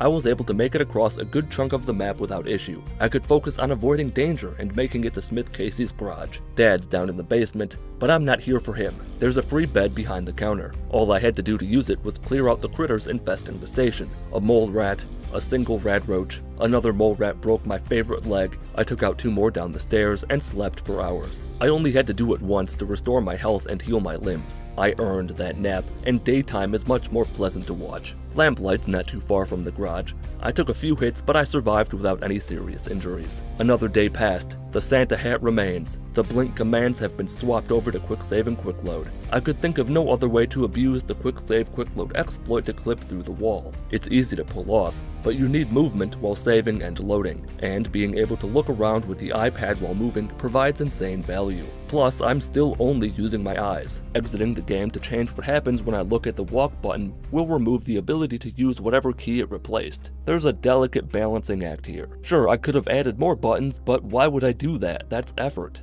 Having pulled off the wall clip, I made my way through Little Lamplight to the gate guarding Murder Pass, saved and loaded through the upper left corner of the gate, and entered Murder Pass. For some reason, all the f***ing mutants had fat men. They hit me with mini nukes over and over again. I knew it had to be done. I had no way to use any healing supplies I happened to have on me, and I'd have to make it all the way through Murder Pass and Vault 87. I didn't see that happening. So I started over. Nobody's ever done this shit before, and if I'm the one to do it, I'm gonna do it right. We can go through the vault a little quicker this time around. Special stats are for maximizing unarmed damage. Unarmed is conveniently from endurance. Intelligence for extra experience points when leveling up. Luck for critical hits and a small boost to all skills. Agility for why not, and it's on to the birthday party. I've gotten far better at playing compared to the practice round. Moving around the vault is child's play. I'm so good I went into the settings to remap controls with my eyes. The only time I touched the keyboard was to swap a single key. I don't consider that cheating. If it was,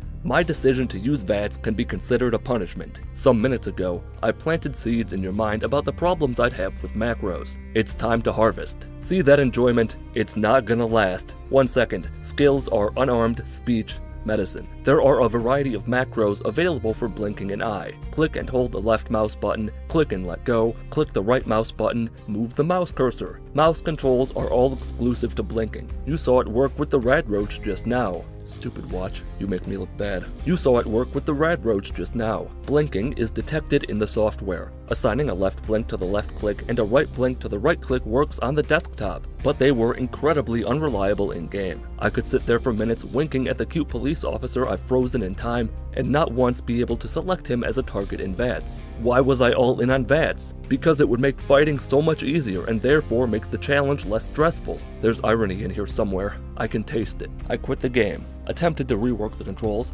and made just enough progress with them to become a force to be reckoned with. Many blinks are required to get one hit in on a single target. For context, it took me more than 15 minutes to kill those few rad roaches in the atrium, take out the guards protecting the overseer, and get his key. Before leaving, I looted some ammo and armor for the road. You never know what might happen, and reunited with my old friend, the terminal. Slowly, steadily, I moved the mouse over towards the power button. Did not get annoyed at all. Never. Not once. I quit the game again, came back, like seconds later, and f***ing nailed it. From there, I escaped the vault as was my plan, dumped every point into unarmed, kicked a mole rat in the snout, and began my journey to the littlest light in the east, avoiding all the animals along the way. Soon enough, I found myself at the garage again. Inside, I dealt with the mole rats to clear a spot to sleep. My least favorite leg got broken, and I did the big crybaby maneuver of playing with the controls off camera. 1 hat later, Fallout 3 stopped working completely. The main menu's off limits to me now. I strayed too far from the sun. It doesn't really get any worse than this. I just kinda stew in this level of mild inconvenience at my job for another 45 minutes or so. What only a select few of you know is how deep down, I live for this. I'd been playing this wrong since the very beginning. All that macro stuff, a complete waste. I flat out missed the mouse click option in the eye settings. I didn't see it. Oops. That epiphany brought about a kind of emotion I rarely feel. I needed a hug. I didn't get one, so I reached out to the memory of a good dog and held on tight. I loved that animal so much. Moments later, I regained my composure. Played around with the different settings until I landed on a combo that worked significantly better, but still not perfectly. Individual blinks don't perform a single mouse click. They click and hold the mouse. In VATS, it's flawless. Outside of VATS, it continuously attacks or blocks, depending on the eye, until I blink again. It's a toggle of the mouse button in combat and a mouse click in VATS. That's how you should think of it. Now that I can actually defend myself, I stand a chance of surviving any situation the game throws at me. With that newfound power, I went down to the basement to save my father. He's stuck in a recliner and can't get himself out of it. To perform this kind of dangerous rescue mission, I'd have to not only take my clothes off, I'd have to put new clothes on, because you can't enter Tranquility Lane if you're not wearing a Vault 112 jumpsuit. I did the unthinkable. I used nothing but my mind to line up the mouse, winked at the screen, and was in the Items tab. Weapons, armor, stim packs, a new world lifted its skirt and flashed me. I took out the bat, used it to hammer a nail into the unarmed playthrough coffin. F my fists and all those points I put into unarmed. I'm using melee weapons now. Hopped into the chair and traveled to Tranquility Lane. Dr. Stanislaus Braun set up an abandoned house in the village where he can store his garbage. Leftover bottles, used cinder blocks, Trudy's broken radio, and a few other odds and ends. Touch them in the correct order, and you'll reveal a terminal that can be used to summon forth the Chinese communists. Activating them comes easy now. I moved through the menus like a hot knife through butter. Landing on the power button didn't take too long, certainly far less time than the others. The heroes of Sovngarde arrived to set the Vault Dwellers free. I put on one of the suits of Vault armor I'd stolen from home, and told my father to go do whatever he planned on doing in his life without me. At level 3, I dumped the points into melee weapons, spent several minutes trying to get out of Vault 112, and left to keep my little dream alive. No issues getting there. It's pretty much a straight shot from the garage to Little Lamplight. I used the quick save quick load exploit to clip through the wall and insert myself into Murder Pass. Stop, right now. Think back to my past Fallout 3 videos. Can you remember a certain bug that always plagued me when I entered Little Lamplight in this manner? I'd forgotten about it too, until this specific moment. Little Lamplights filled with kids, and Bethesda, in their infinite wisdom, decided that you can't kill kids in Fallout 3. To ensure you don't get any funny ideas, the Disable Player Controls command is triggered from behind the scenes as you load into Little Lamplight. You can't draw your weapons. Naturally, when you manipulate Fallout 3 with glitches, it stops working properly. The inability to draw weapons extended into Murder Pass. Unfortunately, I cannot show you that because I forgot to hit record after I bypassed the gate. The only evidence I had of the torment I suffered through was a handful of saves I made in those 23 minutes. I'd made it all the way to Fox before realizing what I'd done. I almost quit the challenge right there. The upside of my failure is that you can see a master class in eyeball-based movement. The super mutants barely touched me. I took some damage here and there, but for the most part I did good. In Vault 87 proper, I visualized the layout of the vault in my head, pictured each corner, each mutant, each doorway and stairwell that stood between me and my goal. The green bullies pushed me into a corner, started shooting me to death. I accepted my fate, got bored waiting to die, and reloaded a save by hand. In my inventory were 12 stim packs, 2 Advil, a stimulant, and a soda. The stim packs would be powerful enough to restore my health bar almost twice, so I have options and room to breathe. For now. The difficulty's been set to very easy since the dawn of time. My endurance is maxed out. I can take some punishment. Down in the test labs, I activated the fire alarm to release Fox from solitary confinement, faced the hallway of death with the most stoic expression I could muster, and hunkered down in Fox's room, hoping, praying, that he will kill all the monsters on the other side of the glass. The magnificent bastard did it. Fox saved my life and promised to give his in return if it came to it as a thank you for setting him free. He cleared the way to the Gek, retrieved it for me, allowing me to get abducted by Nobark Noonan and taken to the Enclave's base for questioning. Guess who quit again? Day, I don't know, let's say 4, began with a return to form. This adventure began with a maid costume. It has to end with a maid costume. I got 2 level ups from advancing this far in the story, and put all those points into medicine and melee weapons, put on my armor, and battled the Enclave, because I failed to convince the police officer I was his equal. I did get a sick time freeze as he burned off one side of my face with his laser pistol. The Enclave soldiers themselves aren't too tough to fight off one at a time. 3 bashes with the bat and they drop to the floor. Agility being at 8 replenishes action points in between confrontations due to how long it takes me to go anywhere. Closer to the president's chambers, I was on the receiving end of a Ripper attack. Now the Ripper is a special tool. The bat has to be swung over and over again to deal damage. The Ripper, though, just stick that out there, squeeze the trigger, and anything it touches gets torn apart. It also does 3 times more damage than the bat, meaning Enclave soldiers die in a single VATS attack. You'd think this would make the rest of Fallout 3 a cakewalk. I had other ideas. Taking individual items from a container or a body or when bartering is tricky because of where I place the buttons on screen. Enter takes any item I've selected, but E backs out of the interface entirely, and the up button messes with the selection process. As I looted the bodies for medical supplies and the Ripper, I just took everything they had, which, in turn, made me over-encumbered. I was okay with that, to be honest. A slower movement speed does me no favors in combat. Outside of combat, the entire game becomes easier to control. It's not as frantic and crazy. I didn't have to make split-second eye decisions in the heat of battle. Up the stairs, I met with the president, whispered a little something into his ear to burn his paradise to the ground, took his virus, and went on my way. Eden still thinks I'm on his side, so the turrets and sentry bots on patrol still come to my aid as the soldiers loyal to Colonel Autumn attempt to end me. The only pickle I found myself stuck in involved a pair of soldiers with heavy weapons and a poorly timed quick save. Unwilling to use any of my remaining stim packs to heal an injury caused by stupidity, I reloaded a save and went even slower in my second escape.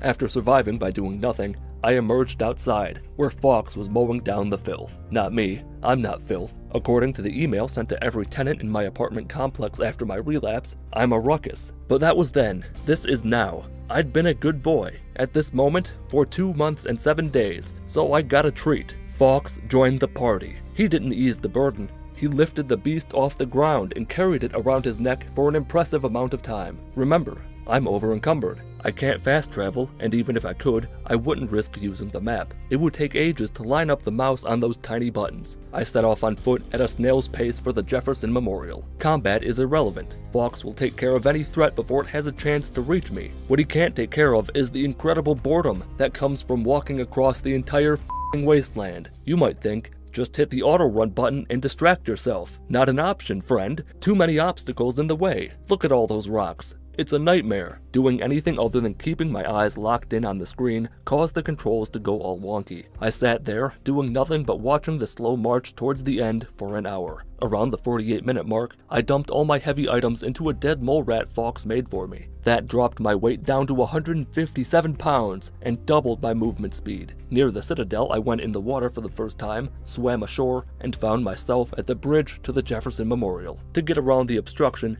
I jumped over the railing and did a single quick load and was in. A couple Enclave soldiers were waiting inside. I, of course, did not attempt to engage. I left that to Fox and entered the rotunda to secure the purifier. Many quests have been done out of order, so not everything is where it should be. The door to the purifier's been sealed shut, and no bark is inside. Clipping through the wall into the purifier is the only way to get in. To finish the fight, you've got to talk to No Bark to prompt a scuffle. In the final moment, I did what I haven't done. I pulled out a gun, pointed it at No Bark, unloaded into him, and approached the console. The code 216 was entered, and against every single odd, I beat Fallout 3 with my eyes. Fear is a funny thing. Since the dawn of time, men, women, and children have been afraid of clowns. But ask any parent what the scariest thing in the world is, and they'll all tell you the same thing: an angry toddler with a knife. But what would happen if you combined the power of a clown with the lunacy of an enraged, weapon-wielding toddler? Can you beat Fallout 3 as the pint-sized slasher? Back in April, Mitten Squad turned 9 years old. But here's the thing. I made Mitten Squad when I was 16, and on May 15th, I turned 26. And you know what that means. We can officially celebrate 10 years of Mitten Squad on a technicality. And what better way to do that than with the release of the Fork Barbarian's cooler older brother, the Nuclear Fork Barbarian, made by Makeship. The plush is on sale now for $27.99. This is a limited run product that will only be on sale until July 1st. If you don't buy one by then, it's gone forever. For starters, the pint-sized slasher is a character that exists within Fallout 3 within the Tranquility Lane questline.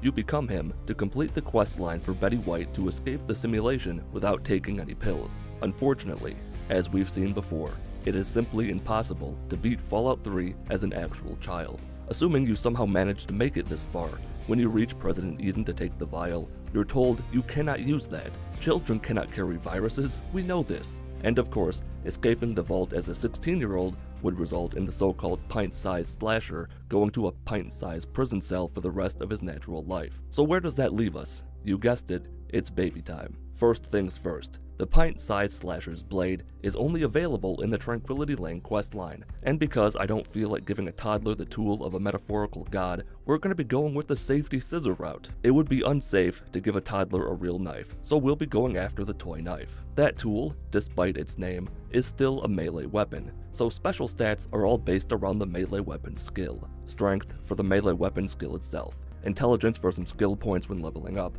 and luck to boost all skills. Now, it's time to leave Daddy encased in dust, just like the 80-year-old woman superhero the Octopus who, like when an octopus is startled, spits dust out of her walk into a wall, quick save, quick load in rapid succession, and with enough gusto in your heart, you can clip through the wall and fall into a part of the vault you shouldn't be able to reach. From there, as we've done so many times before, it's as simple as escaping the vault as a baby while dealing with a few roaches looking for an easy meal. Make sure to grab the supplies like the stim packs and I guess that's it. We can't use the Nerf bat and babies can't have guns. Overseer isn't around, so you snag his key from his locker, enter the escape tunnel, and seeing as we never took a ride on the goat, it's here, at the beginning of the end of the line, where we pick tag skills. I went with melee weapons, medicine, and lockpick. Out into the real game, I made a straight line for Megaton so I could speak to Lucas Sims and gain access to my Pip Boy, and, as expected, it's pretty much inside my skull. Here I made the first executive decision of this video. Pint-sized Slasher's a fully grown child, roughly the age of 9. It's fair to increase my height just enough to be able to use my Pip Boy. Without doing this, we wouldn't be able to equip the toy knife or the clown mask. We're getting that too, and the challenge would be for naught. Now that we've got some measure of control and can heal and jump, crouch, and cry out Dada every time the E key is pressed, trust me, that didn't get annoying immediately. Where are we going? We're going to the far-off land of Point Lookout. That's the only place where we can find both the toy knife and the mask. Getting there, what an ordeal. The quests say to investigate the riverboat. Only problem is, it's pretty damn close to Rivet City. Now, in another life, I'd have thought this through and taken the safe passage by you-know-who's hut, past the Jefferson Memorial, and then swam across the sea to the riverboat. Sadly, that didn't happen. I did attempt to help this guy who was rigged to explode, operative word there being attempt. As a punishment, I suffered the eternal flame, and beat it with the help of a mole rat who, like the roaches, had an affinity for fannies. Farther southeast, a triplet of feral ghouls ripped and teared at the little flesh I had to my name. For a moment in time, I'd hoped that this roaming eyebot would laser them all to death, while I dealt with this giant pile of rubble blocking my path. See, I'd taken a wrong turn a ways back and gotten attacked by mutated mountain people. Unfortunately, that path led me astray. I used time travel to revert to a prior save to take a different route. A big kid ran up to a 4-year-old, presumably looking for help with his ant infestation. I've heard from unreliable sources that Aunt Fanny is in fact not a nice woman. Seeing that I couldn't be of assistance, he kindly f***ed off, letting me get back to the business of being harassed by adults trying to force-feed me lead. Thankfully, I stocked up on both Stimpaks and Ipecac, so my stomach and overall body both survived that momentary ordeal. After coming across a traveling merchant, I sold what I could and continued on my way, hoping they'd handle the bad men for me. Maybe they did, maybe they didn't. Who gives a shit? I got to use the destroyed and possibly irradiated cars like a jungle gym. It's always fun to play. A guy tried to EMP me outside the Arlington Library, but as I am not a synth, it didn't really bother me. If anything, it's my brother who's the synth. I was here first, and I'm far more charismatic and attractive if you can believe that, though he does have more hair than me. My last roadblock on the way to the boat was Mr. Missile and his favorite long-ranged catapult. He got me once, couldn't hit a little target more than that if he tried, and I realized I needed money to ride the ferry, and, worse than that, the riffraff had to be cleared out of the local area before de-docking could commence. I could be of no assistance. Logically, as I was a toddler, I went for a swim out to that there destroyed boat I'd never seen before to 1.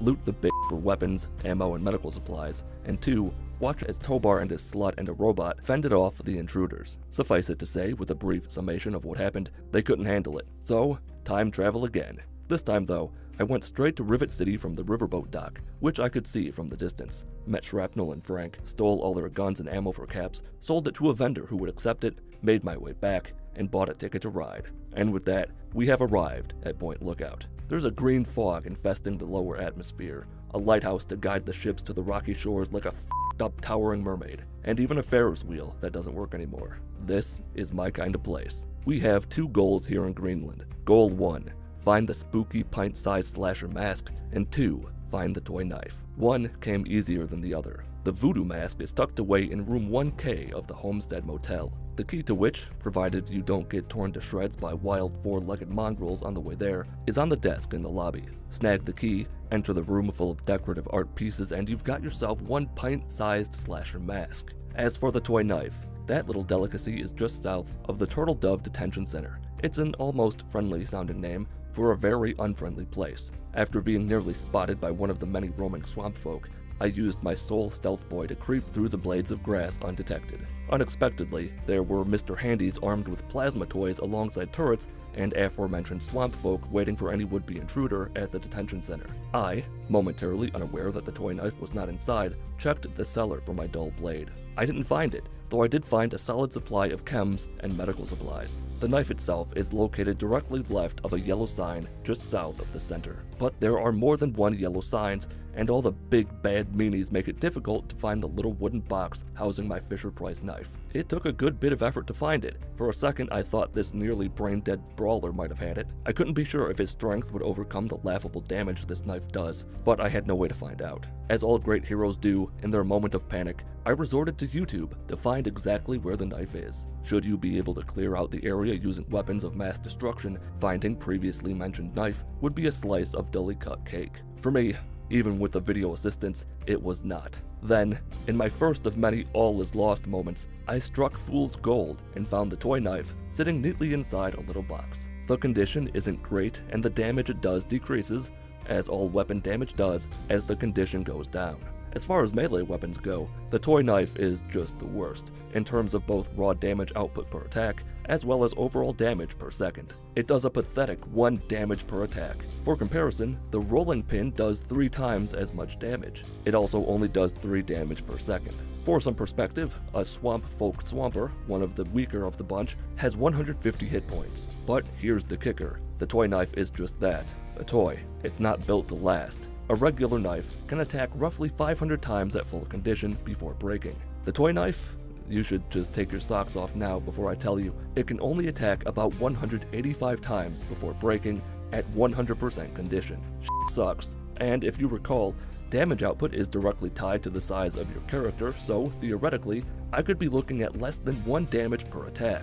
And with maybe 20% weapon condition, I'm looking at less than 50 total damage I can deal before this thing breaks. Attacking anything here is not an option, though I did do it to a trio of inbreds before escaping into the drink and fast traveling back to the boat where, guess what, I need another ticket to ride back, and I've got zilch for money. Almost out of options, I traveled to the Colbert mansion to see what he has to report. Also, I broke my knife trying to kill a mole rat. That's where we're at the moment. The good news is that there's tons of free weapons, ammo, medical supplies, and lootable objects lying around in the Colbert mansion. I took everything I could get my tiny hands on. Assault rifles, tribal armor, missile, miniguns, grenades, mines, and anything else you can think of. The little boy could carry 250 pounds of supplies, but he was sitting pretty at over 400 pounds. That's how you know he's an American. Chock full of supplies, I bid Desmond a fond f*** off and headed back to the riverboat on foot, slowly, unable to jump.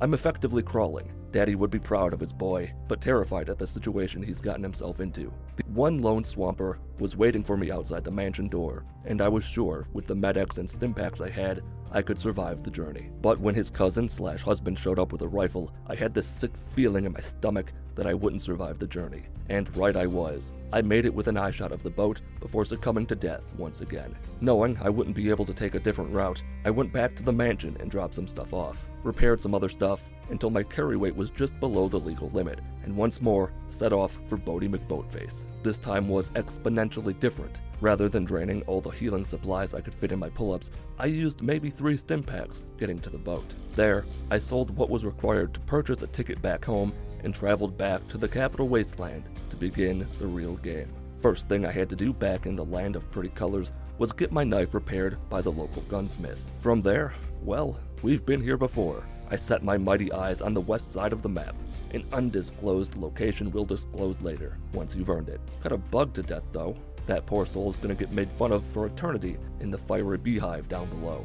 The puppy put up a bit more of a fight. It was less cutting and more of a beating. Took a few swings at a Mr. Gutsy before realizing that was a losing endeavor on my part. You see, killing most things is simply out of the question. That mechanical thing's got 350 health. Ain't no chance in hell I could take that metal monster down. Slowly, very slowly, but equally as surely, I traversed the landscape laid out by God before me, barely able to see over the few blades of grass poking out from the earth. Then, I found my Goliath, a big orange creature capable of tearing my entire head off with a bullet if he was able to land a shot on my dome, which of course he lacked the mental capacity to do. Before long, I found it, the entrance to Little Lamplight. That's absolutely correct, class. I, like my 4th grade teacher, have acted like a vile venereal disease with legs. I blanked on Tranquility Lane in spite of that being where this entire idea came from. It was less out of not wanting to do it and more out of wanting this challenge to be over. This weapon sucks. Even as a full-fledged adult, which I am allegedly, this would be a struggle. Maybe if I used the scrap metal exploit for infinite XP and I maxed out all relevant skills, it could be done. But then the enemies would be a higher level too. I made one last trip to get my toy fixed and bought a few stim packs for the road. Initially, I did the exploit to clip inside Lamplight's interior. But once I got to Murder Pass, I remembered that when you do it this way, you can't equip weapons or use your Pip Boy. I had to chug some vodka and sweet talk McCready into letting me inside. Only then could I pull out my toy knife inside Murder Pass. I pulled it out, but as I've already implied, using it would be like sending a water balloon into the sun. There's no point. The base super mutant has 100 health. My knife's only got about 60% health, therefore I could kill maybe 2. But then I'd still have to escape from the Enclave base, which would require some attacking. Perhaps using the toy knife as an actual overgrown baby wasn't my best idea, but then again, when have I ever had any good ideas outside of playing Fallout 3 with my eyes and playing every Wii Sport at the same time? As I've mentioned in other videos, the only upside to being tiny is ranged attackers, even when attacking at close range, have a hard time hitting you. Vodka just wore off. Here comes the pain. At the risk of reopening old wounds, you've seen me do this several times at least. Murder Pass as a borderline infant is no picnic, but it's no conscious baby surgery either. Just gotta pick your movements, avoid gunfire like only a baby can, close the doors to lock the big orange men out of your house Home Alone style. I haven't seen that particular movie. I was a homeward bound kid. Rest in peace, Sassy. Most of the mutants will follow you into the test labs if given the chance. To avoid that, as soon as you enter the chambers, you must repeatedly quick save and quick load. For some reason that throws them off their game. All but the one with higher brain function. That guy's in double-digit IQ territory. Proud of you, kid. Then, quickly run to activate the fire alarm. Hide in Fox's room while he clears out the Neanderthals and malfunctioning Neanderthals with tentacles. Wait for him to get the Gek for you, and it's not rewind time. It's child abduction time. They say it will most likely be a family member, and that seems to be the case here. Autumn tricked me. He got me good. Using the few level ups I had from reaching this point in the game, I raised my melee weapon skill up into the 80s.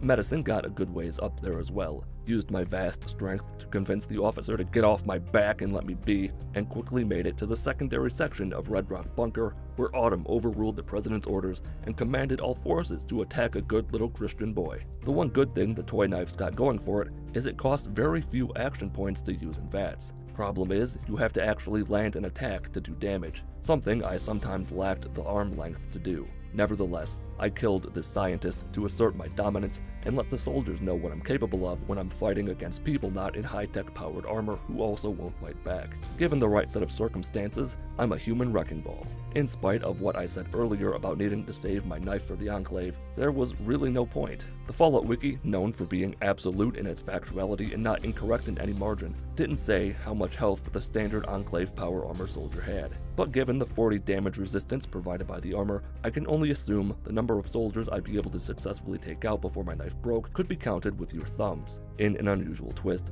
the sentry bots fought their way up to the giant metal door leading outside. Usually I've got to take out at least the 2 soldiers, including one with a missile launcher. Not so this time. Robots know to help out children in their hour of need. Outside, Fox and my old buddy Sticky came to my rescue. That's right, I told Sticky I'd take him to Big Town. He was foolish to trust me. Fox would have been too if he'd actually trusted me. He's got his own adventures to go on. I think you know what happens now. we can't get into the Citadel without clipping around the outside of the building, and even then, the final cutscene inside with Lion Squad and the old King Cat won't trigger. That leaves one option: fast travel to the riverboat landing, swim across the sea, and enter the memorial via the tunnel. Or not, just an idea? No, we walk to the edge of the bridge and clip around the single barricade the Enclave has set up.